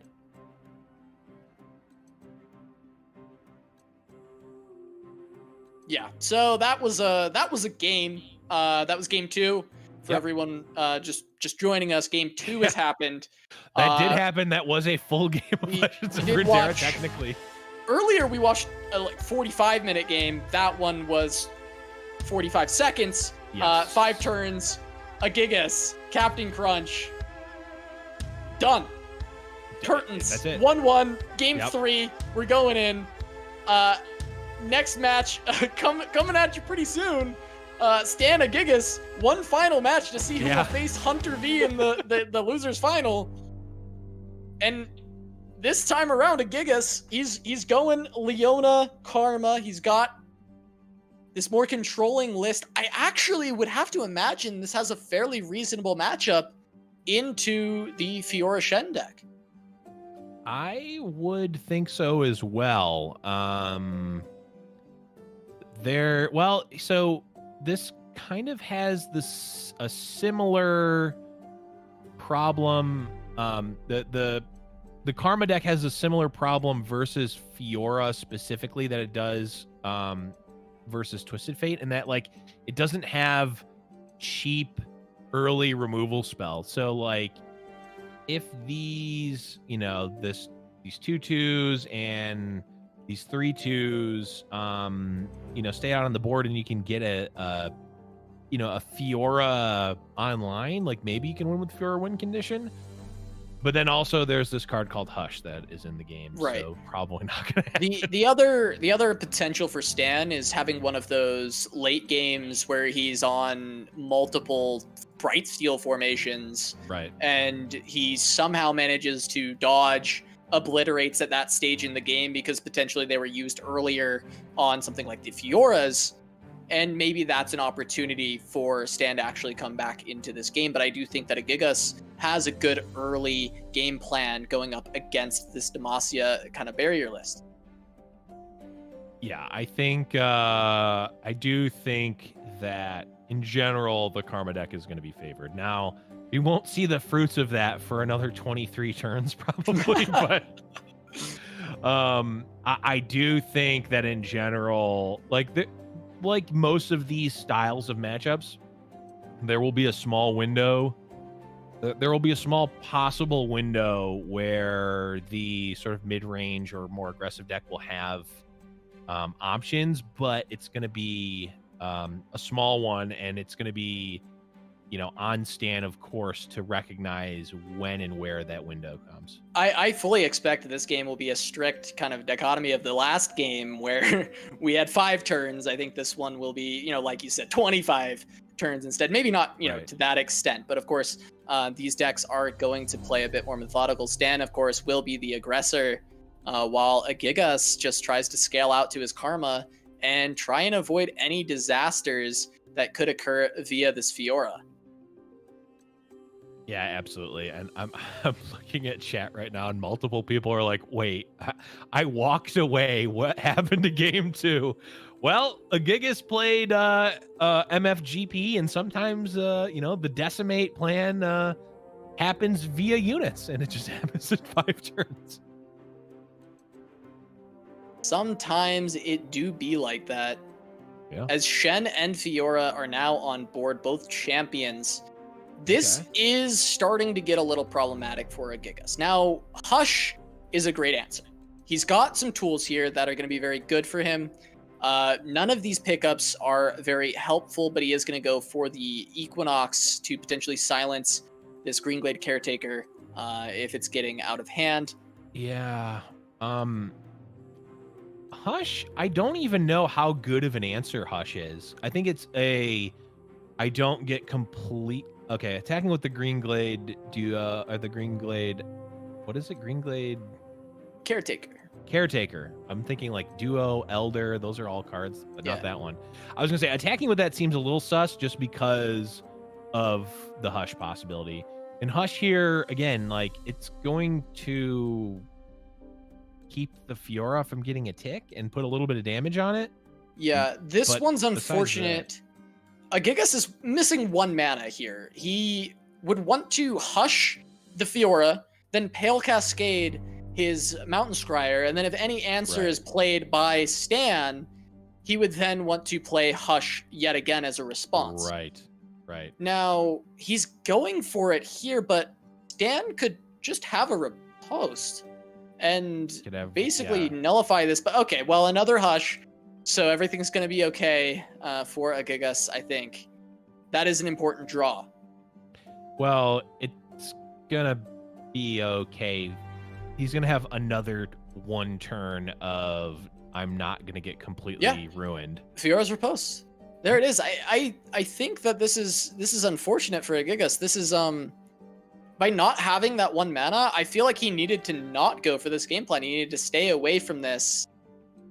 And instead, I mean, that punish is massive. You lose a Hush, you lose a Pale Cascade, and you lose a Mountain Scryer, all to a riposte. You essentially was 3 for 1 here. Mm-hmm. Yeah, and you know, we talked about how this deck can, in theory, take those types of trades, these inefficient trades, take, you know, 3 for 1s or 2 for 1s at times, but that's when the deck is actually in a spot where it's generating card advantage, which it's just not here, right? Like, it's got a way more board focused draw here. It's got 2 Fioras, which is just not, or 2 Leonas rather, which is just not super great for it in terms of generating card advantage, right? So the game plan for a Gigas is actually quite a bit different than we've seen for this deck, you know, so far in the tournament. Yeah, I mean, I think Stan has come out to a very big lead here. I think, you know, like you were saying, you can take the 3 for 1s, the 2 for 1s with these value decks once your engine's online. And the engine is not being revved up yet. Gonna need a jump start, and there's no one around to help. This is not looking amazing for a Gigas to kick things off. Now, he has tools to come back and be safe in this game. He's got ways to buff up his board. He's potentially going to be able to find removal with the star shaping as well as healing. But it's going to be tough, and it's certainly going to require that he weather the storm of Stan's resources, as he currently doesn't have a ton of cards. No, he is scrapping this together. He's bootstrapping this initiative for sure. You know, Solari Priestess is going to be helpful for sure, because it's going to provide a stun potentially as a development punish, as well as, of course, invoking that 3, 4, or 5 cost. Or is it 4, 5, or 6? It's 4, 5, or 6, isn't it? 4, 5, 6. Yeah, 4, 5, 6. So that'll help with sort of the power level on a Gigas side. But again, like Stan, he's got a pretty good open attack. Well, he's got a pretty all right open attack. Maybe he actually doesn't even have that good of an open attack. So is actually deciding to go with the develop, and I think a Gigas has to be super happy about this. For the most part, with the Priestess and the Hush, he's got at least a little bit of you know, protection here. Probably not going to get completely destroyed this turn. Yeah, considering just the straight up pass, because Priestess is essentially just food for Fiora. True. And you want a challenge to be on a unit that could actually threaten the Fiora, right? So, because both of these units have 3 attack, you can utilize the Hush to try and find the Fiora kill here. And we may even see an attempt at the Shen kill as well. Double Hush. Try and look for that. He can cast 3. Yeah, Hush is going to be huge here, potentially. Yeah, because he's got the 2 Hushes to threaten to kill Fiora and Shen, and has the backup. Okay, to level up Shen. I'm like, I don't understand where this barrier is coming from. Yeah, so now Shen is actually out of reach of this 3/2, even if a Hush comes down. That makes sense. But I will say this is still looking like a Hush angle. You do need to keep your Leona alive and deal with the Fiora. I would also, I mean, you certainly want to Hush something else if you're using it. I don't think you're casting much else this turn, unless we expect a star shaping. Right. I could see it just being used on the Lancer to essentially deal 5 damage. That could make sense. I do kind of like holding this up as well, just kind of seeing if anything else gets cast by a Gigas, or sorry, by Stan. Well, just having it as a reactive tool. Well, yeah. I mean, Stan's not going to cast anything else into it, of course. No, of course that's going to happen. But I guess it effectively prevents him from doing that, which is certainly still good. So I suppose this leads to a star shaping, but the concern with star shaping right now is if there's a single combat, you've now just blundered your Hush, whereas you can't use it to remove either of the barriers to create a trade with your Leona. And instead you'll lose your Leona here. And I don't know if Gigas has the luxury to play around that. That's likely what he has essentially, probably thought through at this point. I can't float I can't float 5 mana here or 4 mana or whatever it was. I need to start using my resources, and Living Legend's going to be picked up. That can be played on this next turn, and that might be the play. Yeah, I'm wondering if... Yeah, and like you said, single combat comes out. I'm wondering if the plan was I'm not going to use Hush here to effectively deal 5 damage. I think I agree with you, Casa. Like, the star shaping needed to wait. It feels like it needed to wait there because, like, you're not actually, you're leaving yourself open to exactly what happened, but also, like, you don't need to cast the star shaping right there, and you're gonna have time to do it, and you're really only, I guess you're essentially throwing 4 mana away. I don't know. It's certainly not an easy spot for a Gigas right now.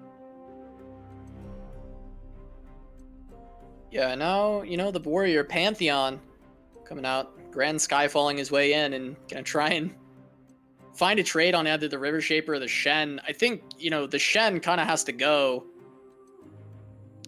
And unfortunately, there's 7 mana on the other side, so there's really no guarantee that he does go. Yeah. Could be 2 cards. I mean, you may just have to risk it at this point, though. I mean, what do you think, Blev? Like, I don't think you can ever leave this on the board. Well, let's think about it. If you're pressing end round here, first thing you have to do is say, okay, what does open attack look like? And what's going to happen is your warrior is going to be dueling with Shen, right? Like, it's going to be dueling with Shen, except your opponent's going to have more mana and they're going to be attacking. So I feel like this has to happen. If they have a spell, it's not like it's going to go away on their next turn. And in fact, they're going to have more mana and an additional card, and they're going to be attacking you. So any sort of combat spells or combat tricks, I mean, not that that's super relevant, but any sort of combat tricks are going to happen while they're attacking you, which is generally worse. Will of Ionia is actually a great pickup here. Going to be able to kind of counteract this this Brightsteel formation. Now, I think it may be a Leona to stun up the Caretaker, though. It's going to counteract the Brightsteel formation for a turn. The 9/9 body of it. It's not going to counteract the 4 Divine Shields it created, though. Look, I'm trying to be optimistic here, Blevins. Yeah, no, I mean, you're not wrong in that the 9/9 body of the Brightsteel. Sometimes you have to look at the Brightsteel. I mean, the bright side. And always look at the Brightsteel of life. And it's looking great for Stan. That's the positive here. That is the Brightsteel of the situation here. Stan's got a big board full of units with barriers on them. And that's just great. For Stan, yes. For Stan. Very good for Stan. Yeah. And oh boy. 31-2.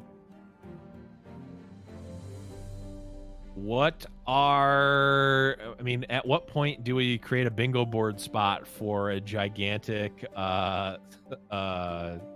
unit? Like, what is the power that we need to put? Like, some people may not get this ref, but I used to be Here's the Storm Pro, and every time I see a Caretaker like with a Brightsteel formation on board, I just hear the quest ding from Heroes of the Storm. Yes. And if you know, you know, and I'm sorry to those who don't, but if you know, you know. Even you know what I'm talking about. It's yeah. just, and I just hear it. I can hear this image that I'm looking at. It's not even from the same game. Not even from the same universe. No, not at all. But yes, 31-2 coming down. Quite possibly the most embarrassing draw in the deck for a Gigas. Hey man, come on. Wait, He's trying. Casa, wait. What if he plays Karma and then casts 2 Living Legends? 2 Living Legends. Can refill his mana pool twice. You see, if it were... Man, if this were Magic the Gathering, having 2 Living Legends on the stack like that would actually be insane, because you'd be able, there would be a point in time in between the resolution of both of those where you could cast fast and burst speed spells. So it'd actually be insane. That has absolutely no bearing whatsoever on this game. No, does not actually. But you know, I figure we've got a little bit of time before any real actions are going to be taken, and I think that this game is close to over. Though with a Living Legends, it's really hard to ever count a game out. Yeah, I'm really interested in how this Karma Living Legends is going to end up resolving, or if we're just going to see a single combat. Well, Karma can deny the single combat, so just one removal spell won't deal with the Karma. And I think that a Gigas is really wanting Stan to play Brightsteel here, and then play Karma and dodge double combat. You know, he can deal with single combat. He's got to dodge double, though. Yeah. Can he dodge double combat? Who knows? Because, but also, does the Karma actually do anything? Maybe, right? So the Living Legends can lead into some spells that can try to help stabilize this board. Now, a Gigas is sacking everything but Karma next turn to stay alive. That's just like a guarantee. They're all gonna have to block for the cause. And then he needs, I think, Supernova, and then he needs to get rid of Caretaker and the Brightsteel formation. And he needs to like dodge second formation and hit like maybe some units or something. I don't know. Like if he hits like 4 snakes to stall out the game. Okay. Pretty decent. I'm starting to see the line. Obliterate, you know? Like there's some things that maybe he can find. I don't know. Yeah, I'm starting to see it. I mean, low-key not really starting to see it, but I'm starting to try. I'm trying to visualize it. Okay, blocks happening. I mean, this isn't lethal. You just let this happen, right? And if a Gigas just presses OK, what happens? It's kind of fine, right? Yeah. I mean, this is all a Gigas can do, and then he prays for the Living Legends. Riposte. Threatens Karma. So now you play Living Legends into Pale Cascade. Save your Karma. Yep. Oh, the feels bad though because you're not actually drawing. Oh, actually no, you can draw. He hit Supernova. He hit Supernova, and he can actually reduce the cost too because he's got the right. The Moon Silver. He can reduce it by 2. It's kind of insane. Yeah, make it cost 7. But does he ever sacrifice his Karma here so that he can play both Supernova and Falling Falling Star? Or Falling Comet, yeah. Because that's 13 mana, so he wouldn't be able to play the Pale Cascade if he wants to play both. Yeah, I guess the Karma being valued a little bit more here. Leona picks up. Deny, not really what he wanted to find. Now, Deny can be played alongside the Supernova here, so he can avoid a Concerted Strike or a single combat.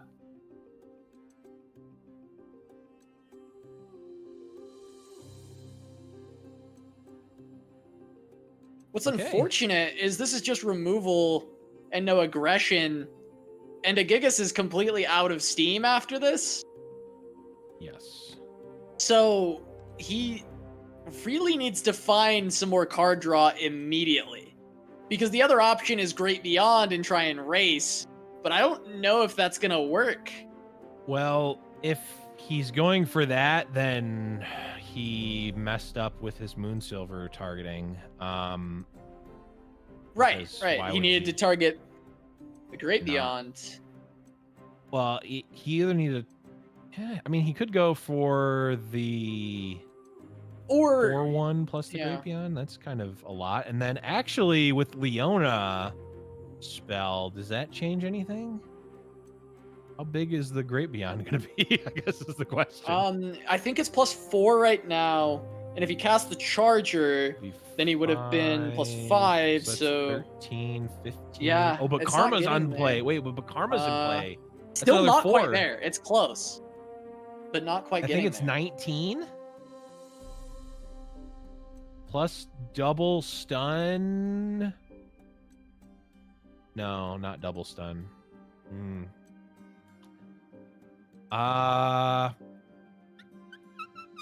Yeah, I don't know. This one's I'm not sure, Casa. It's close. It's kind of it feels like it's pretty close. In terms of the decision. I feel like this is a play to not lose versus a play to win. Stan has drawn so much from his River Shaper as well, and he slams another to the board.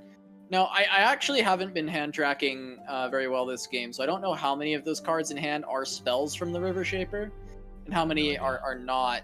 But I'm gonna guess it's 2 are from the River Shaper, and that the other 2 potentially could be units. So the fact that he didn't just re-slam Brightsteel makes me expect that likely he doesn't have his second formation just yet. Right.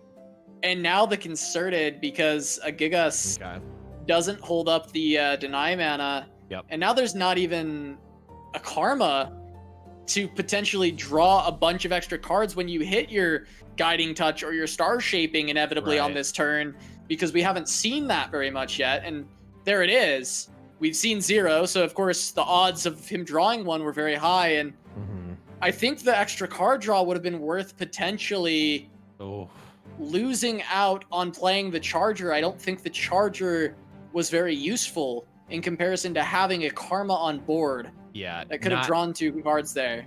And that's a rare misplay from a Gigas. I think that's one of the first times I see a play that I actually think is a blatant mistake. Yeah, I think what happened was just from the way he hovered cards and looked at things, and the way he ended up playing was the initial level 1 was, okay, I need Obliterates off of Living Legends. He finds the Obliterates, right?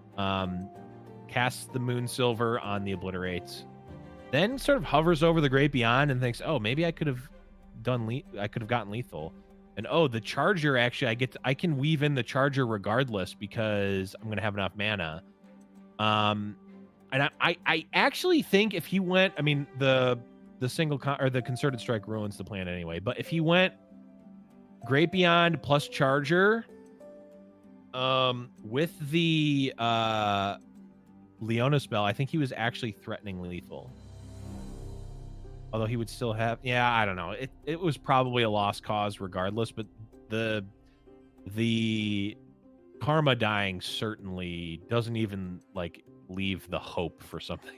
Yeah, I mean, it really is. This deck is very difficult to play, and I don't, Gigas is playing very late at night, so I don't blame him too much for having a mistake. But the reason I'm surprised is even under these conditions, it is so rare for a Gigas to make a misstep. Just the quality of a player that he is, even playing under circumstances that are not ideal for European players. He's so good and methodical most of the time, and just a rare mistake from a Gigas. And while it may not have made a difference in this specific game, it is unfortunate for him, because I think Stan is going to run away with this. And I think we'll be seeing Stan get his rematch from last week's grand finals and face off against Huntervii in the losers final. It's certainly looking like that. I mean, a Gigas can put up a little bit of a board here. He's going to have another draw, potentially get another blocker, and I think if he gets another blocker, that could potentially buy him one more turn. But the question is to what end, right? Okay, Star Shaping is probably one of the best draws. Thing is like if Karma was on board, like the Star Shaping and some of these other things might be giving him a chance, but I just feel that with the Karma gone, it's just not going to be enough. If this was 2 Celestial cards, then maybe he gets like removal and a big unit and he can come back. If the Guiding Touch had drawn 2 cards earlier, it could have been a big deal, but losing that Karma on that turn was a big difference maker, and I'm not sure that Stan is going to be able to, or that Gigas is going to be able to bring it back. I guess, you know, I think that it's just likely that Stan takes this pass, open attacks, and while that maybe doesn't quite end the game yet, it's getting there, and he's drawing every spell in his deck. Yeah, so here's the interesting thing. So Immortal Fire is going to come down as a 12-5. So here's the interesting thing, Casa. If open attack doesn't kill, and there's not an answer for this fire, it just immediately answers. Though the first half. No, both, because both. So watch. Oh, because of because of how it concerted works. That's right. Yep. It does the 1/2. Yep. Okay. I thought I was almost surprised. I was like, am I wrong? But no, I was correct. And yep. I think open block. He'll take 3, 4, 5, 6, 7. So actually still not dead here. Yeah, I just don't see I can't find the path to the win necessarily. I think the path has been closed for many turns here, and a Gigas is, you know, doing what you do in a tournament setting. You play it out, right? Yeah, I mean, I'm sure there is some insane line somewhere where maybe this is winnable. It's always possible with Invoke in my mind. Like, you can always get Living Legends, and if you find me a board state where you can't win from Living Legends, I mean, they obviously exist, but it's still, like, theoretically you can get one of these big ones. Grants Overwhelm to his board, but I think the board is probably too big from Stan, because other allies get Overwhelmed, so the Scourge won't get it. If the Scourge got it with his Challenger and the pluses from all the Celestials that have been played, we might be having a game again, but I don't think that Scourge is quite able to do it. He's going to be able to play Scourge plus have Deny Spacey back Sketcher. up, Can that find anything? I don't think so. Can find Crescent Strike, which would punish a development. Crescent Strike would stun the high health units. Well, yeah. Oh, actually. Okay, Deny Mana's up. Yep, Deny. How many Concertas is this? Is this just 2? Or is this 3? You know, my thought was that it's 3. Oh, but I forget this deck also runs 3 Deny. It's got the Deny for the Deny, and yeah, that's gonna do it. I mean, just the River Shapers have drawn probably every spell in the deck. If the spell exists in the deck, they're gonna have it. Yeah, it is. Oh, Gigas, he knows. Yeah, he knows. He knows that this was not his best performance. But still, on not his best day, Gigas still performing exceptionally, making it all the way to the losers semifinal, and dropping to Stan. You know, it's never a bad tournament if you're losing to Stan, if that is who you're dropping to. Right. He lost to Stan and Huntervii. I mean, it's gonna happen sometimes. And the finalist from last week. Gigas, of course, disappointed in his performance, but still, he should hold his head high, because Gigas, still in my book, one of the best players in the game right now.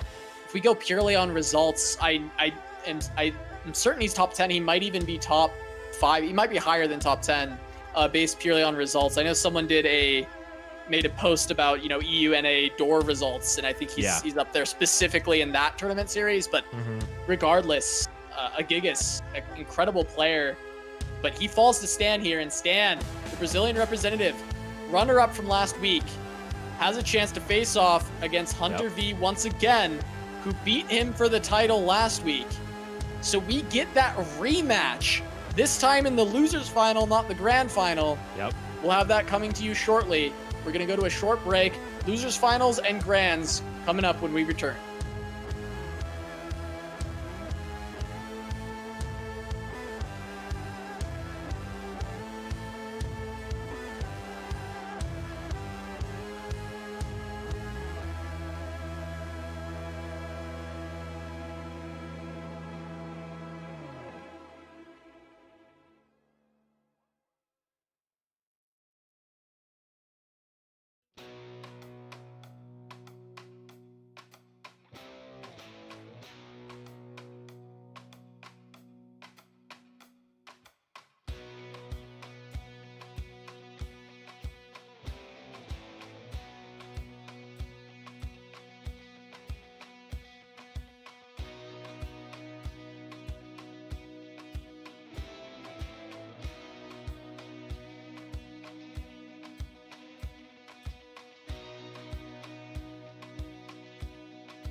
All right, welcome back to Giant Slayer's Fight Night Legends. We just have a few more sets to go.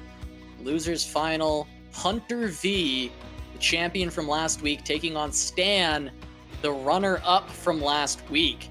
One of them will be returning for their third week in a row.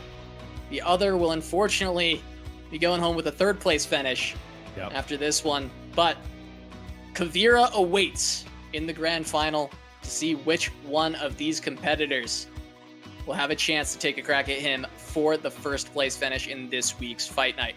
Blevins, between these three players, I mean, even just these two players in the losers final, we can start here. Huntervii, Stan, head to head so far in favor of Huntervii, right? Last week in the finals took it over Stan, but you know, different lineup from Stan this time around. Made his way through the losers bracket, and he's got another chance. I mean, you look at the matchup, the heads-up matchup, and it's 2-0 Huntervii, right? So it's really hard to pick against him at this point, right? But also it's Stan, and also the salty run back can happen, and like, you know, you can be down 0-2 and still come back and make a win in a, you know, a best of 5, and obviously not in a best of 3. But I cannot in good conscience check my vote against Stan. It's just too low of an EV of a play. And yes, Huntervii has been spectacular in what we've seen him play in fight nights these last 2 weeks. But I mean, I don't have the, you know, I haven't seen as much sort of footage and play of Huntervii, you know, previously Type V, as I have of Stan. Stan just has the resume. I've got to go with Stan here.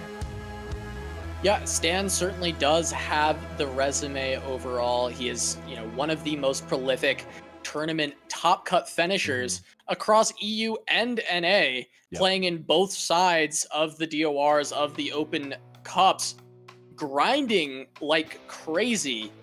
He's been incredible overall. Looks like we're having an issue with the cameras.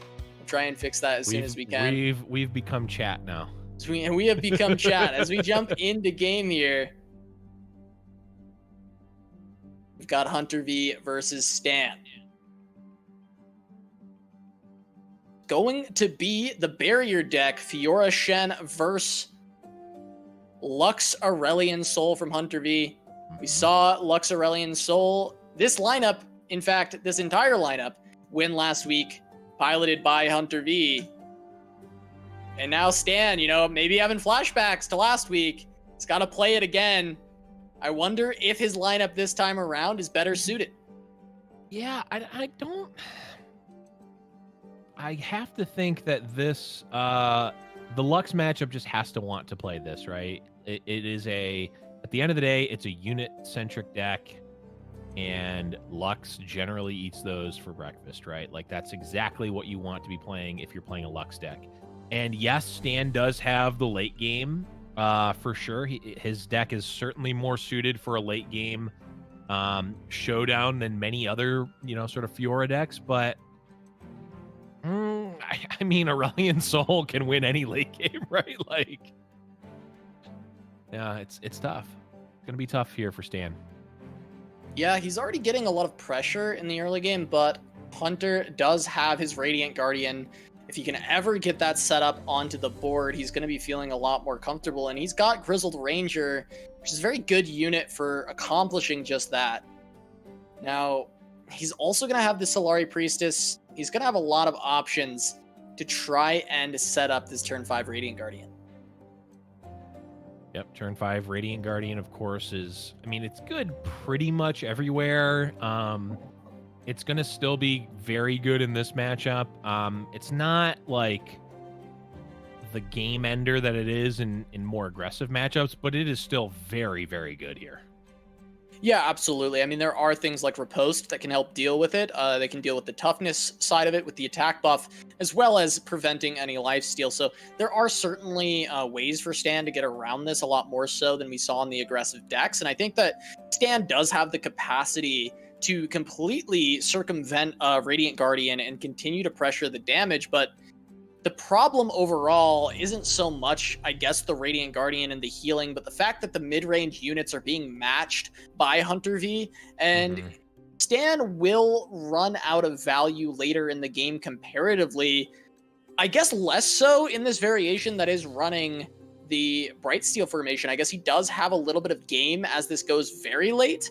But overall, I do like Huntervii's capacity to get down an Aurelion Soul and set up to try and finish the game in that way.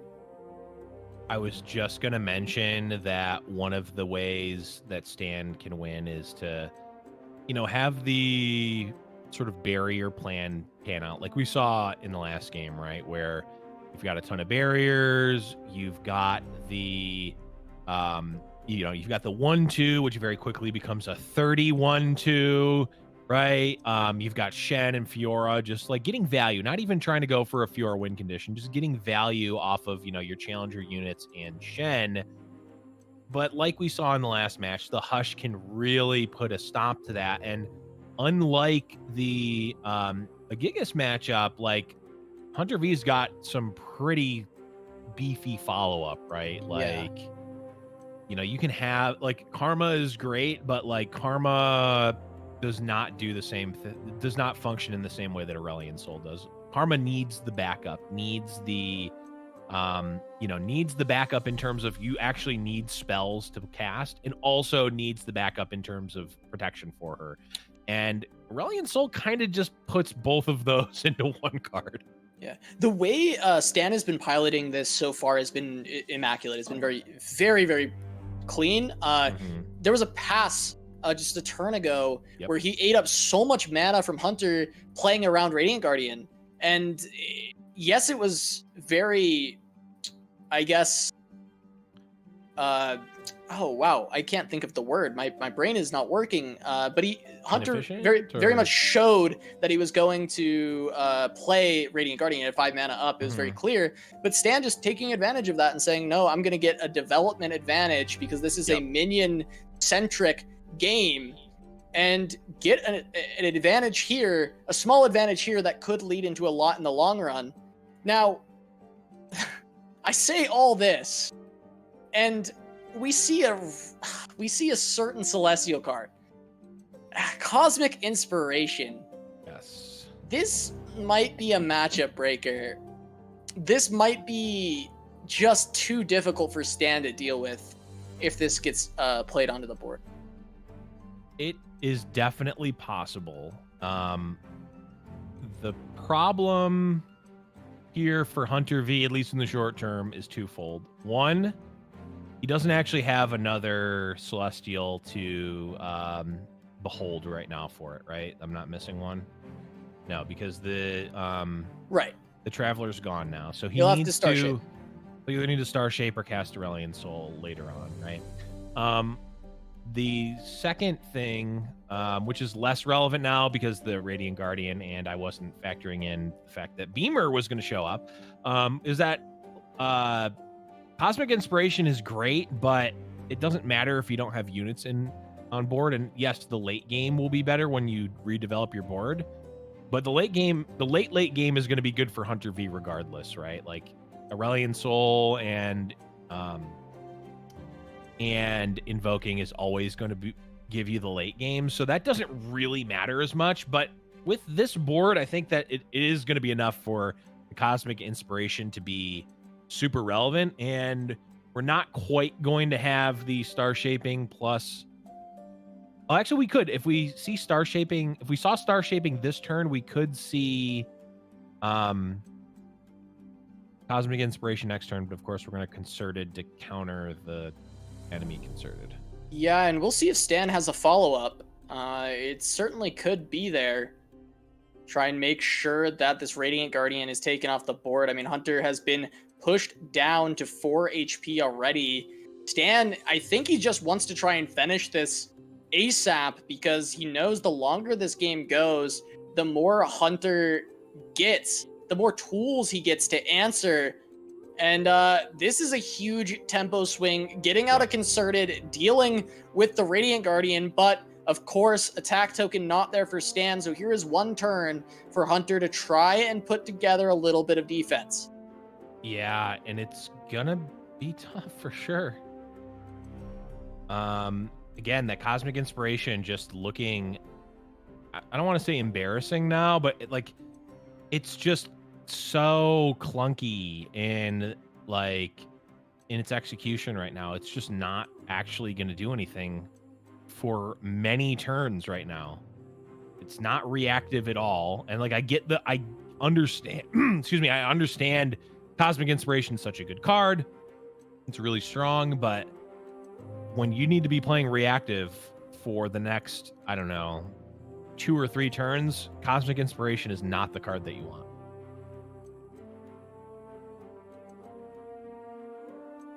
And the attacks coming in, Stan trying to finish this here potentially. He's going to have lethal represented, but of course we see that there is plenty of healing alongside the Hush if that was needed. Yep. Star Shaping, of course, comes down and keeps Hunter alive quite easily. Also going to set up the Inspiration potentially. Hunter deciding if it's worth keeping essentially gaining an additional life or killing a 2/1. Yeah, Cosmic now Rays would be interesting. Great Beyond is a win condition here. I wonder how many Celestials have actually been played. We saw the Traveler. We've seen no other ones that I can recall. So if we see the Starfall come out, I mean, he at this point, Hunter only needs to cast 3, right? Right. So the Meteor Storm can come down as well. And that's an additional Celestial played. So wait.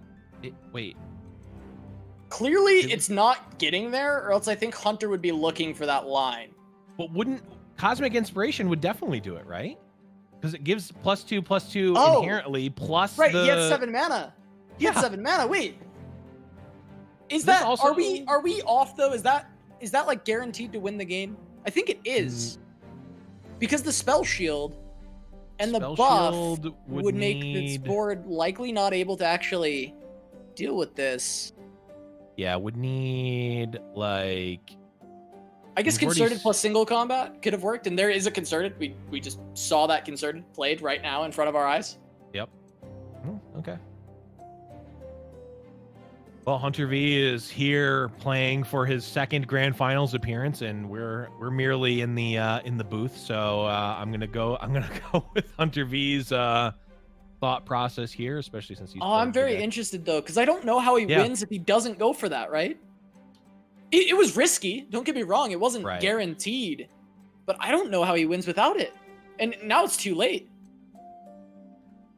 Yeah, he would have needed.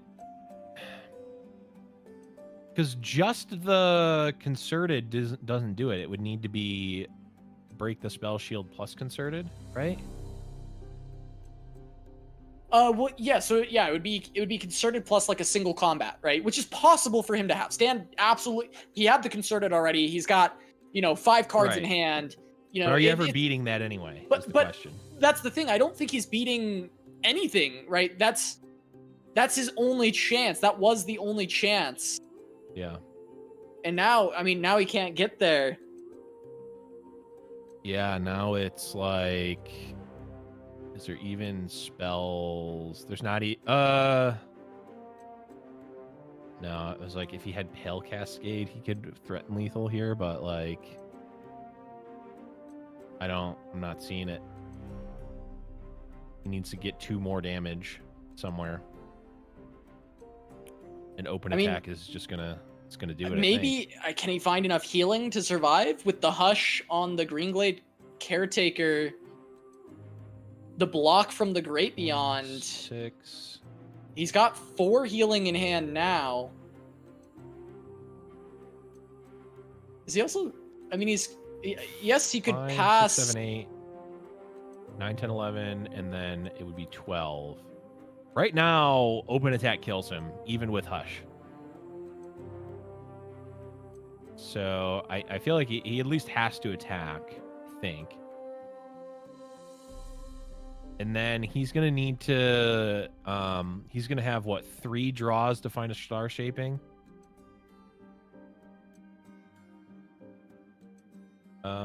Which I think he kind of has to. I guess a concerted strike, or I guess a concerted strike or single combat would actually potentially do it. Yeah, I think Hunter says not there. It was, that game was very close. I think he had to just rip that. He had to go for that Cosmic Inspiration into the Great Beyond. And when he picked Great Beyond, I actually thought he was looking for just the lethal in the next turn. I thought that was his game plan, was like, I need to win now. Right.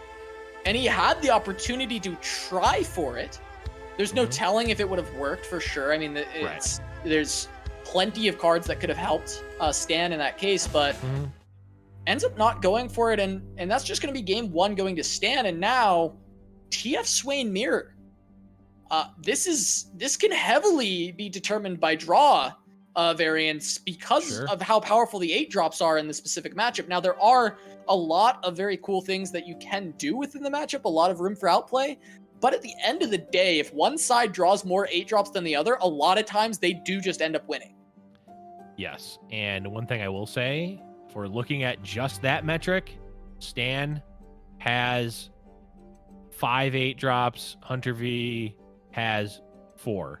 And that additional one, they both have 3 Leviathan, 1 Riptide Rex. But as we saw before, Casa, Stan has our boy Captain Crunch, which not only is an additional 8 drop, it's an additional 8 drop that is good specifically in this matchup. So yeah, it is. It's kind of a mirror breaker, somewhat. Yeah, it's and literally the only there is a 1 card difference between the 2 lists. I'm looking at them and I'm clicking through. It is Captain Farron is in for Stan, and it's -1 Noxian Guillotine. So yeah. Oh, actually, that's not true. There's a couple other like number changes, but those are the differences. There's 1 fewer Arachnoid Sentry. Stan has -1 Arachnoid Sentry that goes over to a Noxian Guillotine. And yeah, it's very close is the long and short of it. You can look at the decks, use !decks in the chat if you want to see the decks specifically, but long story short, very, very close. Yeah, and we already see 3 8-drops for Hunter.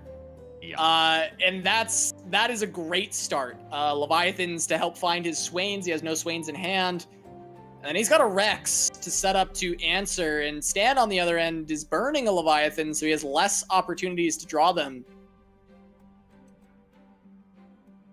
Yeah, Leviathan getting burned. Certainly not something that you really want in this matchup, though. I mean, you probably don't need the third one, but it helps to...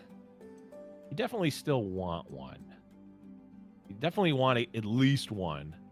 You don't always want 3.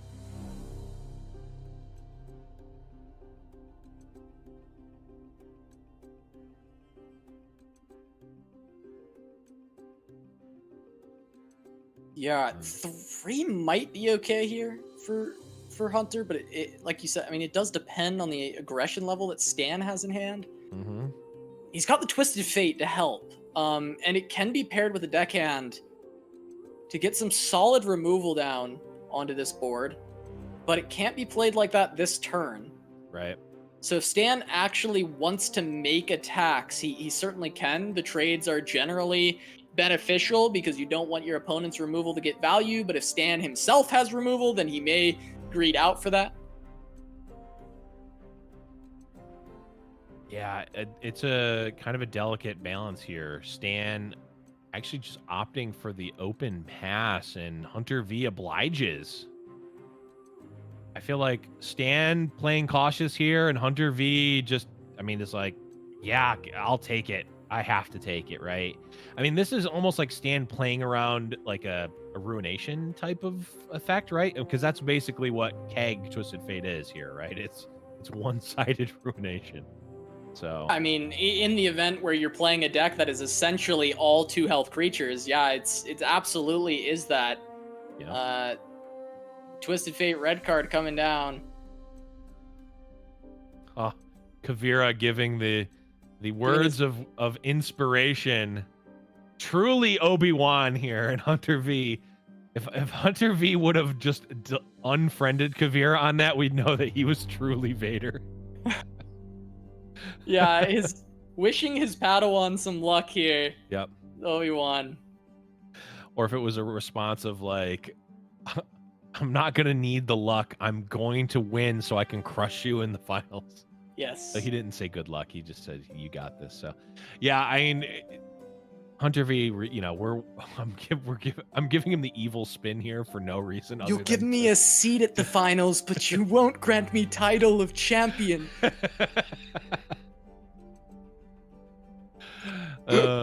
Maybe he already has the title though, so it's, he does. he already got he that wants one. back-to-backs. We only one other player has back-to-backs right now, and that of course is Winding God. So Huntervii would be the second person to have that, but would be if Huntervii wins the entire thing, would be the first and only player as of right now to win from the losers bracket. He would, yeah, he would. Is already the only person to win a fight night on 20 minutes of prep time.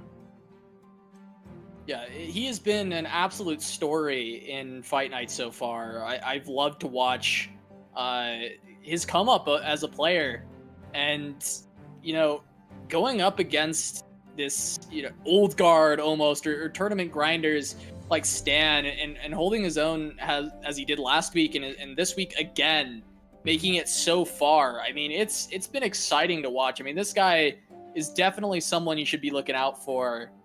You know, continuing on as the LoR esports scene kind of explodes, especially, you know, we're getting that Riot support in Europe, right? We see a tournament being run in Europe right now, and that's incredible that it does seem like we will be continuing to expand. Obviously, GiantSlayer is not going anywhere. We're going to keep continuing to make tournaments, and this is a name that, yeah, you should start to remember, because the results we're seeing, the play we're seeing from Huntervii has been incredible. And you know, Stan, you should already know, but Hunter, this is a new one.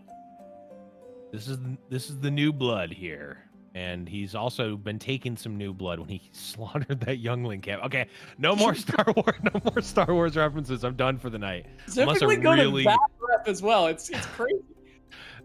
Unless there's a really good one, I'm done for the night on Star Wars references. But yeah, I mean, here again, sort of board parody-ish, but Stan, of course, has the attack token, is going to be able to contest the keg of Huntervii.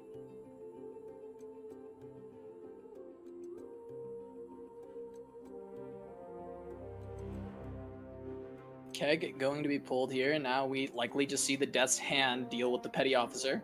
Yep.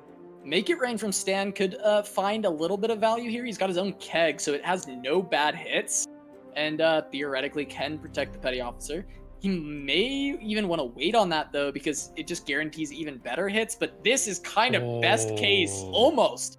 Yeah. If it hit the Zap instead of the Dreadway, it probably would have been the best case, but this is still great for Stan. I mean, that is disastrous for Hunter. Losing his Twisted Fate, losing a 2-drop, and not getting the kill on the Petty Officer. Yeah, that is a big swing of tempo there. That is certainly a... now, that might not be a metric that's super important in this matchup, but it kind of is, considering that Stan's at 10, right? He needed to stem the aggression a bit from Huntervii. Of course, the aggression is going to continue, as if this Zap hits, it's Riptide Rex time. And there are no bad hits for this Riptide Rex, because killing units is good, doing face damage is good. It all sort of ends up in a W, I think, for Hunter here. Yeah, Hunter's getting close to lethal just through pure face damage, and that's why I really love the Rex potential here, because even if Stan gets to develop his own Leviathan afterwards safely onto the board, I think Hunter having the amount of damage that he pushes, a Death's Hand in tow, and then the ability to go into the potential of a Leviathan on the follow-up turn is very strong. And well, that's going to be Captain Farron coming down, and I think it has to be Rex still, because even just getting some damage onto the Farron is still going to be quite good. Yeah, it is. Okay. Oh, these are amazing hits. These are great, because he's got the ability to just Ravenous Flock the Farron now. He's got full board control. He got some face damage in. I mean, this is this is the most clean hits from a Rex we've seen in a long time. That is basically perfect. You couldn't have asked for a better hit. I mean, it is perfect. You could not have asked for better hits from this Rex. Cleanly gets rid of the board, and Huntervii. I don't think Stan is pushing 19 before Hunter finds 6, considering he's on double Leviathan. He finds a Swain. He's got a Death's Hand. I mean, he's getting there. Yeah.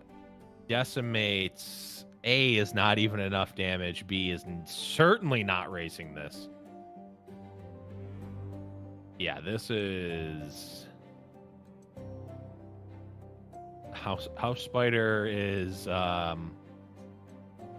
I don't want to say embarrassing, because, you know, you got to play what you got, but it is certainly not... it's certainly not looking very powerful, considering the plays from Hunter here. Hunter, you know, carefully considering their options here, but at the end of it, just play the boat. Gangplank brought it back, keys in hand, just play the boat.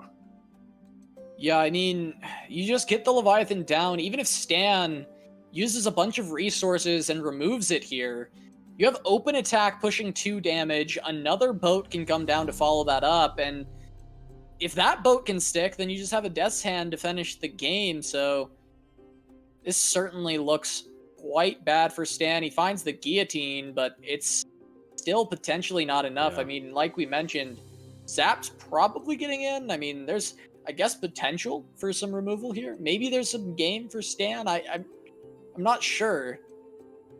Second boat still available. Yeah, if Stan... Okay, so Stan does technically have another guillotine. Right. So could cast another one. And actually, I mean, there's plenty of removal here for Zap, right? Make it rain and the like.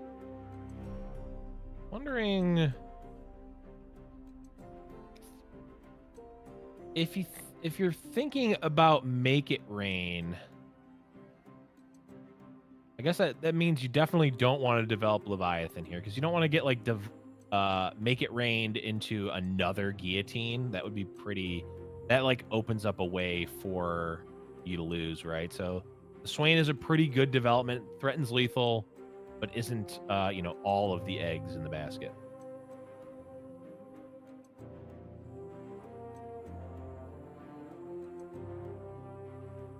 Yeah, getting the Swain on the board can answer a big drop with this Arachnoid Sentry. Try and secure that damage. And the Death's Hand too. Yeah, absolutely. Get that additional stun. Okay, there's the Make It Rain. Okay. And this doesn't change anything. I actually would have almost... You know what? Never mind. No, this is good. This is best. You just go for the attack. Okay. Double flock. Double flock. All right. He's living. Okay, the Hunter trying to slam the door shut and Stan saying, not quite. Not quite. You don't have it yet. I don't really want to play a game 3 here. I want to get to the grand finals. Let me just open this door back up. I mean, like, the Swain comes back. I guess the problem for Stan is that, like, even if he has his own Leviathan here, is it not just met with a Leviathan from Hunter? Right. I mean, it absolutely is. It is just met with the Leviathan, and I don't think that Stan, with 3 cards in hand, is going to be able to deal with Leviathan while still preventing the second Swain from getting an attack in. It would have to be something like keeping 8 mana up, and then having Guillotine plus Make It Rain available, and that's just not really viable for Stan. And now if he pops another Decimate, we see an uncontested Leviathan hit the board, and that essentially just ends the game. Yeah, I think this is gotta be Riptide Rex, right? It could be, yeah. Which would do, what, 3 damage? Put him to 10, and then... Well, actually, yeah. Well, hold on. It would put him to 10 from the Riptide Rex. Then Leviathan comes out. Or maybe Sentry comes out. There's a lot of options, actually. Okay. Oh, okay. This is good because it's going to stun the Rex, too. It's going to kill the TF and stun the Rex. Yeah, this is big. It also is still going to be able to play Leviathan, too. Yeah, this is just game, right? Yeah, so Leviathan gets to come out, and I think that Hunter should be able to close this one down by having the Leviathan on board. I don't think Stan is likely to be able to find removal. So this is pretty clear Hunter will be able to finish it off. Yeah, because he's not even going to be able to put a damage on it unless Hunter blocked. Yeah. I would really like Hunter to flock the shark here. Yeah. Just go for the open attack. Absolutely. Because I just don't think that there's any way Stan answers an 8 health creature open attacking in. And this is great. Just textbook, go for the Ravenous Flock. You're going to push 3 damage. The spider can't stop enough of the overwhelm, and we're going to be going to a game number 3. I don't think it's possible for Stan to stop this. The only burst speed spells are salvages, which don't do anything.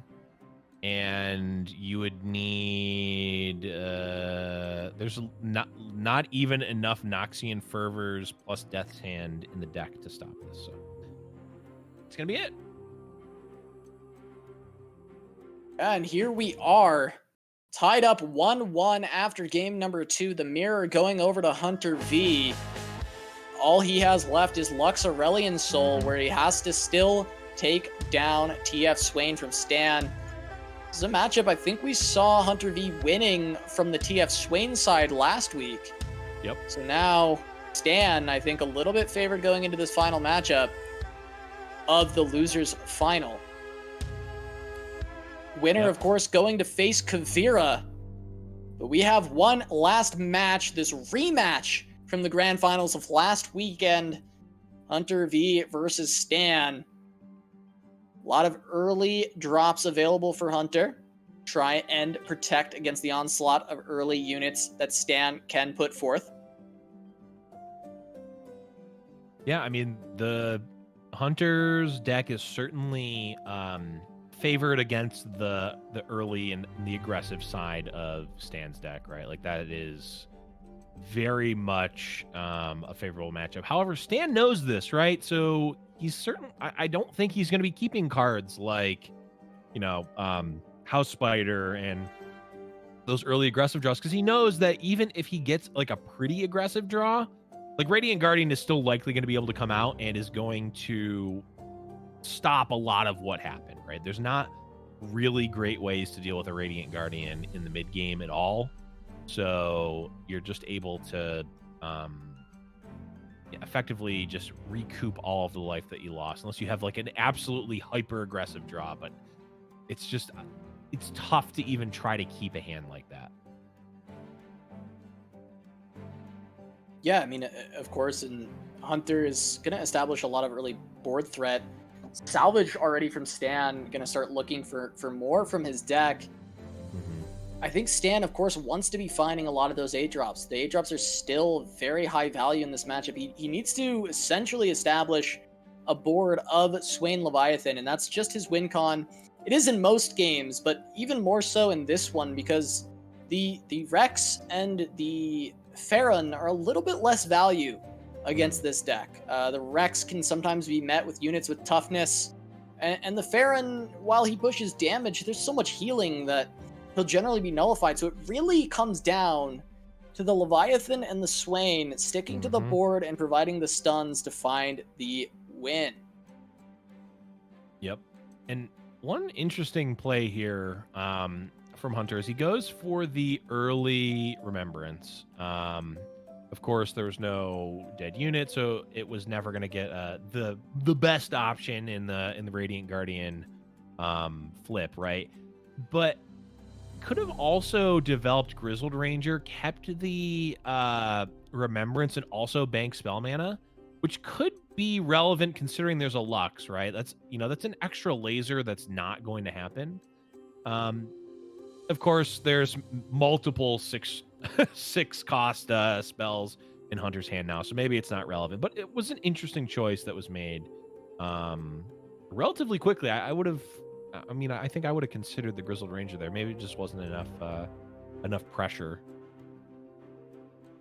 Yeah, I think also Hunter having the Comet here is massive. It gives another tool to deal with the Leviathan. He's got the Sunburst for Swain, at least pre-level up. And, I mean, it is, like you said, a 6-mana spell that's going to be good for the Lux at that point in the game when she's down on the board. Potentially level her up, generate another one of those final sparks, and help just keep the board in check. And I think that with this hand, Hunter is in a great spot. Even as Concerted Strike, he's kind of got all the tools he needs to remove the scary threats. And he can just kind of slowly develop a strong board and play his way to a victory, at least from this spot. We'll see how Stan is able to respond. Does he get a big guillotine that removes a couple of units? What is he going to find? Yeah, this is certainly, the next few turns are certainly at least likely going to be dominated by Hunter here. Just the pound for pound or, mana for mana, the threats that Hunter's going to be able to put out are better. But how many 8-drops does Stan have here? Can he get a Farron out? Is he able to get Swain Leviathan running? And if he does he have a backup one? Because we've got the clean answer. And by clean, I mean 2 6-mana spells to answer Swain Leviathan. But it doesn't matter. You don't need to necessarily be efficient if you get there, right? And a little bit of that inefficiency is going to be made up by the fact that they're each generating a Lux laser, at least as it stands right now.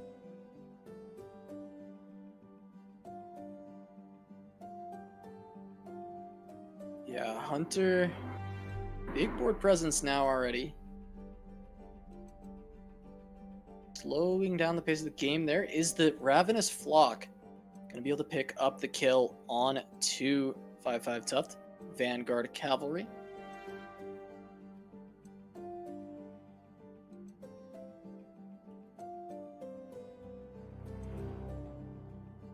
Yeah, and I think, you know, it's tough because Hunter's deck in theory is going to be more of the control deck, but it's actually kind of the beatdown right now. And that when the control deck becomes the beatdown and it's because of a place of power, that's a scary spot to be in as the opponent, right?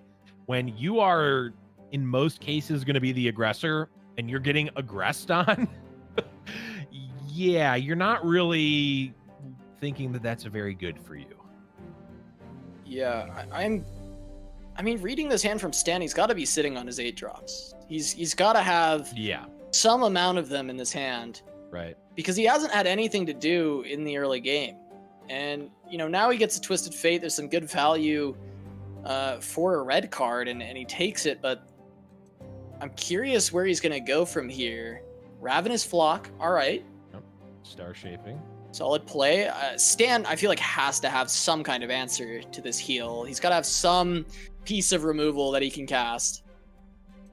That's Cosmic Inspiration being offered up once again, and that is not what Stan is going to want to be seeing. Likely Death's Hand here? Not. Gotta be Death. Yep, Death's Hand. Okay. Well, Lux gets taken out relatively cleanly. Seems all right. The problem, of course, is that Cosmic Inspiration is going to be coming down potentially. It's got to be tough to not cast a Cosmic Inspiration when you've got the Celestial card already, you've got 7 mana, you've got a board, and you've got a handful, you got a grip full of units. Yeah, you got a 1-drop you can play. I don't even know if you can play the Spacey Sketcher looking at this hand. I mean, your hand quality is great for the matchup. It is. You've got very good cards for this matchup. Is it? Are you supposed to discard the Radiant Guardian or either the Radiant Guardian or the Lux here? Like tempo? I'm curious. Yeah. Because you're not only getting a 1-mana 3/3, you're also potentially getting a 6/3 Overwhelm or a 4/3 0-drop, right? Like you're also you've got units that you're getting too. Yeah, I mean, maybe Comet Sunburst is redundant because you have the Concerted Strike, so you probably just throw away the Sunburst because it's less versatile. But even then, they are still good cards. You do want to play this Spacey Sketcher though. You are wanting to play these units, especially with that Cosmic Inspiration. Is it ASOL that you get rid of? I feel like I don't think so. I think there's some amount of redundancy in this hand, and I'm actually very. It's probably the Sunburst. That is probably the most redundancy here, because you've got the Comet. Yeah. Okay. And that's what we're going to see. Agrees. Okay. Doesn't find a unit that he can play this turn, which is a little bit unfortunate, but is probably still fine.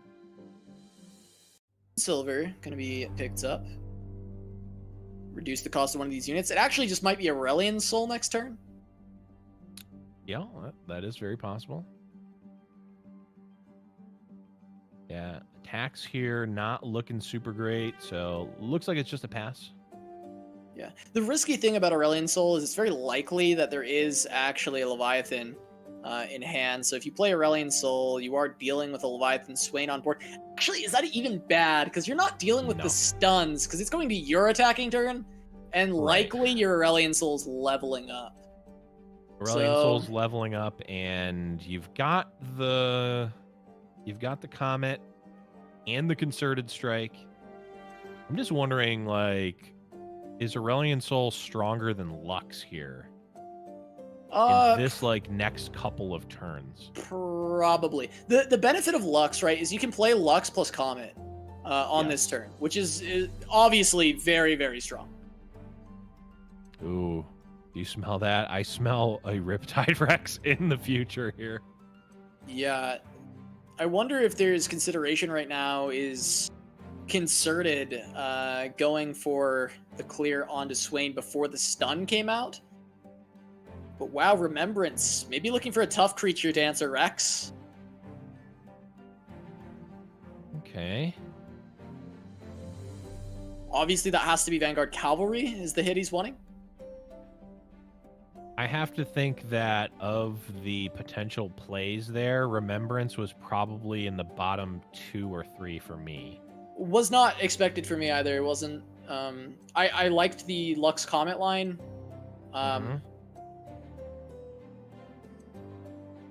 Looks like a little bit of stream lag on Hunter's end here. Try and get that back for you guys as quick as possible. It's going to take a moment to try and get the streams good. I know generally we have a little bit of trouble with Stan's stream.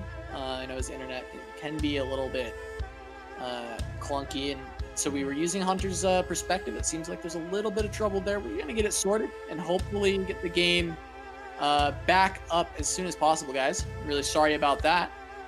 Pretty tense moment there, and I'm very curious to see how the board state turns around after that, because that Remembrance is going to bring out a large creature, but I think Rex was very telegraphed at that point, so the Rex hits can matter a ton with Swain on the board, and then it comes down to, do we see the Concerted Strike in response to clear away the Swain? I think likely so, and I think that'll reach kind of board parity, which is in favor of Hunter. So this is me casting the game without being able to see it. That's kind of what's going to happen these next few steps. We're going to see a Remembrance unit come down. We'll see the Rex hit the board, whatever its hits are. See, in response, Concerted Strike onto Swain. No stuns will come out, board parity.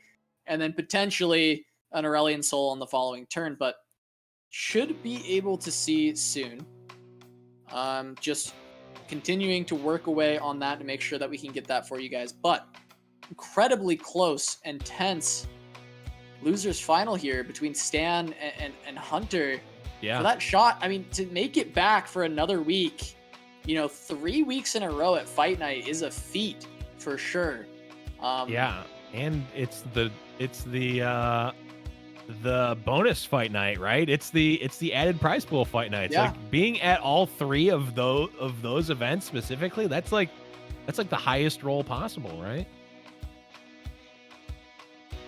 Pretty good.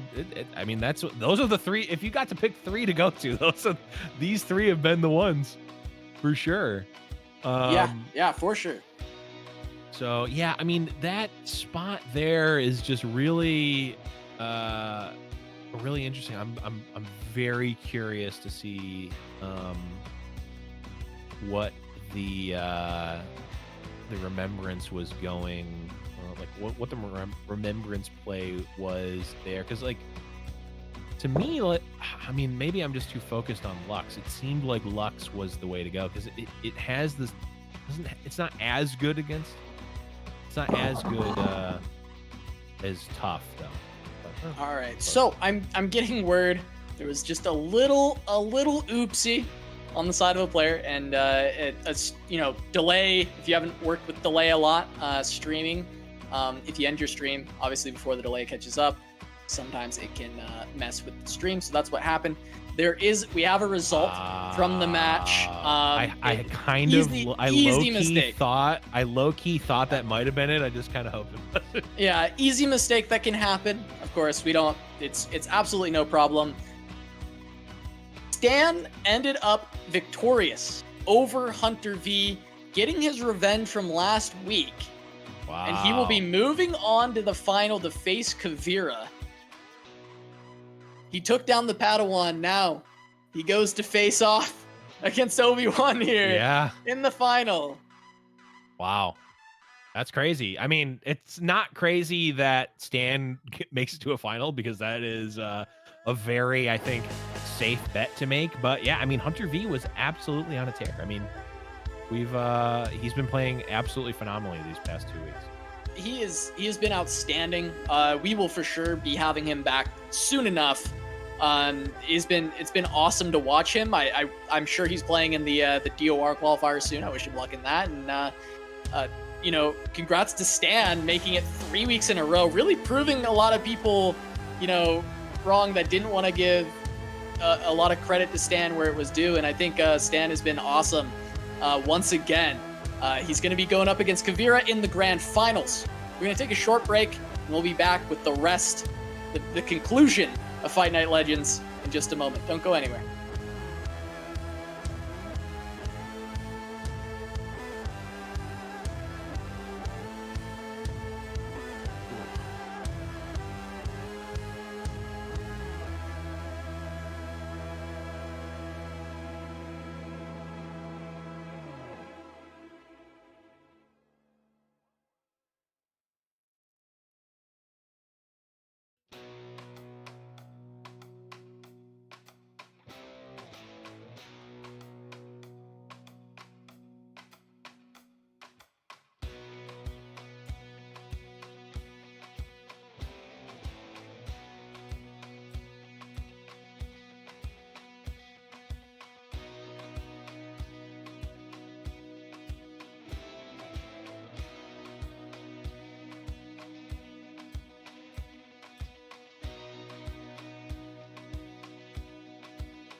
Welcome back to Giant Slayer's Fight Night Legends.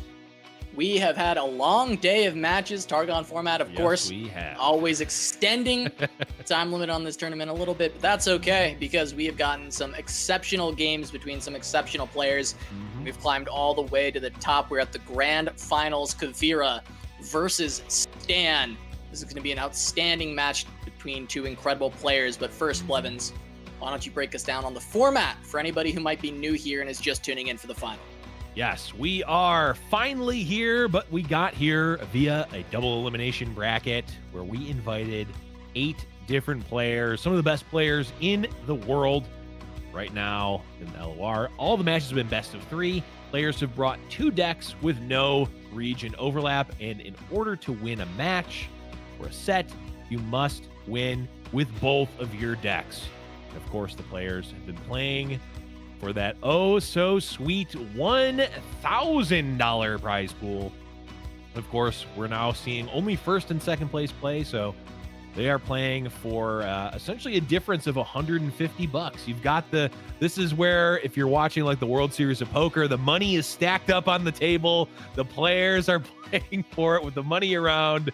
And I mean, obviously that's not what's really happening, but we've made it here, Casa. We are at the grand finals. And one other thing to note here is that little black box at the bottom. And that means if the grand finals from the lower bracket, in this case, Stan, wins the first best of 3, it will actually trigger a bracket reset where we will go to a final best of 3 to determine the winner.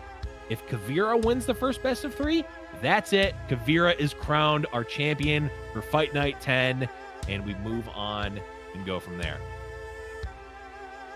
Yeah, I mean, absolutely. We've never seen someone go from the losers bracket and make the full run and win. But Stan is an exceptional player, and I think that, he absolutely could do it. But getting through Kuvira one time is going to be hard. Getting through him twice, even harder. And Kuvira took down Stan earlier in the tournament. So that's certainly going to be an uphill battle, but Stan getting a rematch against Kuvira to try and come away with it. Yeah. But, I mean, let's take a look at just this full bracket, see kind of how we've gotten to this final. I mean, Kuvira taking down Nick, Stan, and then Hunter, making it a clean sweep all the way to the finals, whereas Stan dropped to Kuvira, had to beat Szychu, Gigas, and then Hunter on his way. And all of them were tight sets, 2-1. Oh yeah, every single time. And absolutely, we talked in the Hunter Stan set, the last set. We talked about how Hunter had not only or had already beaten Stan in the previous Fight Night, right? Like this was the run back, and Stan ended up being victorious here. And Stan, of course, this is his second grand finals appearance in a row. Of course, was in the grand finals last week, and this year again, he wants he's certainly gonna want it. You definitely don't want to get second place twice in a row, even though you still get a nice little payout, but you want that trophy. Yes, Stan wants the win. He's been here second week in a row, has to come up from the losers, make the run. Yeah. And now he's taking on Kuvira. He had to play against Kuvira's lineup last time with Hunter piloting it, but now he's playing against Kuvira, and he already lost once. I mean, it's got to be a little taxing going into the final, knowing you've already lost to this lineup, so you're probably not super favored. Right. And it's going to be hard because Kuvira is not one to make a ton of mistakes. You're both going to be playing very clean. And a lot of it will come down to draw and lineup decisions. And if the players make misplays, sure, what lines they take matters, it does. But both these players, we expect a lot from them. Yeah. So we expect a lot of the factors that are going to make the difference. It's going to be that variance, not so much in the players. They're going to play very, very well. Yeah, absolutely. Both players have played absolutely spectacularly today in the matches that we've seen. And I was thinking about it, Casa, and you know what? This kind of the arc of Stan is kind of like when you beat a boss in a video game, and it's like okay, so Stan played against the boss of Huntervii earlier, lost, got, you know, hit replay, loaded up his save, plays against Huntervii, beats the boss, and is like, yes, I finally beat the boss. Yes, I can finally do it. And then the real final boss music starts playing, and you're like, oh no, I only beat the first. I only beat the first phase of Kuvira. I need to beat Kuvira Prime now. Kuvira Prime. Yes, waiting Huntervii in the finals. Was first Kuvira, and now Kuvira Prime is the truly ascended form. Like, is that the drawing we have for the player card? Is that Kuvira Prime? He's got Kuvira Prime. His burst and his fast speed card in hand. Yep. I mean, ready to beat you at all speeds. Kuvira Prime. It's canon now. Although actually, what will really happen is if Stan wins the first set, that will actually be the second phase, and he'll be like, yes, I finally won. And then the real boss music will play in the final set. It's like the monkey from Sekiro, where it dies and then immediately stands back up. Yep. Chases you down. Yep. Oh man, but we are gonna get the very beginning of the grand final stand. Kuvira on the Draven Swain list, going up against that Shen Fiora. Look at this mulligan from Kuvira. Has the Swain Leviathan in hand, but Thermogenic Beam looking to be a very solid keep for Kuvira. Yeah, and specifically one Thermo Beam, which makes a lot of sense. They don't tend to stack up nicely because you kind of want to you know, bank some spell mana for the first Thermo, and then the first one spends all of your spell mana. So the second one's worse, but yeah, triple rummage is not the hand I think Kuvira was looking for. I don't know if it's the hand anyone's looking for ever. Triple rummage is certainly it's a tough one, but I mean, at least your first rummage can get rid of two other rummages. Oh, is that the play he's on? It feels so bad, but I think he has to do it. I mean, maybe he doesn't yet. It just feels like floating this much mana. I mean, maybe with the fact that he has Leviathan in hand already, and he's not under much threat yet, he can try and slow play this, but oh god, this is an awful hand. I'm just thinking, like, looking at Kuvira's deck and like, what card would you draw? I mean, I guess if you draw a Draven, right, you want to save. Right. Yeah, that's really the only one that I guess you want to save rummages for, because there's not like a specific draw. Yeah, I don't know. Stan gave him something to do. Yeah. Death Hand this River Shaper. Awesome. I have a play where I can spend my mana and not want to throw up. I mean, for what it's worth, that's actually a pretty juicy Death's Hand target. Great target. Great target. Kuvira actually, unironically, is quite happy for that being played. Yeah. I mean, he's probably going to get a play here, too, because Stan naturally is going to slam the Shen, and we see this Thermogenic Beam has potential to just respond to it. It will mean that Kuvira won't have any banked mana, but I think, you know, just responding to that is going to be solid. And it looks like Rummage into Beam is likely the play, and he's deciding if he wants another Rummage or if he can part with this Noxian Guillotine. Yeah, he gets the he does the one good thing about this beam. Well, I mean, there's a couple of good things, but it is a safe beam. There is no card in Stan's deck that can effectively counter this right now. The only 2-mana spell is Single Combat, which of course does nothing here and also literally can't be cast. So this beam is safe, which is a plus for Kuvira. It's also worth noting that Guillotine is a 2-of in Kuvira's deck, so even though Guillotine potentially is a pretty decent card, there is another one if he needs it later on in the game. And also, it might not even be decent in this matchup, just considering that Stan is running the full suite of denies, and it's just not a great card knowing that deny exists. Yeah, I mean, certainly so. And I mean, Kuvira, at this point, once again, can just go for the thermo. But it's not really accomplishing too much overall. It might still just be better than the Swain, though. And those are kind of the plays. Yeah. The interesting thing about playing out, well, I guess actually Zonai into Thermo is pretty clean here. Okay, Draven's biggest fan leads to a Draven, which of course now is quite a bit worse. This is why I don't like the card, by the way. The Draven's biggest fan is at this point, is Draven the top deck you really want? You've used all your rummages. You just used a Zonite Urchin. There's one Zonite Urchin left in the deck, and that's the only thing. Like, what do you need Draven for anymore?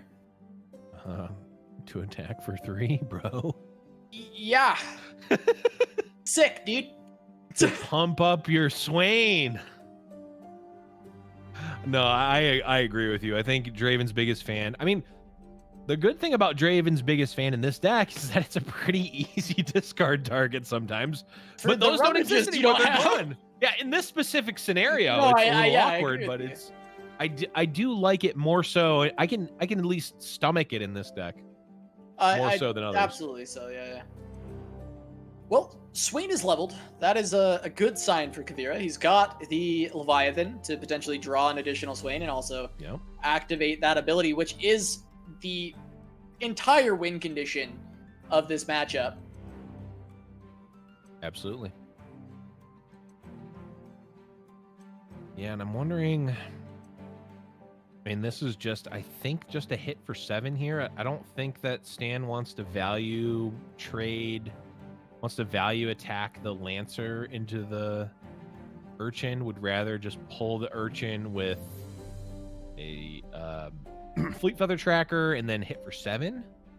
Yeah, I'm curious if Kuvira plays Swain here. Now, it could get challenged and take 5 damage, but he is going to pull a new Swain very soon with the Leviathan. It's not the worst. Draven's biggest fan, so deciding that he's okay drawing into a Draven gives him a play. It's proactive, at least. Yeah, and there's still like a period of time where there's like a period of time in between. There's actually, I guess there's really not there's not too much time in between when you want to play Swain and Leviathan. Like, I guess you're just picking Draven over one of those, or you just wanted to play a 2-1 and you're just priced into drawing Draven now. I guess the interesting thing about drawing Draven is that if you play out the Draven and then draw another one, you actually have a playable spell. Like, yeah, getting a Whirling Death. Yeah, Whirling Death could actually be pretty decent, to be completely honest. It's very solid in this matchup, especially with the Swain or the Leviathan, especially if they're getting challenged. But double Jenny for Stan is quite problematic for Kuvira overall. Now, the first one could come down now and just set up to go second Jenny on the follow-up turn, have 2 Scout Challengers, and a couple extra mana on top. It's gonna be so hard for Kuvira to deal with that unless he finds maybe additional face damage that he can get the stuns out from the Swain. Yeah, I mean, I guess it kind of depends on how Stan wants to do the attacks. I guess there's really not a reason. There's not really too much of a reason to not use the scout attacks and then threaten the Swain. Yeah, and Jenny into Jenny is just a strong almost no matter what. Yeah, and Riposte can be added to this onto one of the Genevieves, so it can secure essentially a free clear onto Swain and then remove another unit. So it almost forces Kuvira to play nothing on this turn without losing it. And because of that, Stan might be able to just push an insane amount of damage. Yeah, Kuvira, like, kind of wants to Death's Hand here. Ooh, I don't know if I guess... It's good for Flock. Sense. Okay, no, that makes sense because the Death's Hand is going to weaken that Jenny. Okay, it doesn't matter. Flock would have been able. That actually would have been really good there. That Death's Hand. As it stands, however, that's not going to happen. This is just going to be a ton of damage coming through. Although Kuvira does get to develop the Leviathan here, actually, and actually, Casa, Leviathan comes out, and notably, there's not a way for Stan to kill either the Leviathan or the Swain or Kuvira. Deny was kind of worse, wasn't it? Yeah, I think it was kind of worse to play Deny here than just going Riposte and clearing the Swain, because technically nothing can get removed if he just plays Leviathan. One mana is not enough to do anything. It does put you in danger of losing units to 1. It will put you to 1, the attack. It'll do 6, 12, 15. Right? He pulls with 3/2, pulls with 5/3. I mean, it's killing some units, and you're gonna have stuns here. I mean, Kuvira is gonna be hanging on by a thread for a while, but I think it's if Stan goes for that attack, right? He doesn't necessarily have to do that. Yeah, he's gonna go for a little bit more value here. Okay, so instead does 14. Is it really even that much more value though? Oh, because the Lancer doesn't die. Yeah. No, that makes sense. It's a little bit more. Yep. No, this makes sense. But I mean, double Flock and the stuns from Kuvira. I mean, as it stands right now, he's kind of stabilized a little bit. Yeah, I mean, 3 stuns per turn. He has to fade single combat and concerted strike. Oh, wait. Casa, open attack is going to... concerted strike. But he has Flocks. But also there's a barrier. Just the strict riposte, though. And that can get answered maybe by the Mystic. No, strict riposte onto Cythria, is going to be able to block actually Swain. Stopping this. Yeah, I think that actually wins it, right? Probably. Well, we can see another Swain played, but then there has to be the response to the concerted. Right. And that means you're down to 1 Flock and 1 Mystic. Kuvira does have the ability to play Swain, Swain, Flock, and Mystic. He's probably figuring out if he can win without swinging with the Swain, and I think he's deciding that he can't, but Riposte is brutal. I love how Kuvira will hover over what emote he's thinking, but not actually play it out.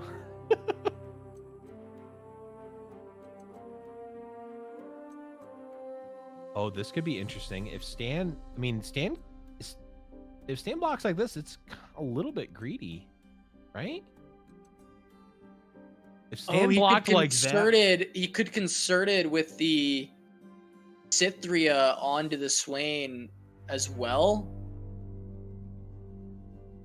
because it's 5 attack and it's going to be hard. Well, we know Kuvira actually can't deal with it.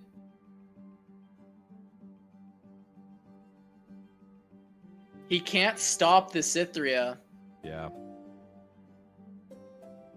And it was the Cythria, not the Cythria the Bold, but baby Cythria that ended up destroying both Swain and his boat.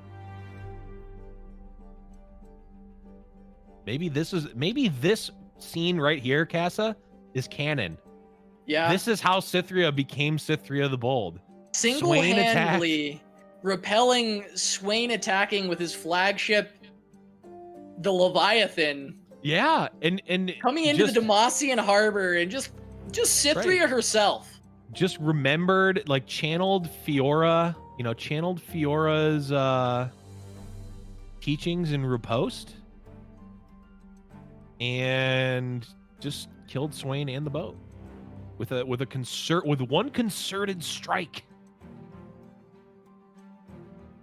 Now, there's potential draw outs for an open attack, but he can't beat the Bright Steel formation that is in the hand of Stan. No, he cannot.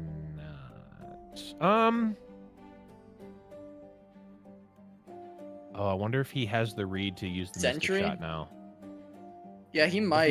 If he uses Mystic Shot now, then Bright Steel, I mean, is still going to devastate, right? But is not just game. If he draws, well, I guess, yeah, Farron. He just plays, he can just play Farron here.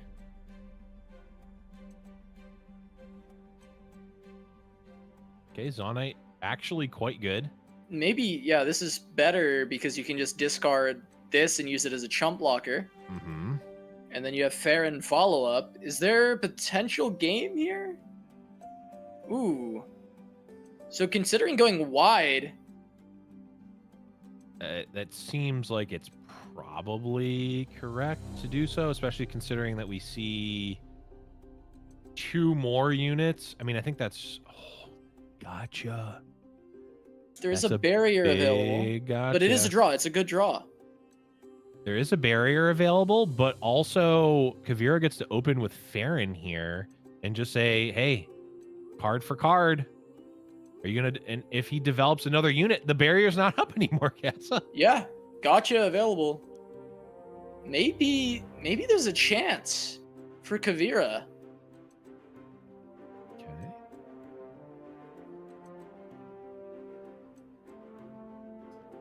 I mean, this is going to be a pretty good value.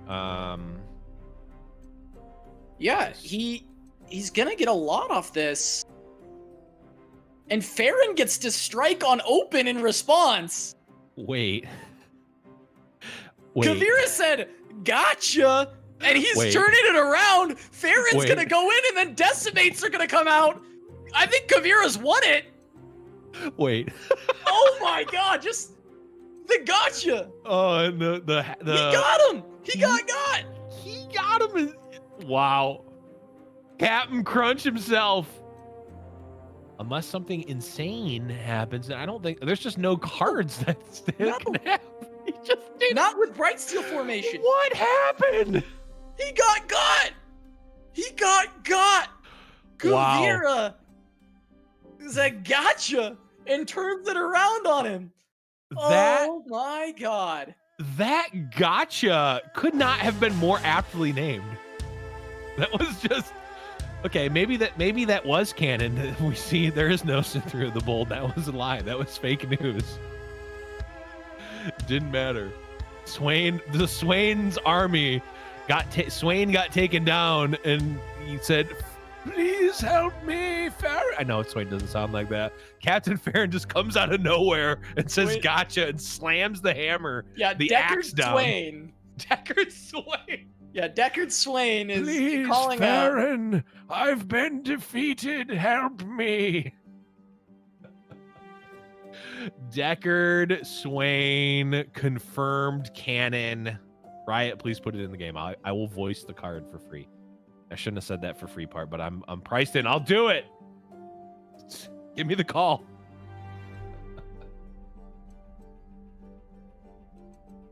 And Farron just, comes in and cleans up that match. But the gotcha, the MVP top deck for Kuvira had to be a 2-mana gotcha as well. He didn't have enough to play more than that. So good. Like, that's absolutely insane. And okay, it's not quite the storied draw because there's technically 2 gotchas, so it wasn't a It wasn't a full Yugi heart of the cards, but boy, was that close. Yeah, and now Kuvira, just on his ramp deck, we see a formation again in Stan's hand. Last time it sat there for a while, never got played. Yep. It is my one, main like gripe I've kind of had in general with this deck list is just that high costed unit being inconsistent, but we have seen it be very valuable for Stan as well.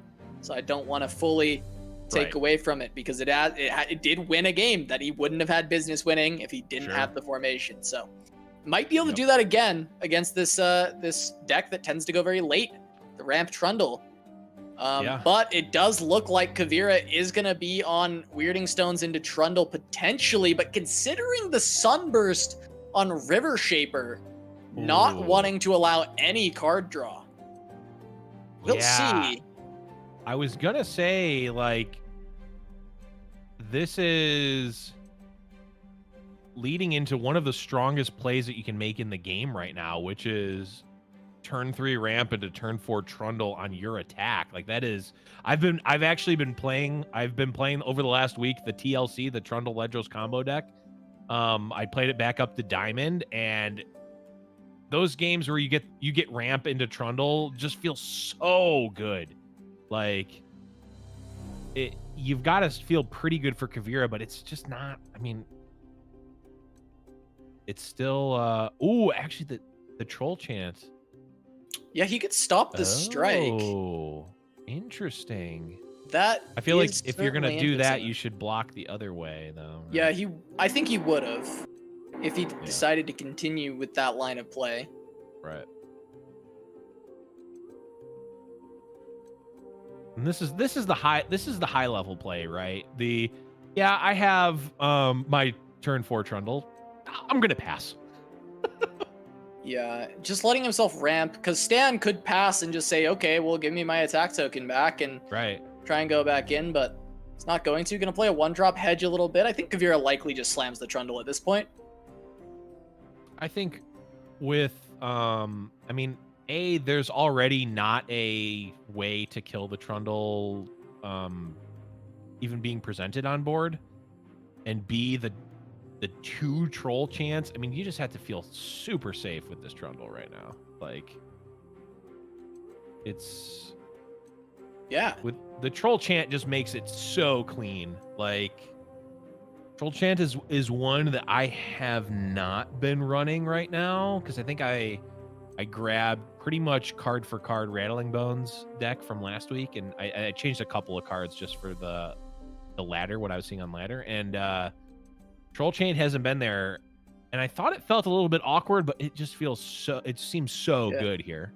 Yeah, I mean, Kuvira is ready to troll down in Troll Town. I mean, he's got his Trundle out, and he's got the troll chance to back it up. And Sunburst is a great answer to try and respond to either the Shen or the Fiora. I was gonna ask you, Casa, where is the Sunburst being directed here? Likely the Shen, due to just the amount of value that he is generating at this point in the game with the Caretaker on the board, alongside having that Fiora to buff up. Pretty scary. A lot of these units are less scary without barriers. Very true. Very true. Stan, of course, considering single combat come out. What does single combat do if it does? A single combat coming out from Shen to the Weirding Stones. Yeah, I guess setting it up to die to Fiora. Could just troll chant. Stay out of Fiora's range. Yep, I like this play a lot, actually. Mainly because Stan only has 1 additional mana, which there are no plays, no spell plays, right? Nothing scary that Stan can do with 1 mana. It's literally just another Greenglade Caretaker or Fleet Feather Tracker as the only possible plays. So Kuvira says, yeah, your attacks are going to come in. Yes, you'll get some damage on my Weirding Stones. You'll push 3 damage and draw a card. That's fine. Fleet Feather Tracker down. Trundle online. We're 1 additional turn away from leveling up Trundle. And you know, Kuvira's got the card advantage going, right? He's got the dragon's eggs here that are just gonna, like, the end game is already secured here for Kuvira. Fail Cascade possibly throwing off the math for Stan at a later turn. And oh man, those 3 denies in Stan's hand are absolutely awful. Like, so much. I mean, as we can see now, there's not a single target that puts deny as even castable right now. And there's really not that many spells that are even targetable with deny in Kuvira's deck. It's pretty much just Sunburst and the one of Revitalizing Roar, as well as the Caught in the Colds. But if Stan is denying a Caught in the Cold, I feel like you have to be happy if you're Kuvira.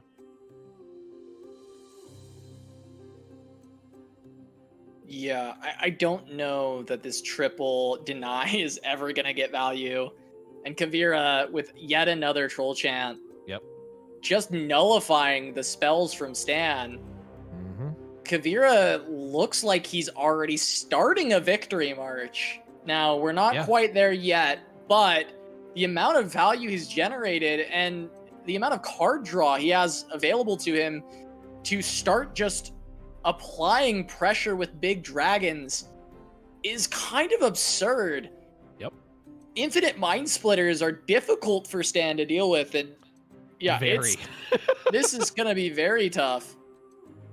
Yeah, Catalyst, considering does he want to play Catalyst or Dragon's Clutch here? I love Clutch here, and then setting up to go Pillar into Mind Splitter on the next turn. Yep. I think I love that line, and so I would love to see him go for the hatched eggs here. Mm-hmm.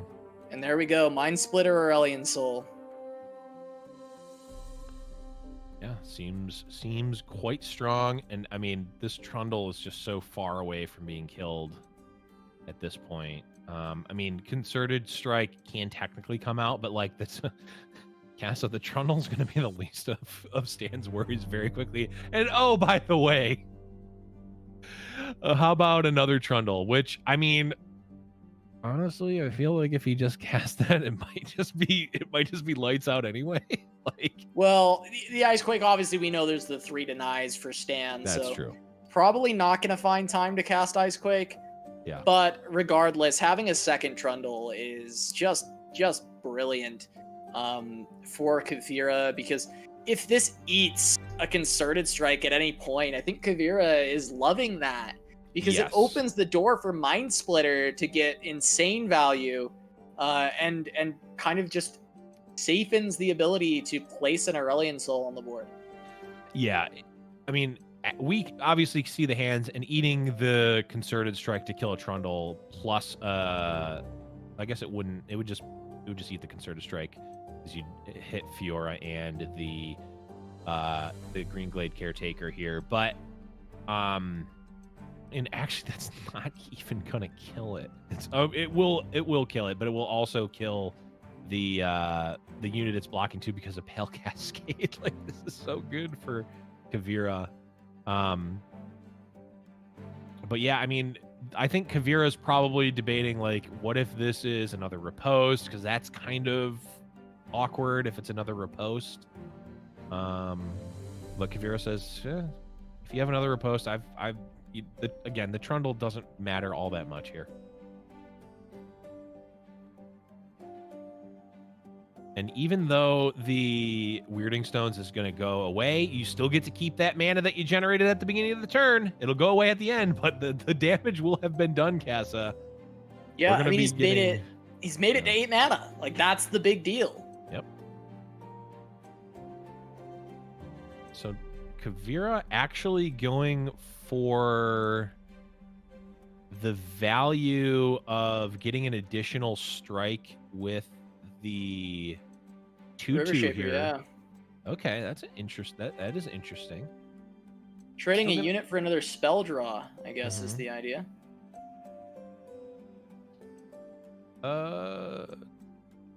does that doesn't save the Trundle?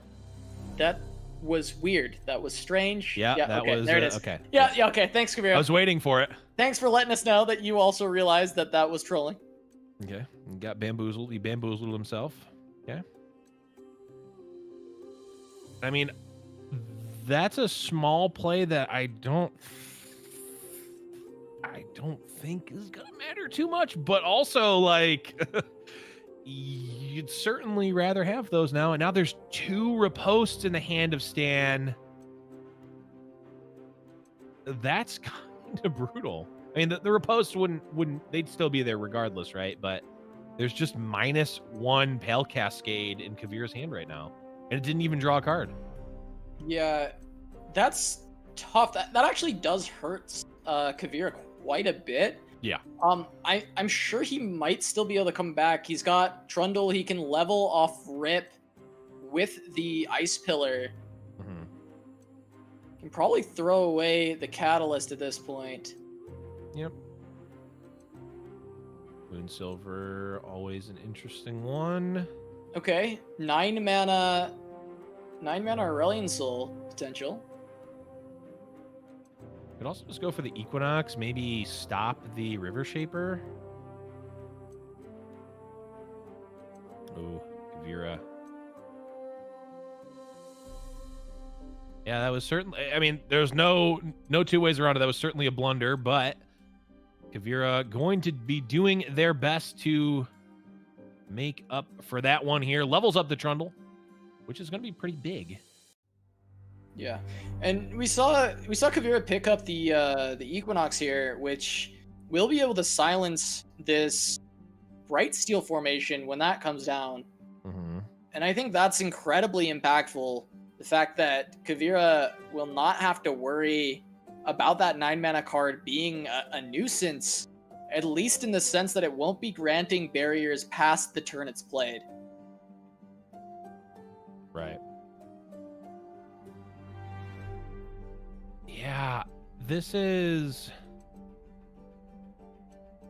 I mean, this is tough. There's already, what, 2 or 3 spells that Kuvira knows have been drawn, I think. It's tough to not put Stan on some sort of ability to deal with this, right? To deal with this Trundle. Yeah, the Fiora Wincon is actually really scary right now. Yeah.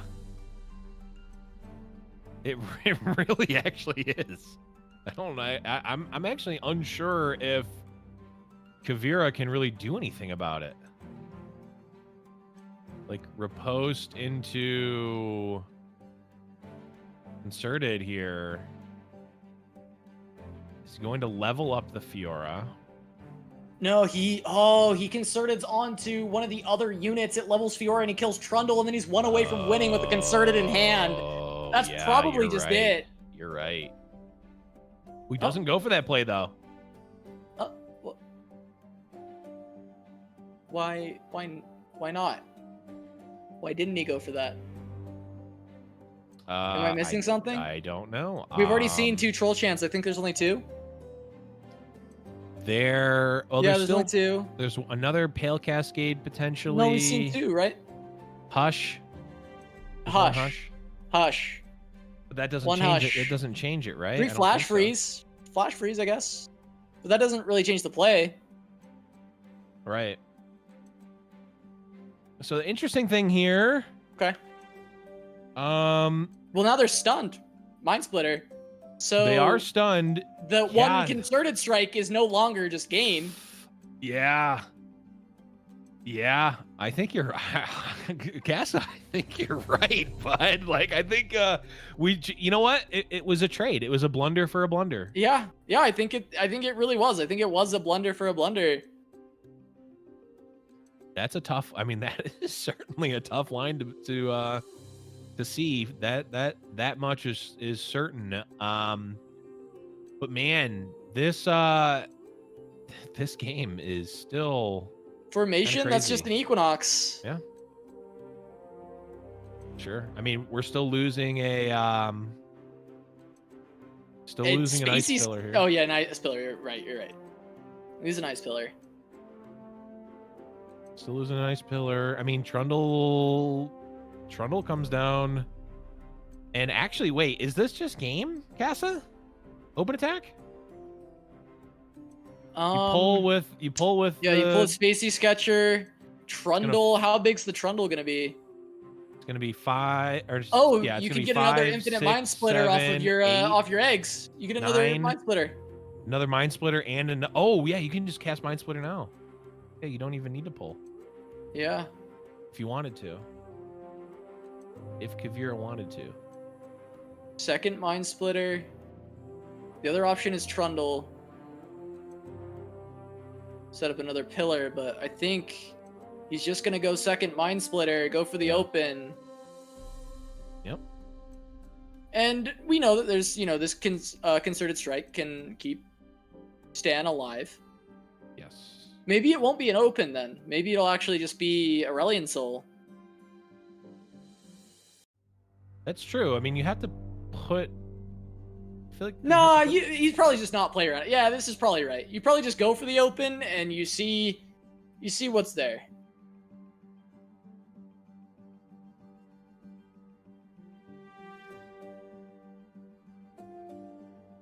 Okay.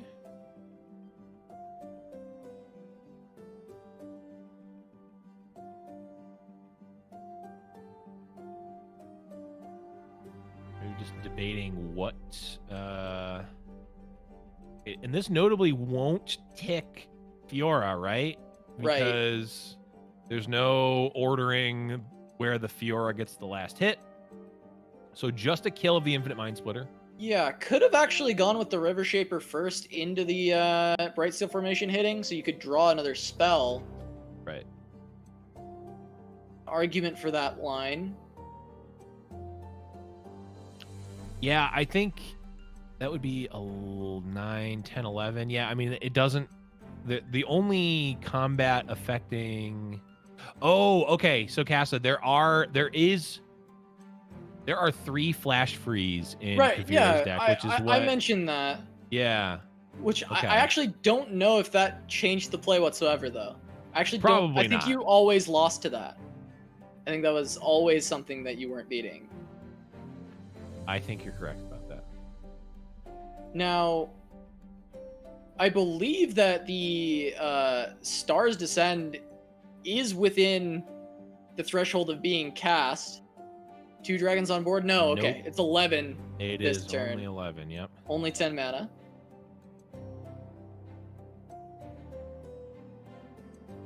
Okay, but I think we have to see... No, we actually don't. Okay. I was going to say, I think we're going to see a Spirit's Refuge here to gain 9, but we're actually not going to see that. Well, the game's just essentially done then at this point, right? The Great Beyond comes down, and there's just no way that Stan answers that. And even if he does, he answers it leaving an Aurelion. Yeah. I think Kuvira's gonna take this. And oh, by the way, there's a Stars Descend or whatever the card is called. And yeah, I mean, the 3x deny doing no favors to Stan in this matchup. No. But Stan once again making it all the way to the finals, and we'll see Stan again next week. Sure and will. He'll have another chance to actually get his title, get his first place. Yes. Bridesmaid twice. Never the bride yet, but...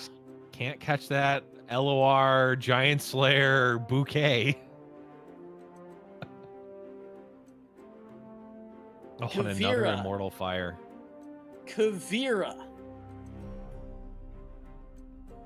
Last week. Brings a lineup. Doesn't get to play it because his internet doesn't work. Yep. Calls up a sub. Calls up Hunter. Says, hey man, do you want to come play my lineup? I can't play. Hunter comes in, wins with that lineup. Yeah. Kuvira, the next week, has to take on Hunter. This time, he's got his invite back. Mm-hmm. We bring Kuvira back, give him another shot. He brings a completely different lineup and runs straight through the winner's side for a victory. An amazing story for Kuvira. This is incredible that he was able to do this. This is back-to-back weeks where a lineup he designed takes the win. And Kuvira is going to be your Fight Night champion for week number 10 of Giant Slayer's Fight Night Legends. Congratulations to Kuvira for taking that one. 5 in the morning for him over in France. You know, maybe, you know, we see a Gigas, we see Kuvira doing amazing time and time again. Maybe it's a preview of the Riot tournament for Team France. Ooh. Maybe that's 2 or 3. Who joins them? I mean, that's a strong lineup. That's a strong lineup. That's a scary team if that's 2 of them. But we're going to try and grab Kuvira in here. I know he's pretty tired, so I don't want to keep him too long. But let's go ahead and get him in and try and congratulate him if we can for a winner's interview. I know we're trying to grab him now. Yeah, it's I mean, that was an amazing performance from Kuvira. I mean, there was a little thing here or there, but again, 5 in the morning. I know I'm not playing good. I'm not playing well 5 in the morning. I mean, I'm not really playing well ever, but we take a look here at the bracket. This was our lead in here, of course. Kuvira making it all the way through on the winner's side, defending the title of winner's side, always gets the win in the finals. I imagine we'll someday see the loser's bracket get there, but not today, Casa. Kuvira takes it down, but Stan, back-to-back finals appearances. We're going to be seeing him again next week. And I mean, it absolutely stinks, and it feels bad getting second twice in a row. But I mean, taking away the emotion and the personal side of it, you can't be upset getting second twice in a row. Stan coming back again, fantastic. 3 weeks in a row. That's going to be amazing to see. I'm excited to have him back. But Kuvira, we have him on the line now. Congratulations on taking home the W, man. I mean, how are you feeling? This is 2 weeks in a row where your lineup has won. What's it feel like, buddy? It's great. It's honestly great, to be honest. I mean, I thought I would actually fold against Stan's lineup for sure, but it was, I think we both played it very well, but except that Pale Cascade play, we won't talk about that. We will not talk about that. Okay? like I don't know, like how it didn't make any sense at all. Like it, whatever, it's okay, it happens. I thought it was a single combat. I was like, well, we saw it and we're like, okay, this doesn't, and we're like trying, because like we always try to give the benefit of the doubt, and then you like hover over the Draven emote or the Darius emote. Yeah. I don't want to spam emotes, right? So I just want to hover so like you guys can know how I'm feeling, because I was like, I was devastated. I was like, I don't deserve this. What was that play? But your POV for casting is so fun because you draw out like I was literally like translating what you're drawing out for us. Like, okay, so he wanted to do this instead, and now he's feeling like the Darius emote. So I was feeling like the Darius emote up until that hush. When I saw the hush, I was like, "There's no way I lose here. So it's over." But I was still scared of like a single combat on the Fiora. Like the Fiora, if I lose the Fiora, I win like at. Especially if I failed that Pale Cascade, it would be so devastating. But it was nice. Yeah, it was actually funny. A line that Stan didn't end up going for was that turn where it was a few turns back, but he blocked with the Fiora, or maybe the Fiora was challenged and used the concerted strike on your Trundle. He instead would have used the concerted strike on the 1/1, would have gotten a trigger for Fiora, would have leveled up the Fiora, and then the Fiora would have just killed the Trundle in combat, and then there would have only been one more tick for Fiora to win, and he had another concerted strike, so he actually could have went for that line. Didn't end up going for it though. So so what was the line? Was the concerted strike on the 2/2? No, wait. It would have been. I think it would have been use the River Shaper and the Fiora, and either kill a Spacey Sketcher or a Pillar.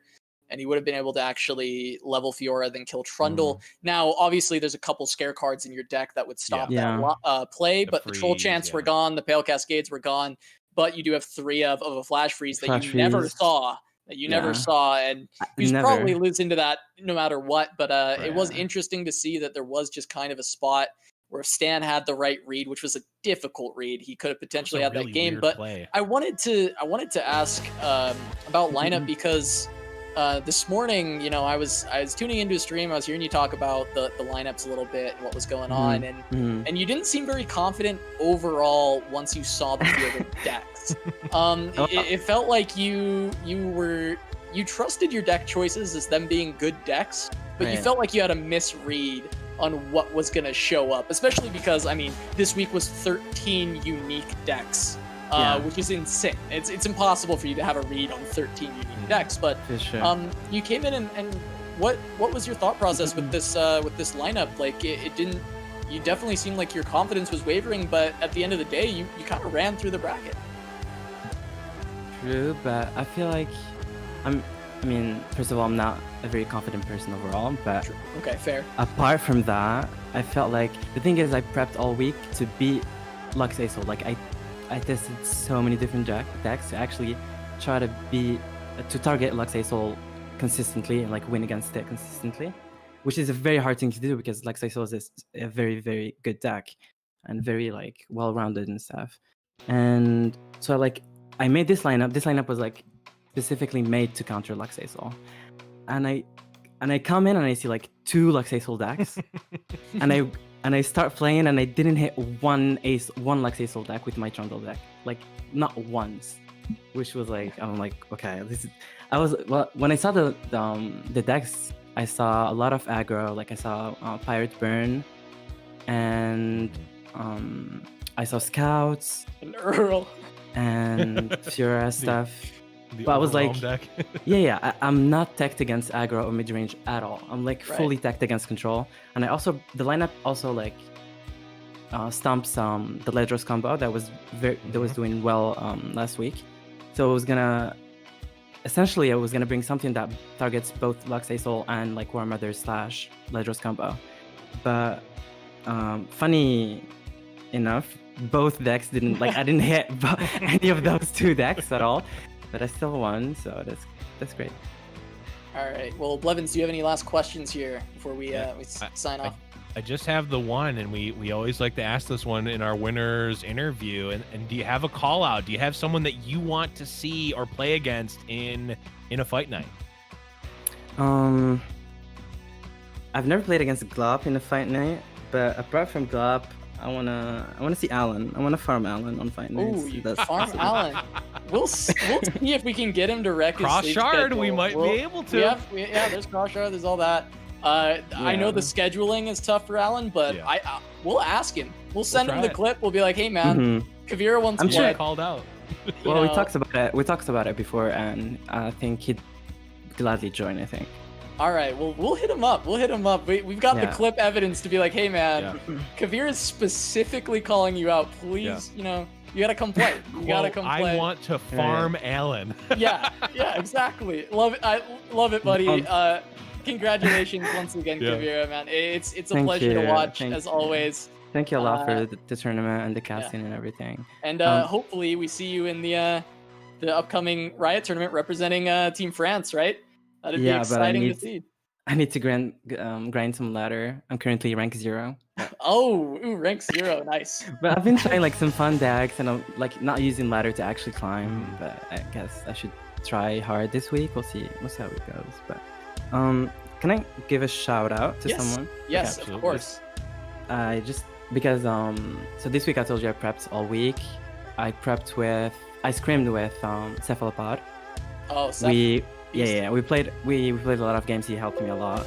He played like Lux Ace all week. I mean, it didn't work out because I didn't hit any Lux Ace deck, but we prepped all week. For it. We played like at least 30 matches of like me against Lux Ace. But yeah, he was there all week. We scrimmed a lot. But was a shout out to Cephalopod. Seth's goated. We love him here. We always love having Seth on. Yep. So yeah. Huge props to Seth and props to Kuvira as always. But that's going to do it for us tonight here on Fight Night Legends. Catch us next week for another installment, another great lobby of insane players. We'll have Kuvira back. We'll have Stan back. Maybe we'll have Alan. Who knows? Maybe Alan will show up. But never know. We'll see you guys next time. Thanks for watching as always, and have a good night. Bye. Thank you.